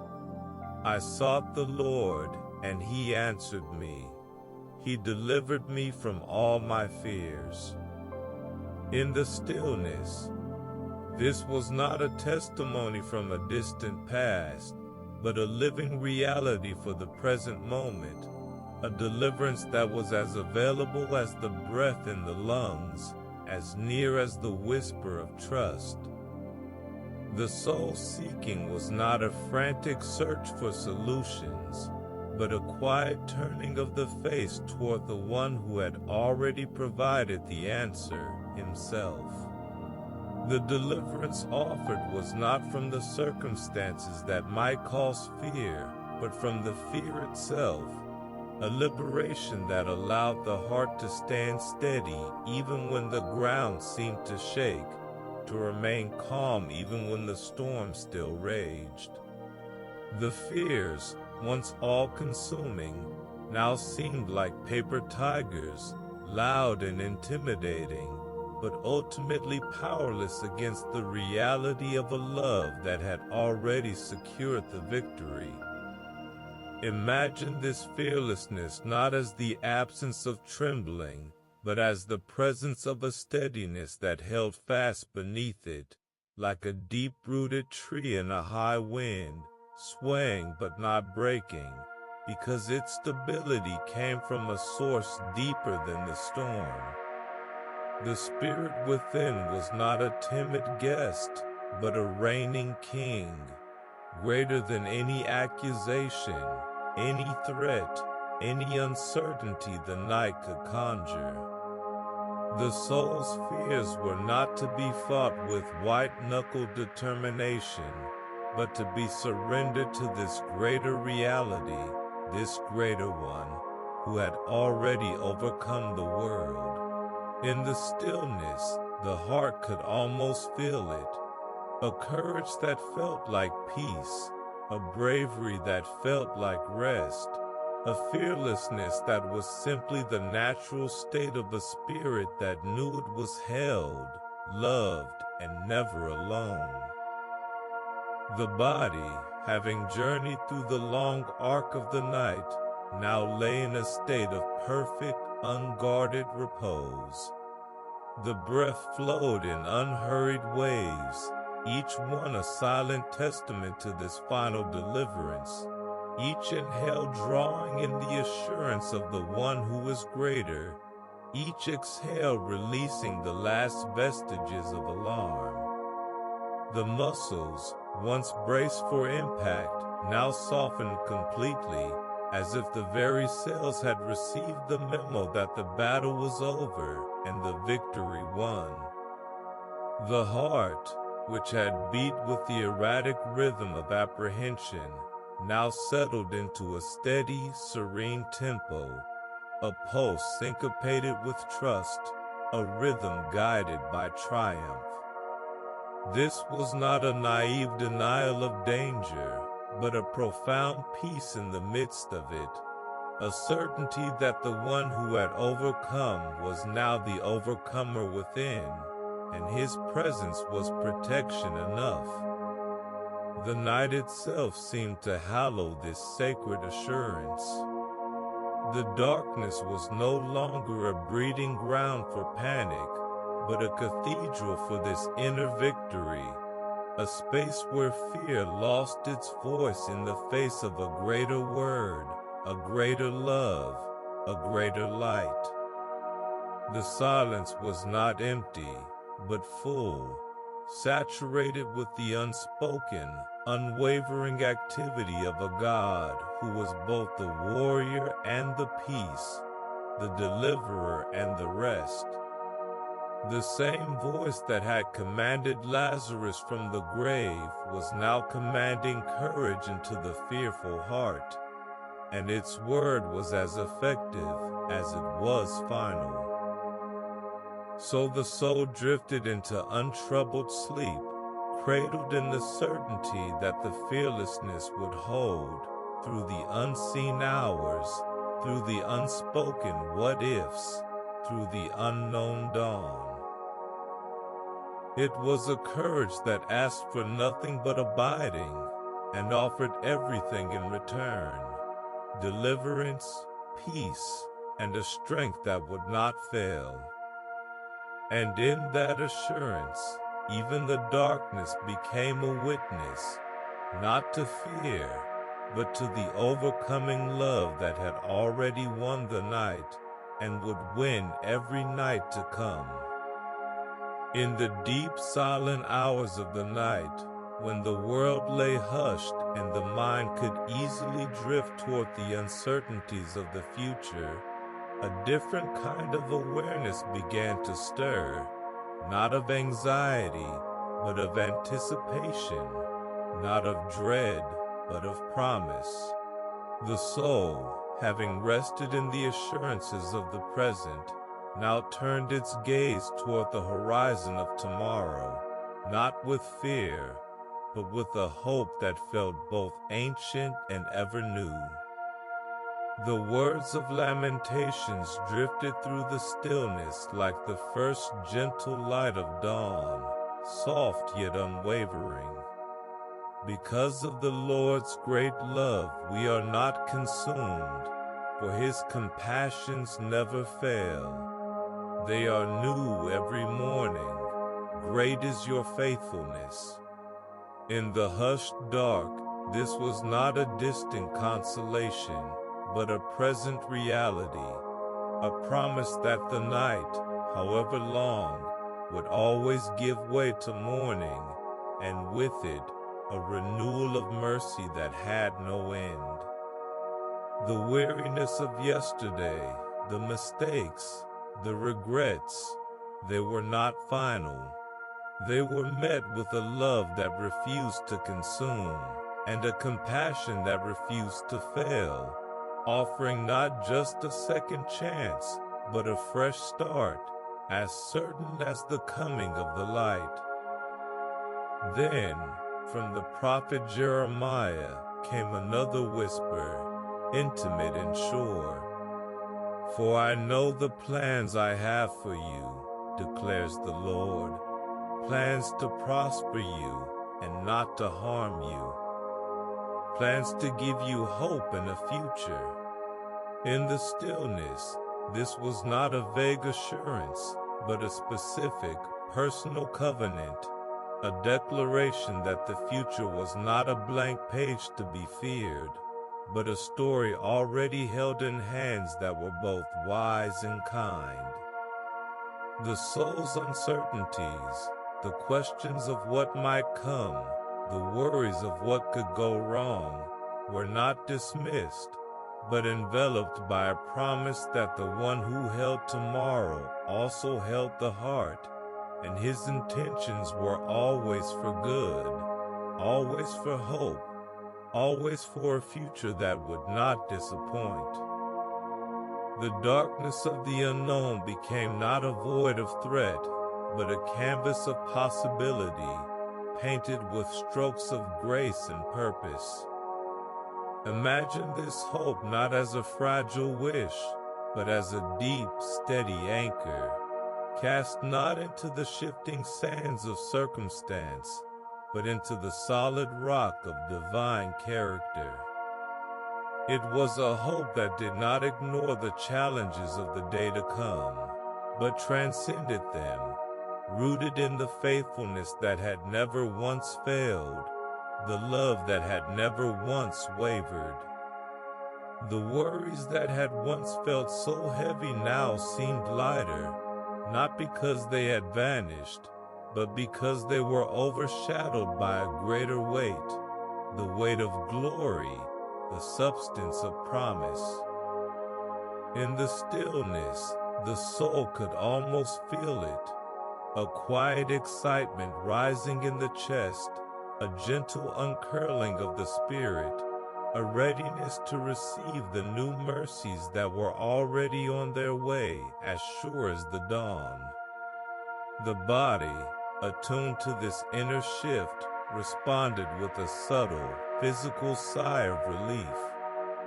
The breath deepened into a rhythm that felt both restful and expectant, each inhale drawing in the promise of new compassion, each exhale releasing the residue of yesterday's regrets. The muscles, once tense with the burden of what had been, now softened, as if the very cells were making room for the new thing about to unfold. The heart, which had beat with the heavy rhythm of past failures, now settled into a lighter, hopeful tempo, a pulse syncopated with grace, a rhythm guided by promise. This was not a denial of reality, but a participation in a deeper one, a reality where hope was not a fleeting emotion, but a permanent state, grounded in the character of a God whose faithfulness was as reliable as the rising sun. The night itself seemed to lean into this sacred anticipation.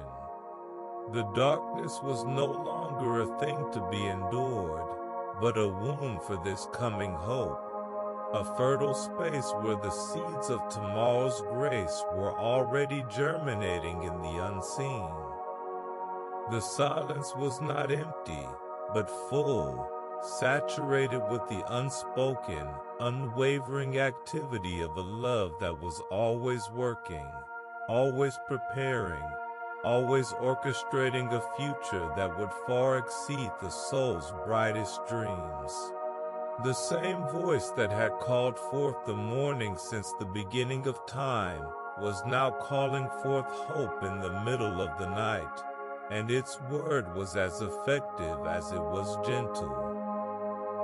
So the soul settled into this new, hopeful surrender, a trust not in the details of the future, but in the one who held it. It was a hope that asked for nothing but openness, and offered everything in return: mercy for the morning, purpose for the day, and a future that was secure in hands that would not let go. And as sleep drew near, the last conscious thought was not of any uncertainty, but of a promise, a hope that was, and would always be, enough.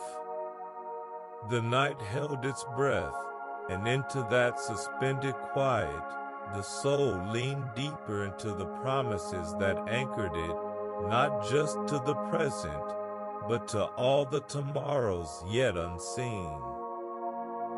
The words of the Apostle Paul to the Romans drifted through the stillness, rich with the weight of centuries and the freshness of this very moment.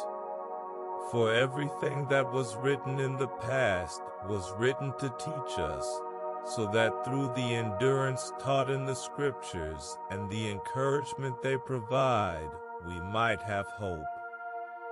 In the hushed dark, this was not a mere historical note, but a living tether, a connection to the faithfulness that had sustained generations, a testimony that the same God who had guided then was guiding now, and would guide always. The soul's uncertainties about the future were met not with empty optimism, but with the solid evidence of a track record of grace, a history of provision that stretched back to the dawn of time and forward to the edge of eternity. Then, from the Psalms came another whisper, intimate and patient. I wait for the Lord, my whole being waits, and in His word I put my hope. In the stillness, this was not a passive waiting, but an active resting, a whole being engagement with the promise that the one who had spoken the world into being was still speaking, and His word was as reliable as the laws that governed the cosmos. The soul's hopes were not hung on fragile threads of circumstance, but anchored in the unchanging character of the one who could not lie, who had never broken a promise, who had never abandoned a child. The darkness of the unknown became not a place of fear, but a sanctuary of expectation, a space where hope could grow in the rich soil of trust, watered by the memory of past faithfulness and the certainty of future grace. Imagine this hope not as a distant star, but as a near and constant glow, like the soft, persistent light of a lighthouse on a far shore, visible even in the deepest dark, guiding the way home. It did not remove the fog of uncertainty, but it pierced through it with a beam that never wavered, a promise that never failed. The worries about tomorrow, the what-ifs, the how-wills, the when-wills, now seemed smaller, not because they were answered, but because they were overshadowed by a greater reality, that the same hand that had carved the canyons and numbered the stars was already holding the future, and it was safe there, loved there, certain there. In the stillness, the soul could almost feel it, a quiet confidence rising in the spirit, a gentle unfurling of the heart, a readiness to receive the dawn not as a threat, but as a gift. The body, ever the faithful echo of the spirit, responded to this deepening assurance. The breath became a slow, rhythmic receiving, each inhale drawing in the encouragement of the scriptures, each exhale releasing the need to control or comprehend the days to come. The muscles, once tense with the weight of tomorrow's burdens, now softened, as if the very fibers were learning to lean into the promise of provision. The heart, which had beat with the anxious tempo of uncertainty, now settled into a steadier, quieter rhythm, a pulse syncopated with trust, a rhythm guided by hope. This was not a denial of life's challenges, but a transcendence of them, a participation in a hope that was not of this world, but was for this world, a gift to be carried into the dawn and beyond. The night itself seemed to hallow this sacred anticipation. The darkness was no longer a void of threat, but a canvas for this divine faithfulness, a space where hope could take root in the unseen, preparing to bloom with the first light. The silence was not empty, but full, saturated with the unspoken, unwavering activity of a God who was always working, always preparing, always orchestrating a future that would far exceed the soul's brightest dreams. The same voice that had whispered to prophets and kings was now whispering to this one heart, and its word was enough.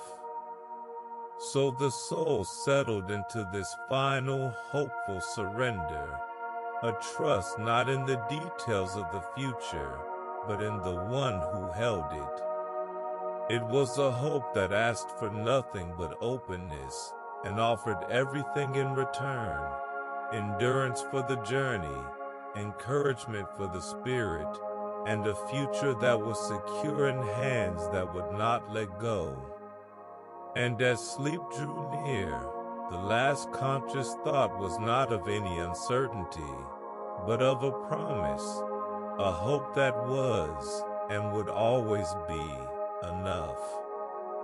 In the final, enveloping quiet of the night, the soul rested in the full assurance of a hope that felt not like a wish, but like a certainty, an anchor cast deep into the unseen, holding fast against the tides of doubt and the whispers of what might be.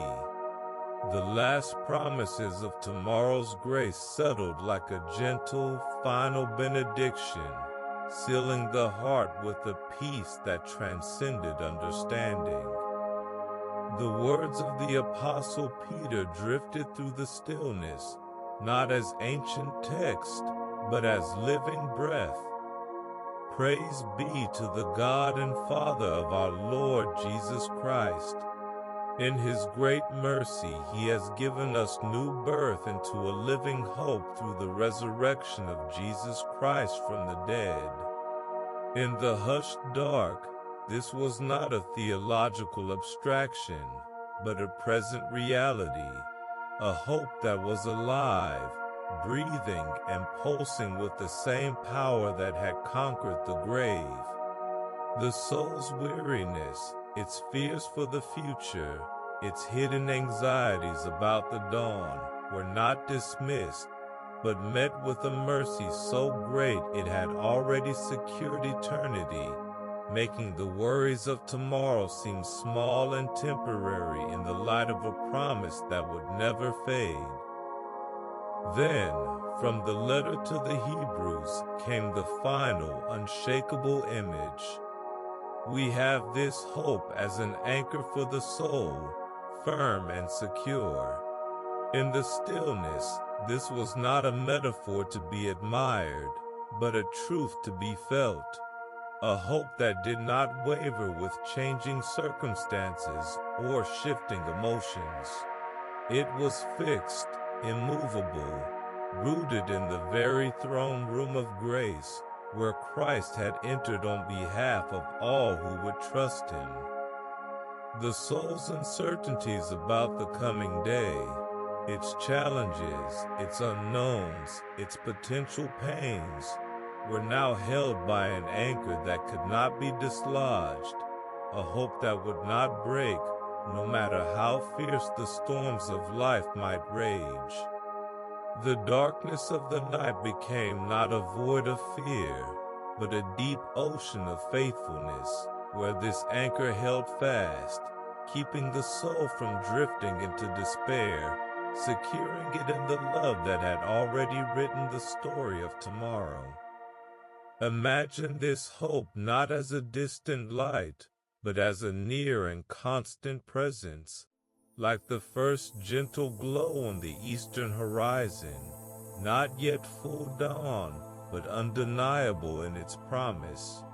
It did not erase the shadows, but it outshone them, casting them in a new light, transforming them from threats to contrasts that made the coming radiance all the more beautiful. The soul's concerns about the future, the unfinished tasks, the unresolved conversations, the unmet longings, now seem to shrink, not into insignificance, but into their proper place. Temporary details in an eternal narrative, held in order by an author who never made a mistake. In the stillness, the heart could almost feel it, a quiet excitement, a gentle stirring, a readiness to receive the new day not as a burden, but as a gift, filled with mercies that were, even now, being prepared. The body, having journeyed through the long arc of the night, now lay in a state of perfect, hopeful repose. The breath flowed in unhurried waves, each one a silent testament to this anchored hope, each inhale drawing in the assurance of resurrection life, each exhale releasing the last vestiges of dread. The muscles, once tense with the weight of tomorrow's expectations, now softened completely, as if the very cells were resting in the certainty that the future was already held. The heart, which had beat with the anxious rhythm of uncertainty, now settled into a steady, serene tempo, a pulse syncopated with grace, a rhythm guided by promise.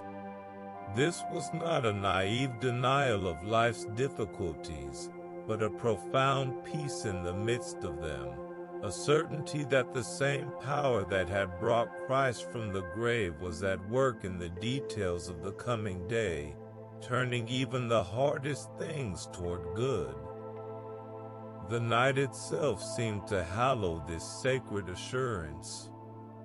The darkness was no longer a thing to be endured, but a sanctuary for this living hope, a fertile ground where trust took root in the unseen, preparing to bloom with the first light.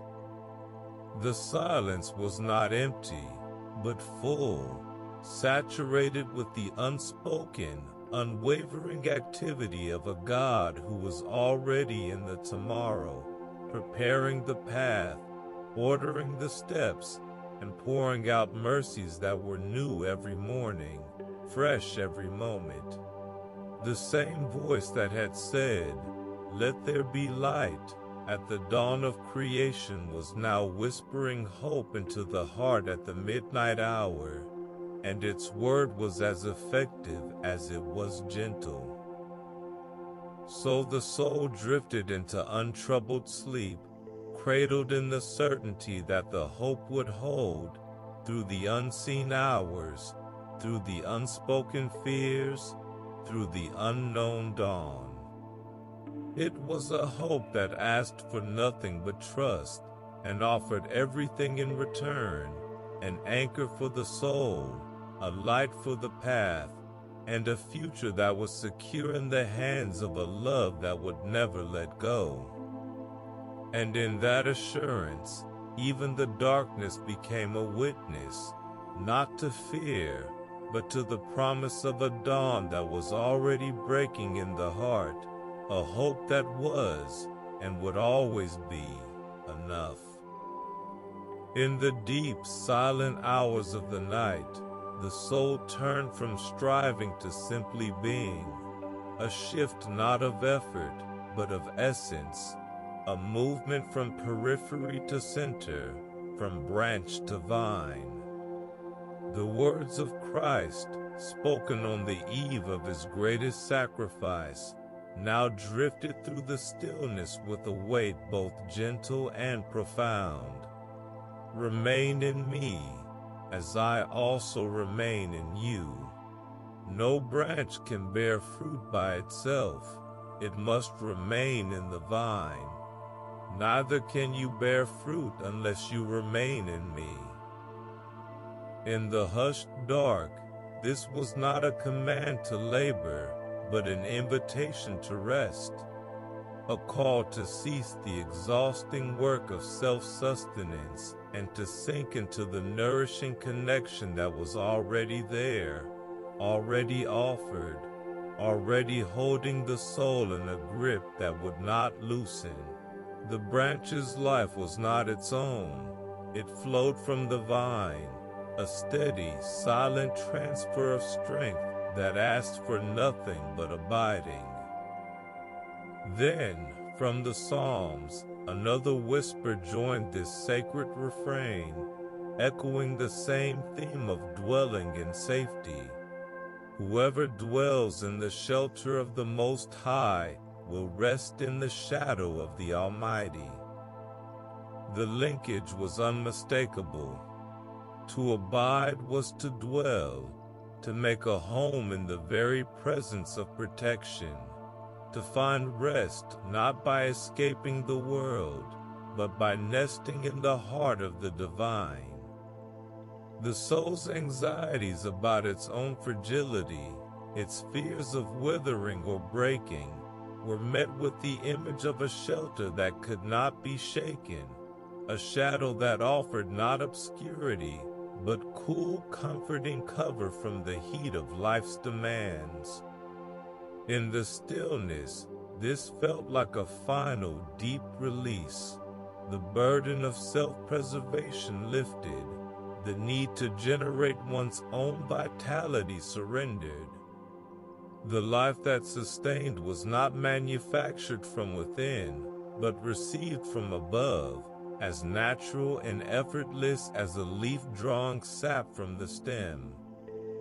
Imagine this abiding not as a tense clinging, but as a relaxed leaning, like a child resting against a parent's chest, not holding on in fear, but being held in love.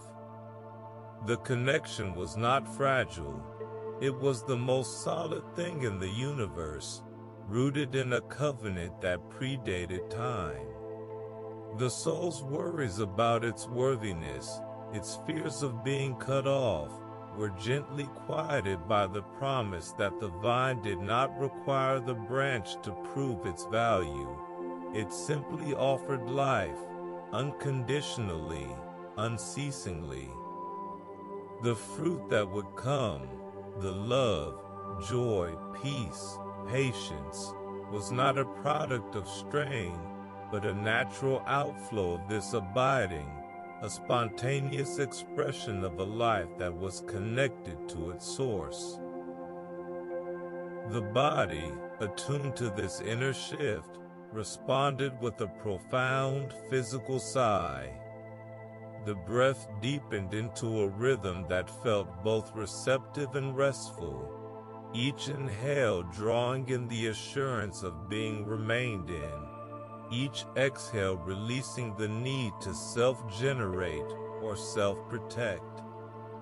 The muscles, once tense with the effort of holding on, now softened completely, as if the very bones were learning to rely on a support that never tired.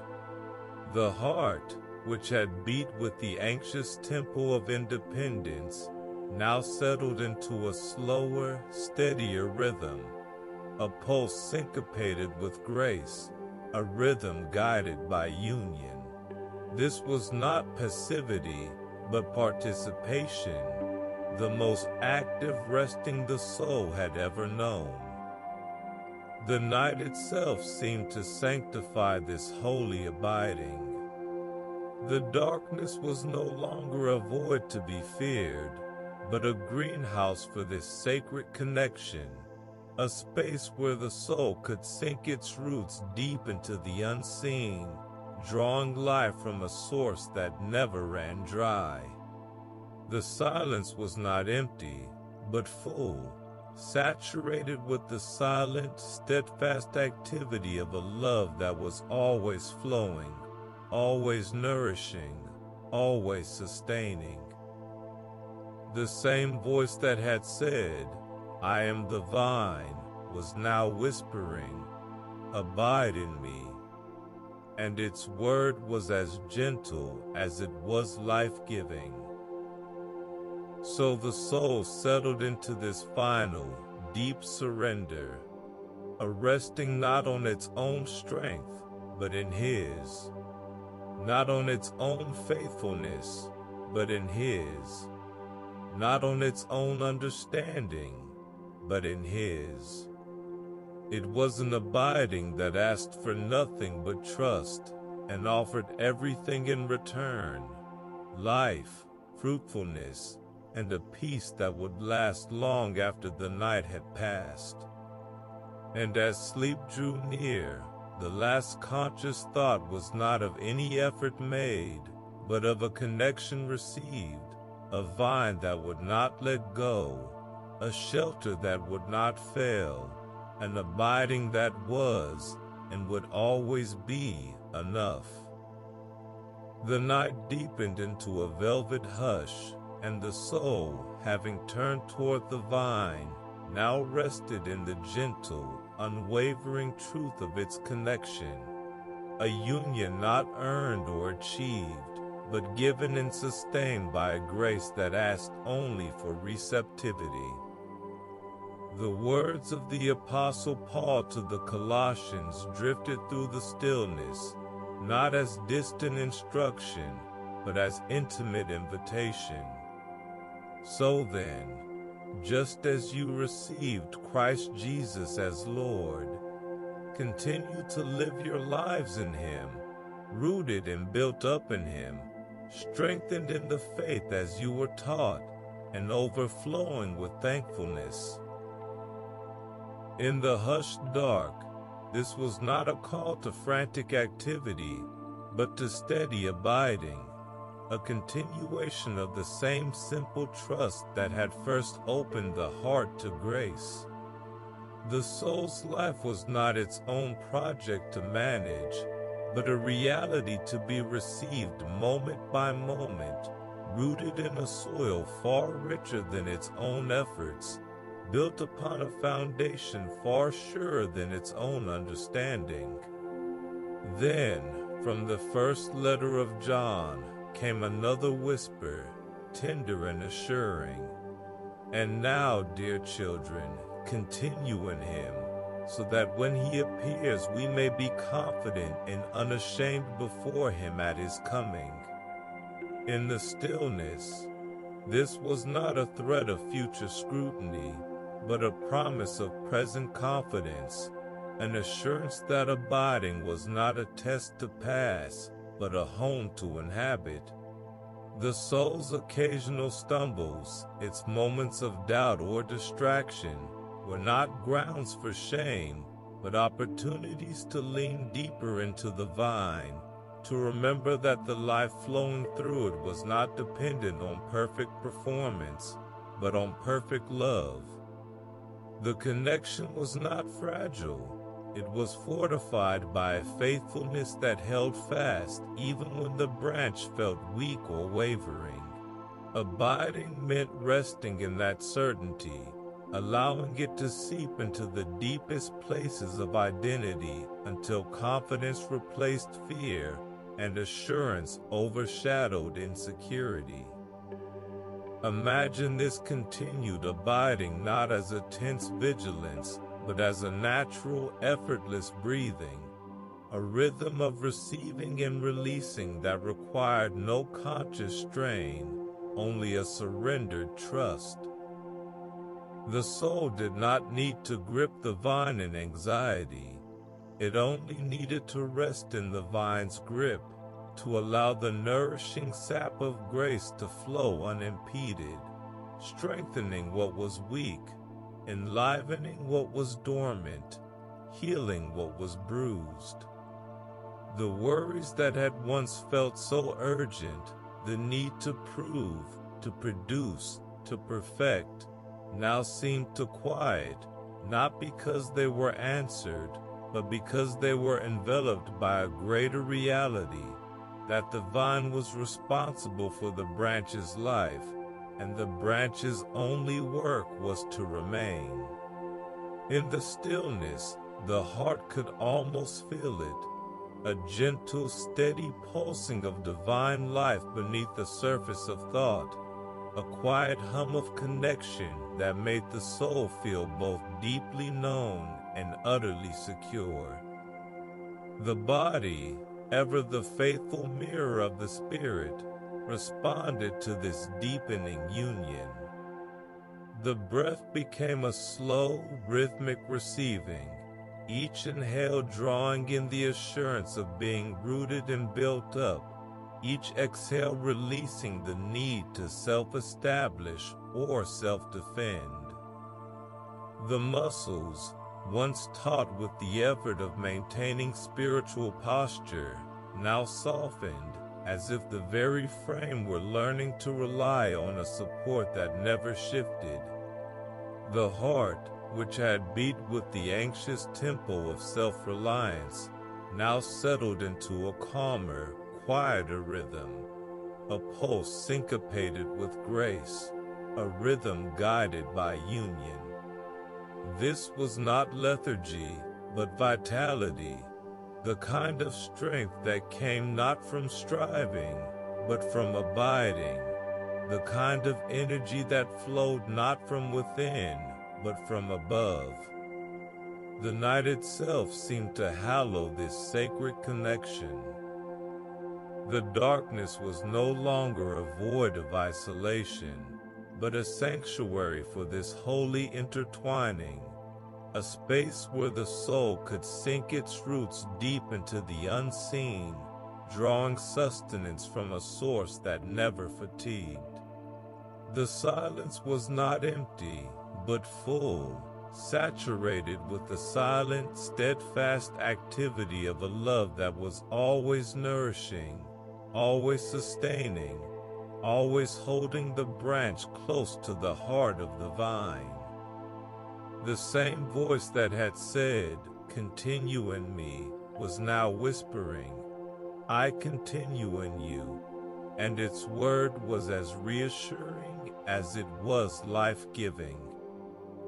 So the soul settled into this final deep rest, an abiding that asked for nothing but trust, and offered everything in return: rootedness, strength, and an overflow of thankfulness that arose not from circumstances, but from connection. And as sleep drew near, the last conscious thought was not of any effort made, but of a union received, a vine that held fast, a life that flowed free, and an abiding that was, and would always be, enough. In the final, enveloping quiet of the night, the soul rested in the profound simplicity of union, a connection so intimate it felt less like a relationship and more like a shared existence, a merging of heart and vine that left no room for separation or fear. The closing whispers of Scripture settled like a gentle, final seal upon this sacred abiding, each word a deep root sinking into the soil of divine faithfulness. The words of the Apostle Paul to the Galatians drifted through the stillness, not as theological abstraction, but as lived reality. I have been crucified with Christ, and I no longer live, but Christ lives in me. In the hushed dark, this was not a loss of identity, but its ultimate fulfillment, a surrender so complete that the soul's fragile life was now held, guided, and sustained by a life that could not be diminished, a presence that could not be shaken.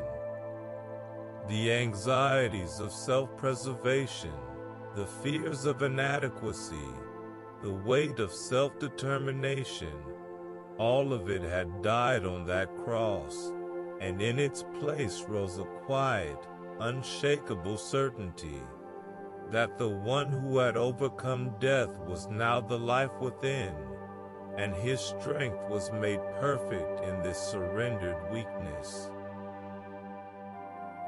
Then, from the Psalms, came the intimate, unwavering cry of a heart that had found its home. Because you are my help, I sing in the shadow of your wings. I cling to you, your right hand upholds me.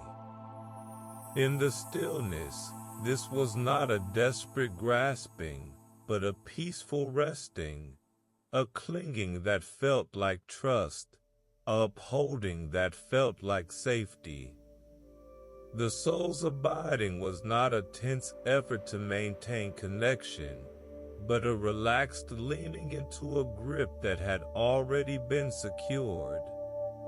The shadow of his wings was not a place of obscurity, but of nearness, a shelter so close that every breath was shared, every heartbeat synchronized, every fear quieted by the rhythm of a love that would not let go. The darkness of the night became not a void, but a sanctuary for this holy embrace, a space where the soul could cease its striving and simply be held in a right hand that had never once faltered. Imagine this abiding not as a state to be achieved, but as a home to be inhabited, a permanent dwelling in the heart of the divine, where the soul's worth was not measured by its fruitfulness, but by its connectedness.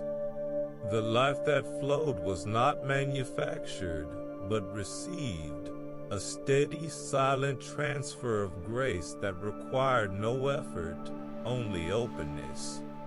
The worries that had once clamored for attention now seemed distant, not because they were solved, but because they were overshadowed by a greater reality, that the vine was responsible for the branch, and the branch's only task was to remain.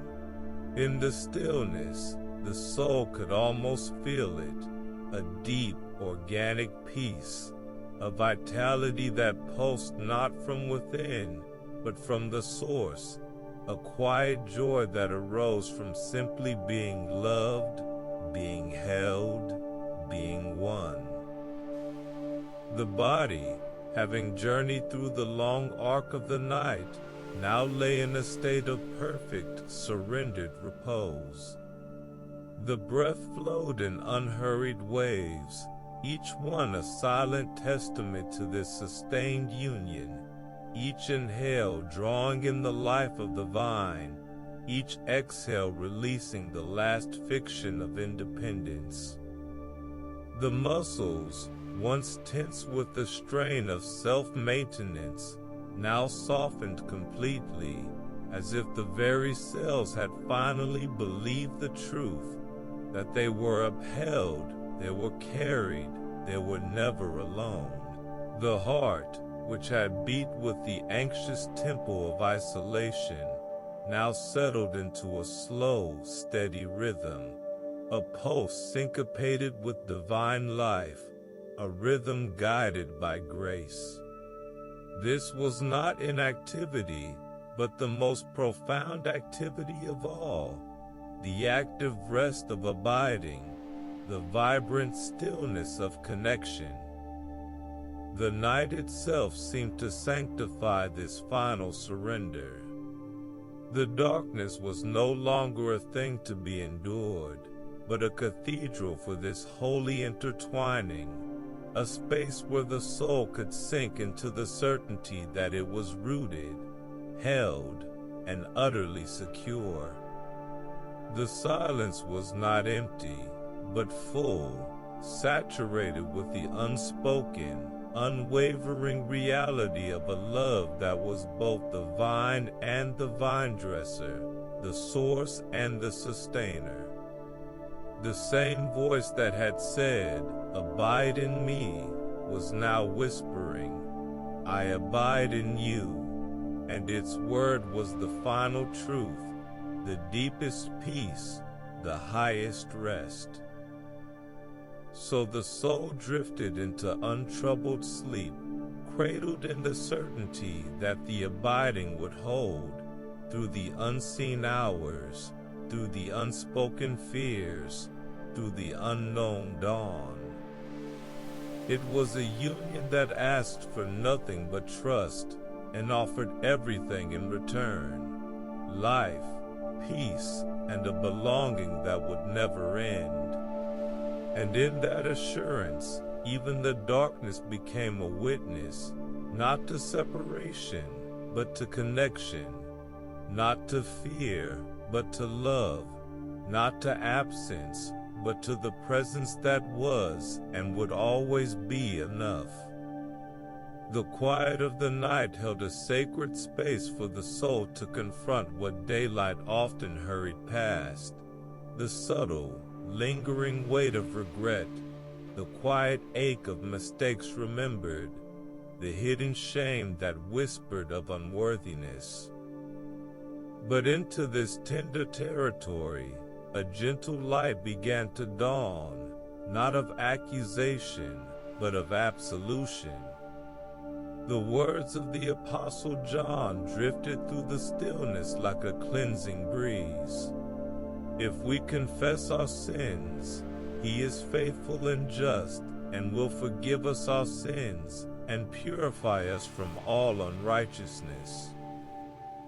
In the hushed dark, this was not a transaction to be negotiated, but a promise to be received, an assurance that the soul's honesty about its failings was met not with rejection, but with a faithfulness that had already made provision. The confession needed no eloquence. It was the simple, sighing admission of a heart too tired to pretend, met by a grace too generous to measure. Then, from the Psalms came another whisper, vivid and liberating. As far as the east is from the west, so far has He removed our transgressions from us. In the stillness, this was not a poetic exaggeration, but a divine reality, a removal so complete it defied human comprehension. The soul stumbles, its sharp words, its silent betrayals were not merely overlooked, they were eradicated, separated from it by a distance that could never be traversed, buried in a sea of forgetfulness where divine love refused to fish. The burden of self-condemnation, which had felt so permanent, so intrinsic to identity, now began to loosen its grip, not by force of will, but by the gentle, overwhelming truth that the one who had been wronged was also the one who had done the removing. The past, once a chain, became a closed chapter, its power dissolved by a love that chose to remember no more. Imagine this forgiveness not as a distant legal decree, but as a near, tangible washing, like a slow, warm rain over parched earth, soaking into the cracks of the soul, softening what had been brittle, nourishing what had been dormant. It did not shame the heart for its stains, it simply cleansed them, leaving behind a freshness that felt like morning after a long night. The regrets that had played like a broken record in the mind now seemed to quiet, not because they were erased from memory, but because they were stripped of their sting, their accusation neutralized by a greater verdict: forgiven, beloved, made new. In the stillness, the soul could almost feel it, a lightness in the chest, a loosening in the shoulders, a quiet unclenching of the spirit as it finally released what had already been released by heaven. The body, ever the faithful echo of the inner world, responded to this deep cleansing. The breath became a slow, rhythmic receiving, each inhale drawing in the promise of purification, each exhale releasing the heavy residue of shame. The muscles, once tense with the effort of self-protection and self-punishment, now softened, as if the very fibers were drinking in the assurance that they were no longer on trial. The heart, which had beat with the guilty rhythm of unworthiness, now settled into a steadier, quieter tempo, a pulse syncopated with grace, a rhythm guided by mercy. This was not a denial of wrong done, but a transcendence of it, a participation in a forgiveness that was not earned, but given, not deserved but lavished. The night itself seemed to hallow this sacred exchange. The darkness was no longer a hiding place for shame, but a sanctuary for this holy cleansing, a space where the soul could be utterly honest and utterly accepted, where no fault was too great for the grace that covered it. The silence was not empty, but full, saturated with the unspoken, unwavering activity of a love that was both just and merciful, faithful to forgive and powerful to purify. The same voice that had spoken peace to the storm was now speaking peace to the troubled conscience, and its word was as effective as it was gentle. So the soul settled into this initial deep surrender, a receiving of the peace that came not from innocence, but from forgiveness. It was a peace that asked for nothing but honesty and offered everything in return: cleansing, freedom, and a lightness that would last long after the night had passed. And as sleep drew near, the last conscious thought was not of any failure, but of a faithfulness that had already dealt with it, a forgiveness that was, and would always be, enough. The night deepened, wrapping the soul in a stillness that felt both vulnerable and safe, a space where the last vestiges of guilt could finally be released, not through effort, but through the quiet reception of a grace that ran deeper than any failure. The words of the prophet Micah drifted through the darkness, gentle yet mighty. You will again have compassion on us. You will tread our sins underfoot and hurl all our iniquities into the depths of the sea. In the hushed quiet, this was not a distant hope, but a present reality, a divine action so complete it felt almost physical, as if the weight of wrongs had been gathered up and cast into an ocean of mercy, never to be retrieved, never to rise again. The soul's secret shames, its hidden regrets, were not merely pardoned, they were annihilated, crushed under the foot of a love that refused to hold them against the heart that had carried them for so long. Then, from the letter to the Ephesians, came another layer of this liberating truth, rich with the language of redemption. In him we have redemption through his blood, the forgiveness of sins, in accordance with the riches of God's grace. In the stillness, this was not a theological concept, but a personal inheritance, a forgiveness purchased not with gold, but with grace, offered freely to the soul that had nothing to offer in return. The debt of sin was not overlooked, it was paid in full, canceled by a love that had willingly taken the cost upon itself. The soul's unworthiness, which had once felt like a permanent stain, now began to fade, not because it had been scrubbed away by human striving, but because it had been covered by a righteousness not its own, a grace that declared the heart clean, whole, and fully accepted. Imagine this forgiveness not as a distant legal transaction, but as a near, intimate embrace, like a parent gathering a repentant child, not to rehearse the failure, but to rejoice in the reunion.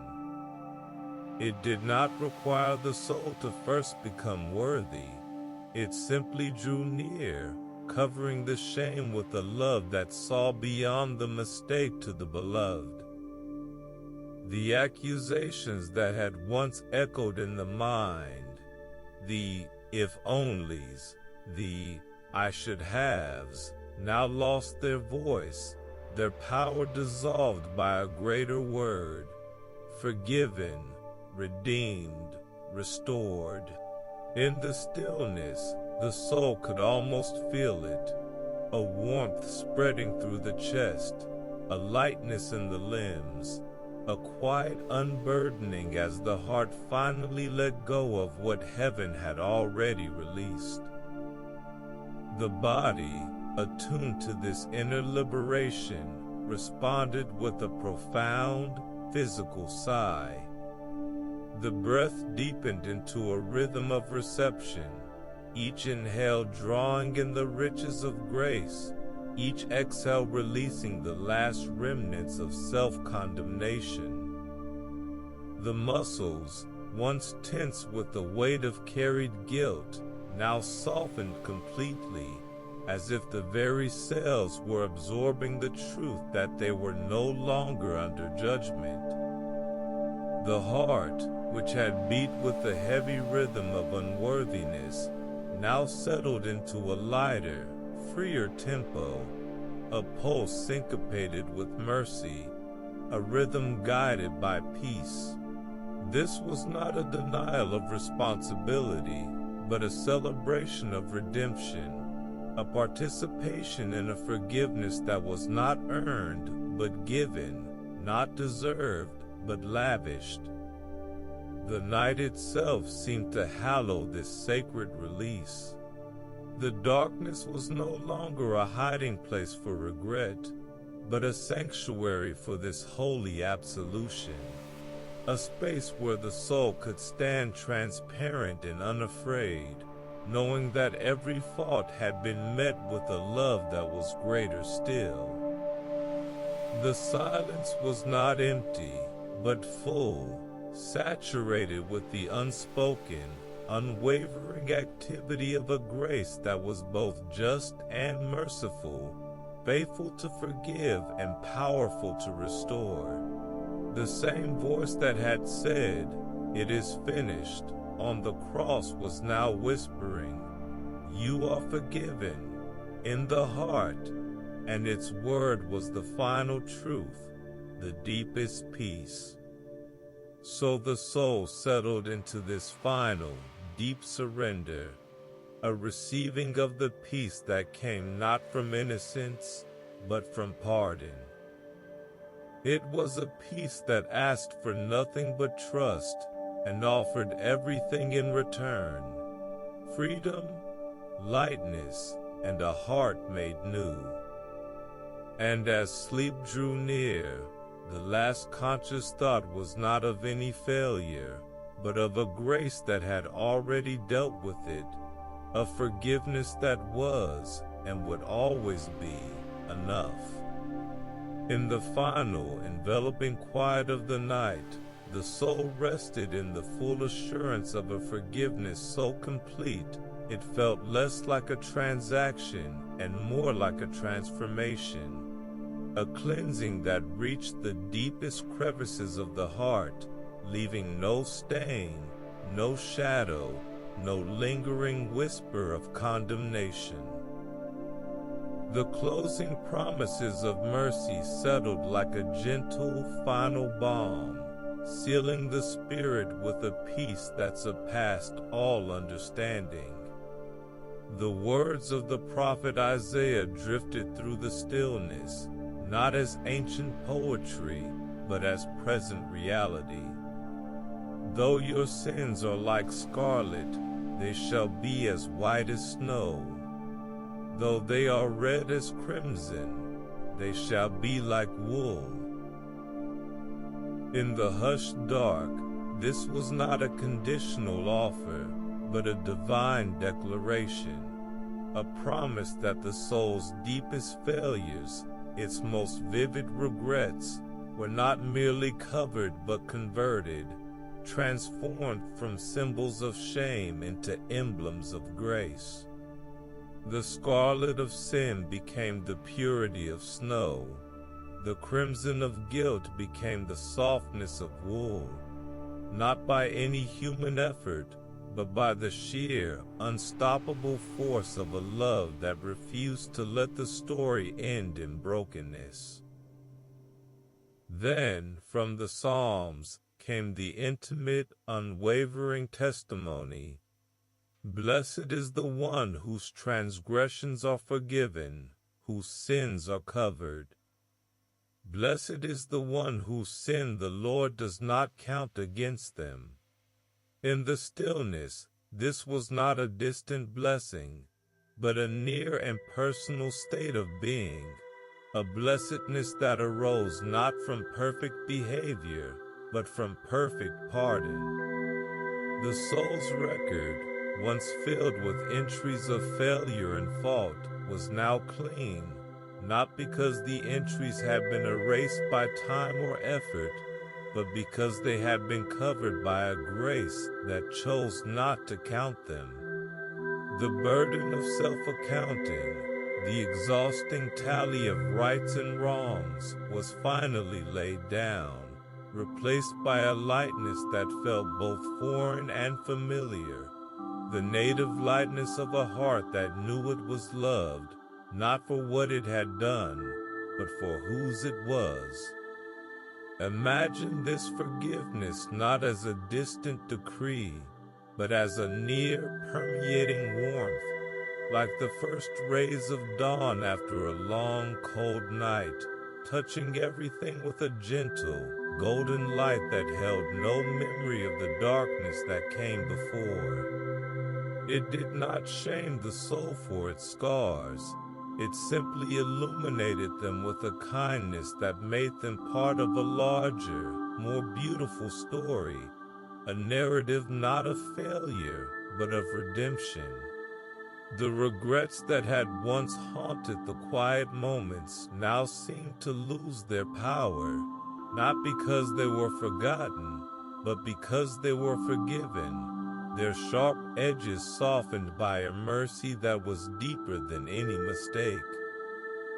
In the stillness, the soul could almost feel it, a profound, cellular peace, a quiet hum of wholeness that resonated through the spirit, a sense of being not just pardoned, but made new.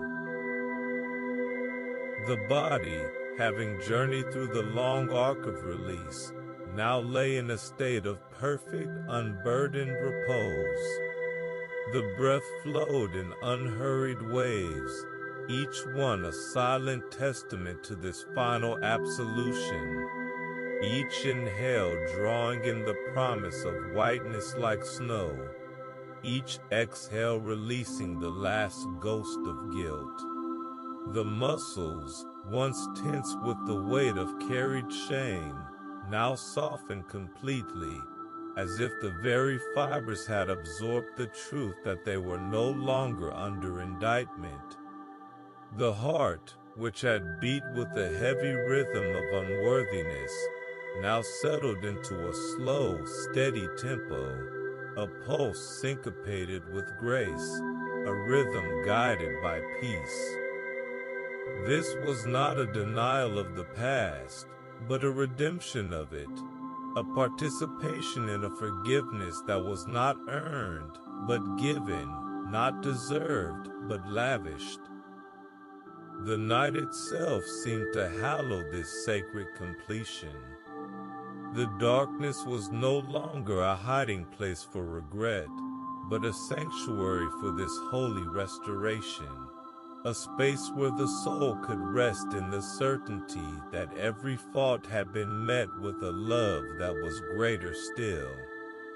The silence was not empty, but full, saturated with the unspoken, unwavering activity of a grace that was both just and merciful, faithful to forgive and powerful to make new. The same voice that had spoken light into existence was now speaking purity into the penitent heart, and its word was the final truth, the deepest peace. So the soul drifted into untroubled sleep, cradled in the certainty that the forgiveness would hold through the unseen hours, through the unspoken fears, through the unknown dawn. It was a peace that asked for nothing but reception and offered everything in return: cleansing, freedom, and a heart made white as snow. And in that assurance, even the darkness became a witness, not to sin, but to salvation, not to guilt, but to grace, not to brokenness, but to the beauty of a forgiveness that was and would always be enough. The night had woven its quiet tapestry, each thread a promise, each color a grace, until the soul lay wrapped in a peace that felt both earned and given, both fought for and freely received. Now, in these final, deepening hours, the whispers of the evening gathered into a gentle benediction, a summary not of lessons learned, but of truths remembered, of assurances that had sunk from the mind into the marrow. The soul did not need to grasp for them. They rose unbidden, like familiar melodies from a well-loved hymn, each one a stanza in the lullaby of divine faithfulness. The Lord is my shepherd, I shall not want. The words floated up from the depths, not as a distant memory, but as a present reality. A shepherd who had indeed led through the valley, whose rod and staff had indeed comforted, whose table had been prepared even in the presence of enemies seen and unseen. The soul's wants had not all been met, but its deepest need had, the need for presence, for guidance, for a care that did not fail when the shadows lengthened. Then came the echo from Isaiah, firm and tender. Fear not, for I am with you. Be not dismayed, for I am your God. It was a promise that had been tested in the furnace of the night's anxieties and had emerged unshaken. The fears that had felt like giants were now remembered as shadows, their power dissolved not by the soul's courage, but by the nearness of a presence that had refused to leave, even when the heart had felt most alone. The dismay that had threatened to overwhelm had been met with a strength that was not its own, a strength that had whispered, I will help you, and had proven truer than the trembling of the flesh.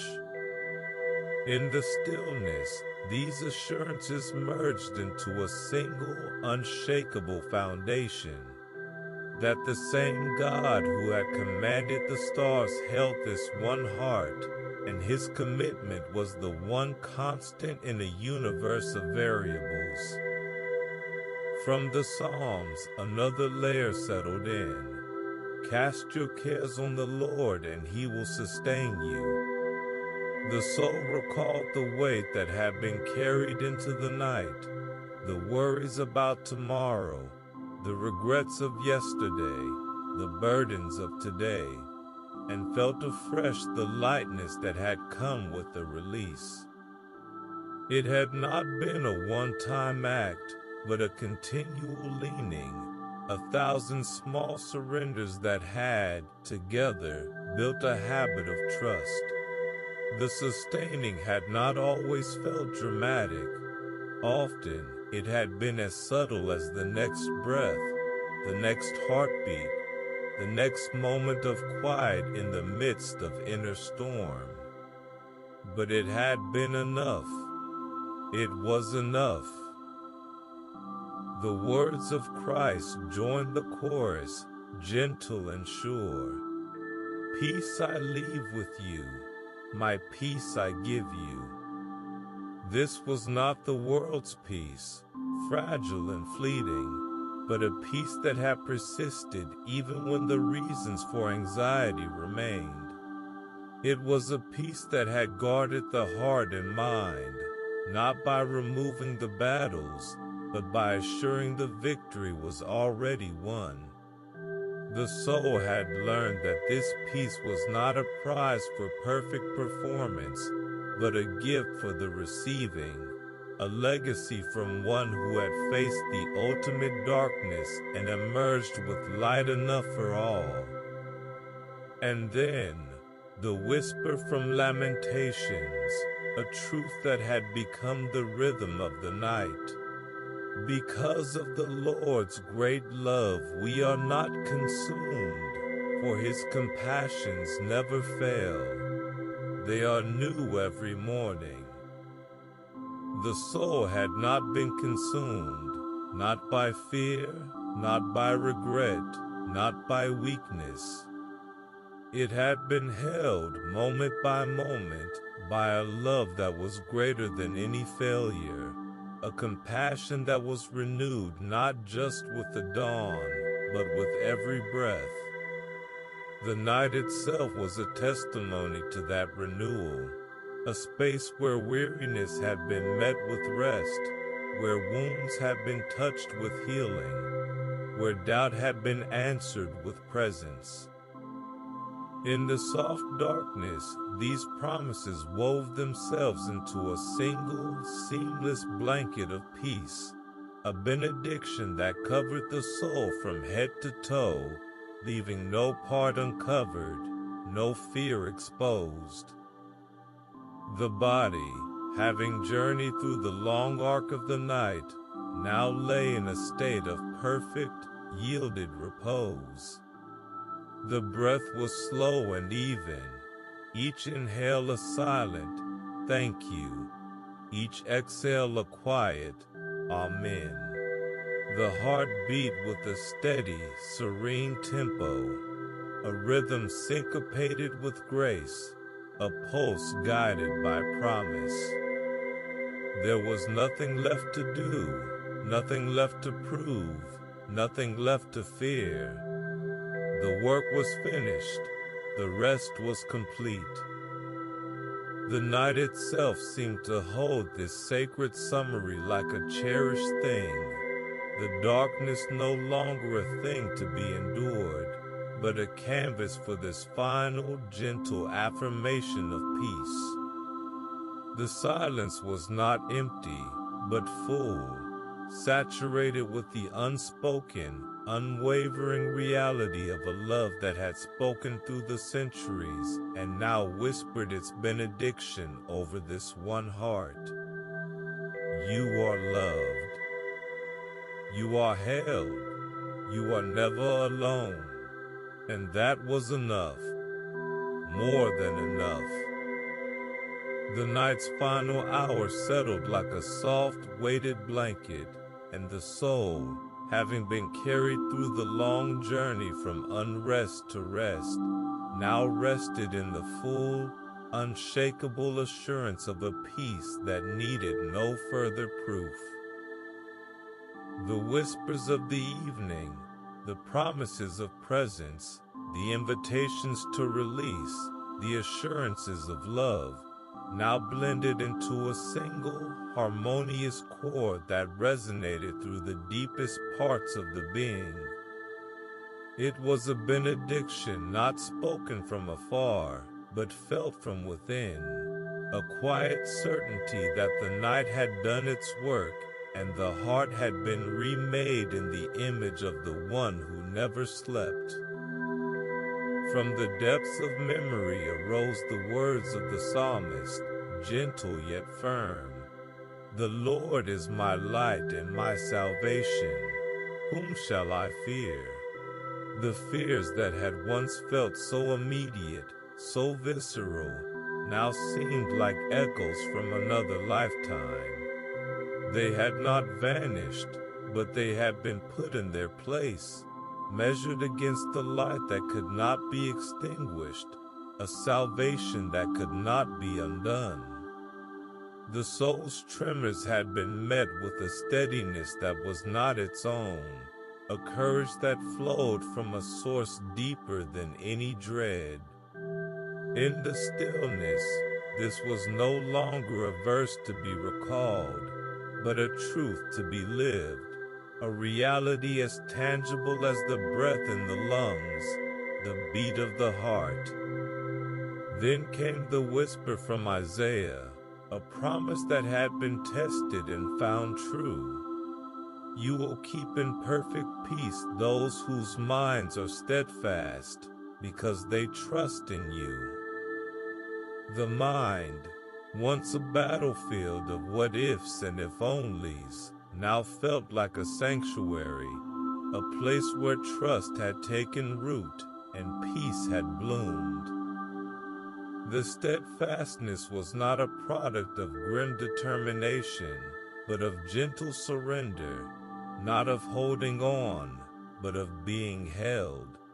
The soul had learned that perfect peace was not the absence of trouble, but the presence of a trust that could weather any storm, because it was anchored in a character that never changed. The words of Christ joined the chorus, soft and sure. Come to me, all you who are weary and burdened, and I will give you rest. The weariness that had weighed down the limbs and clouded the thoughts had indeed been met, not with a temporary reprieve, but with a deep, lasting rest that felt like coming home. The burdens had been lifted, not by the soul's own strength, but by hands that had borne far greater weights. The invitation had been accepted, and the rest had been given, a gift that asked for nothing but receptivity, and offered everything in return. From the letter to the Romans, a final assurance settled in. Neither height nor depth, nor anything else in all creation, will be able to separate us from the love of God that is in Christ Jesus our Lord. This was the foundation upon which all other promises stood, the love that had been there before the night began and would remain long after the dawn broke. It was a love that had not wavered when the soul had trembled, had not withdrawn when the heart had doubted. It was a love that had held fast, a constant in the midst of change, a certainty in the face of uncertainty. In the soft darkness, these truths wove themselves into a final, seamless blanket of peace, a benediction that covered the soul completely, leaving no corner untouched by grace. The body, having yielded to the long, gentle work of the night, now lay in a state of perfect, unguarded repose. The breath was slow and even, each inhale a silent reception of love, each exhale a quiet release into trust. The heart beat with a steady, serene rhythm, a pulse syncopated with grace, a tempo guided by peace. There was nothing left to do, nothing left to fear, nothing left to prove. The work was finished, the rest was complete. The night itself seemed to hold this sacred conclusion like a cherished secret, the darkness no longer a thing to be endured, but a sanctuary for this final, gentle affirmation. The silence was not empty, but full, saturated with the unspoken, unwavering reality of a love that had spoken through the ages, and now whispered its benediction over this one heart. You are safe. You are loved. You are mine. And that was enough. More than enough. The night had woven its quiet tapestry, each thread a promise, each color a grace, until the soul lay wrapped in a peace that felt both earned and given, both fought for and freely received. Now, in these final, deepening hours, the whispers of the evening gathered into a gentle benediction, a summary not of lessons learned, but of truths remembered, of assurances that had sunk from the mind into the marrow. The soul did not need to grasp for them. They rose unbidden, like familiar melodies from a well-loved hymn, each one a stanza in the lullaby of divine faithfulness. The Lord is my shepherd, I shall not want. The words floated up from the depths, not as a distant memory, but as a present reality. A shepherd who had indeed led through the valley, whose rod and staff had indeed comforted, whose table had been prepared even in the presence of enemies, seen and unseen.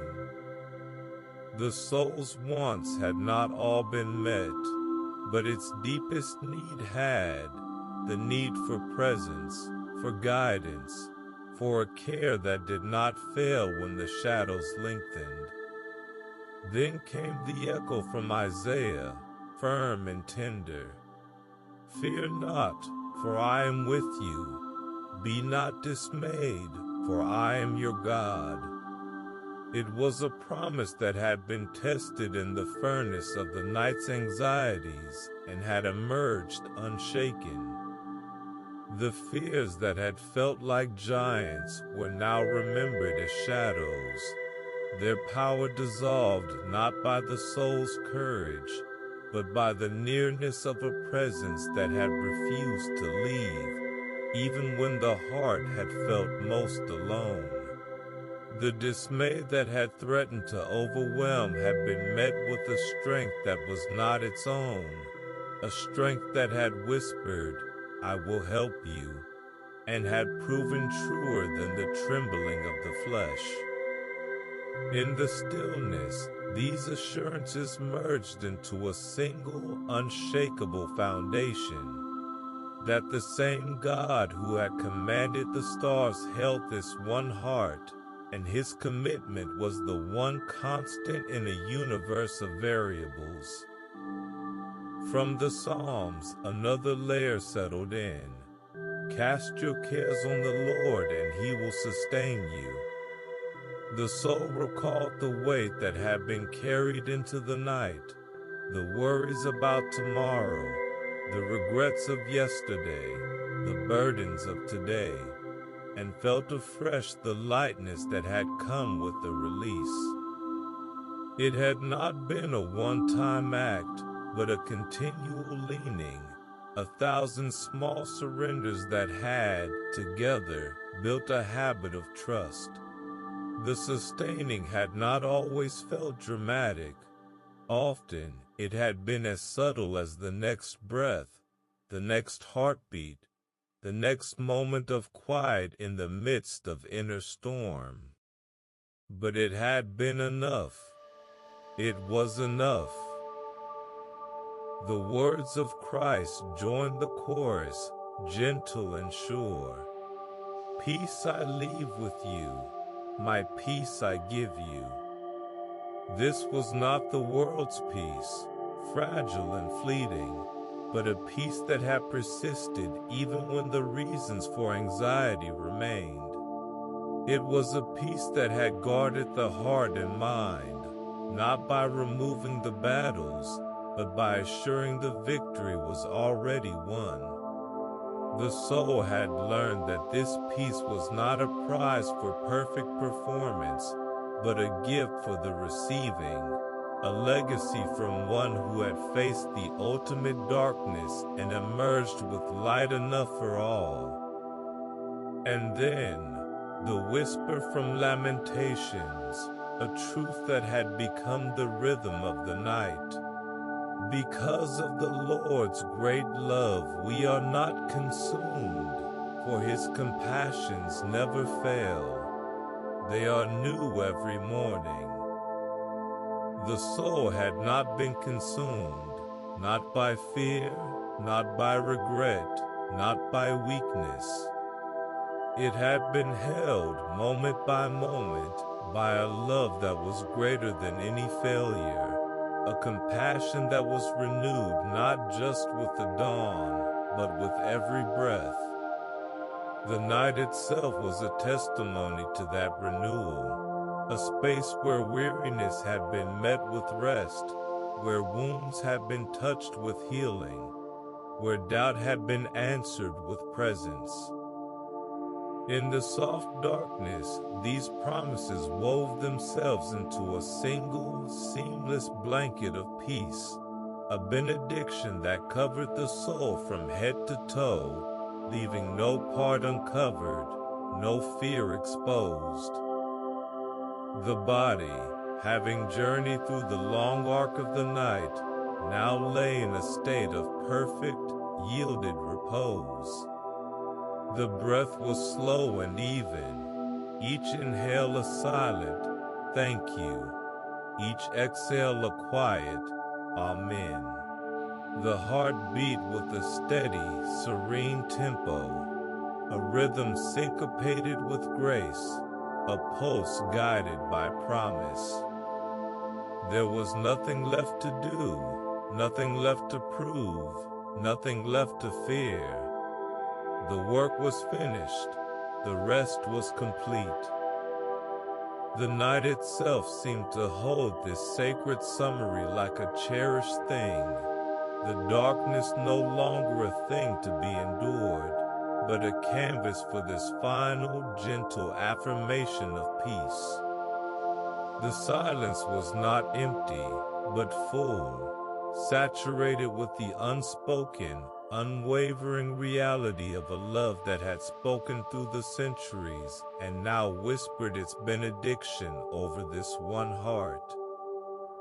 You are loved. You are held. You are never alone. And that was enough. More than enough. Amen.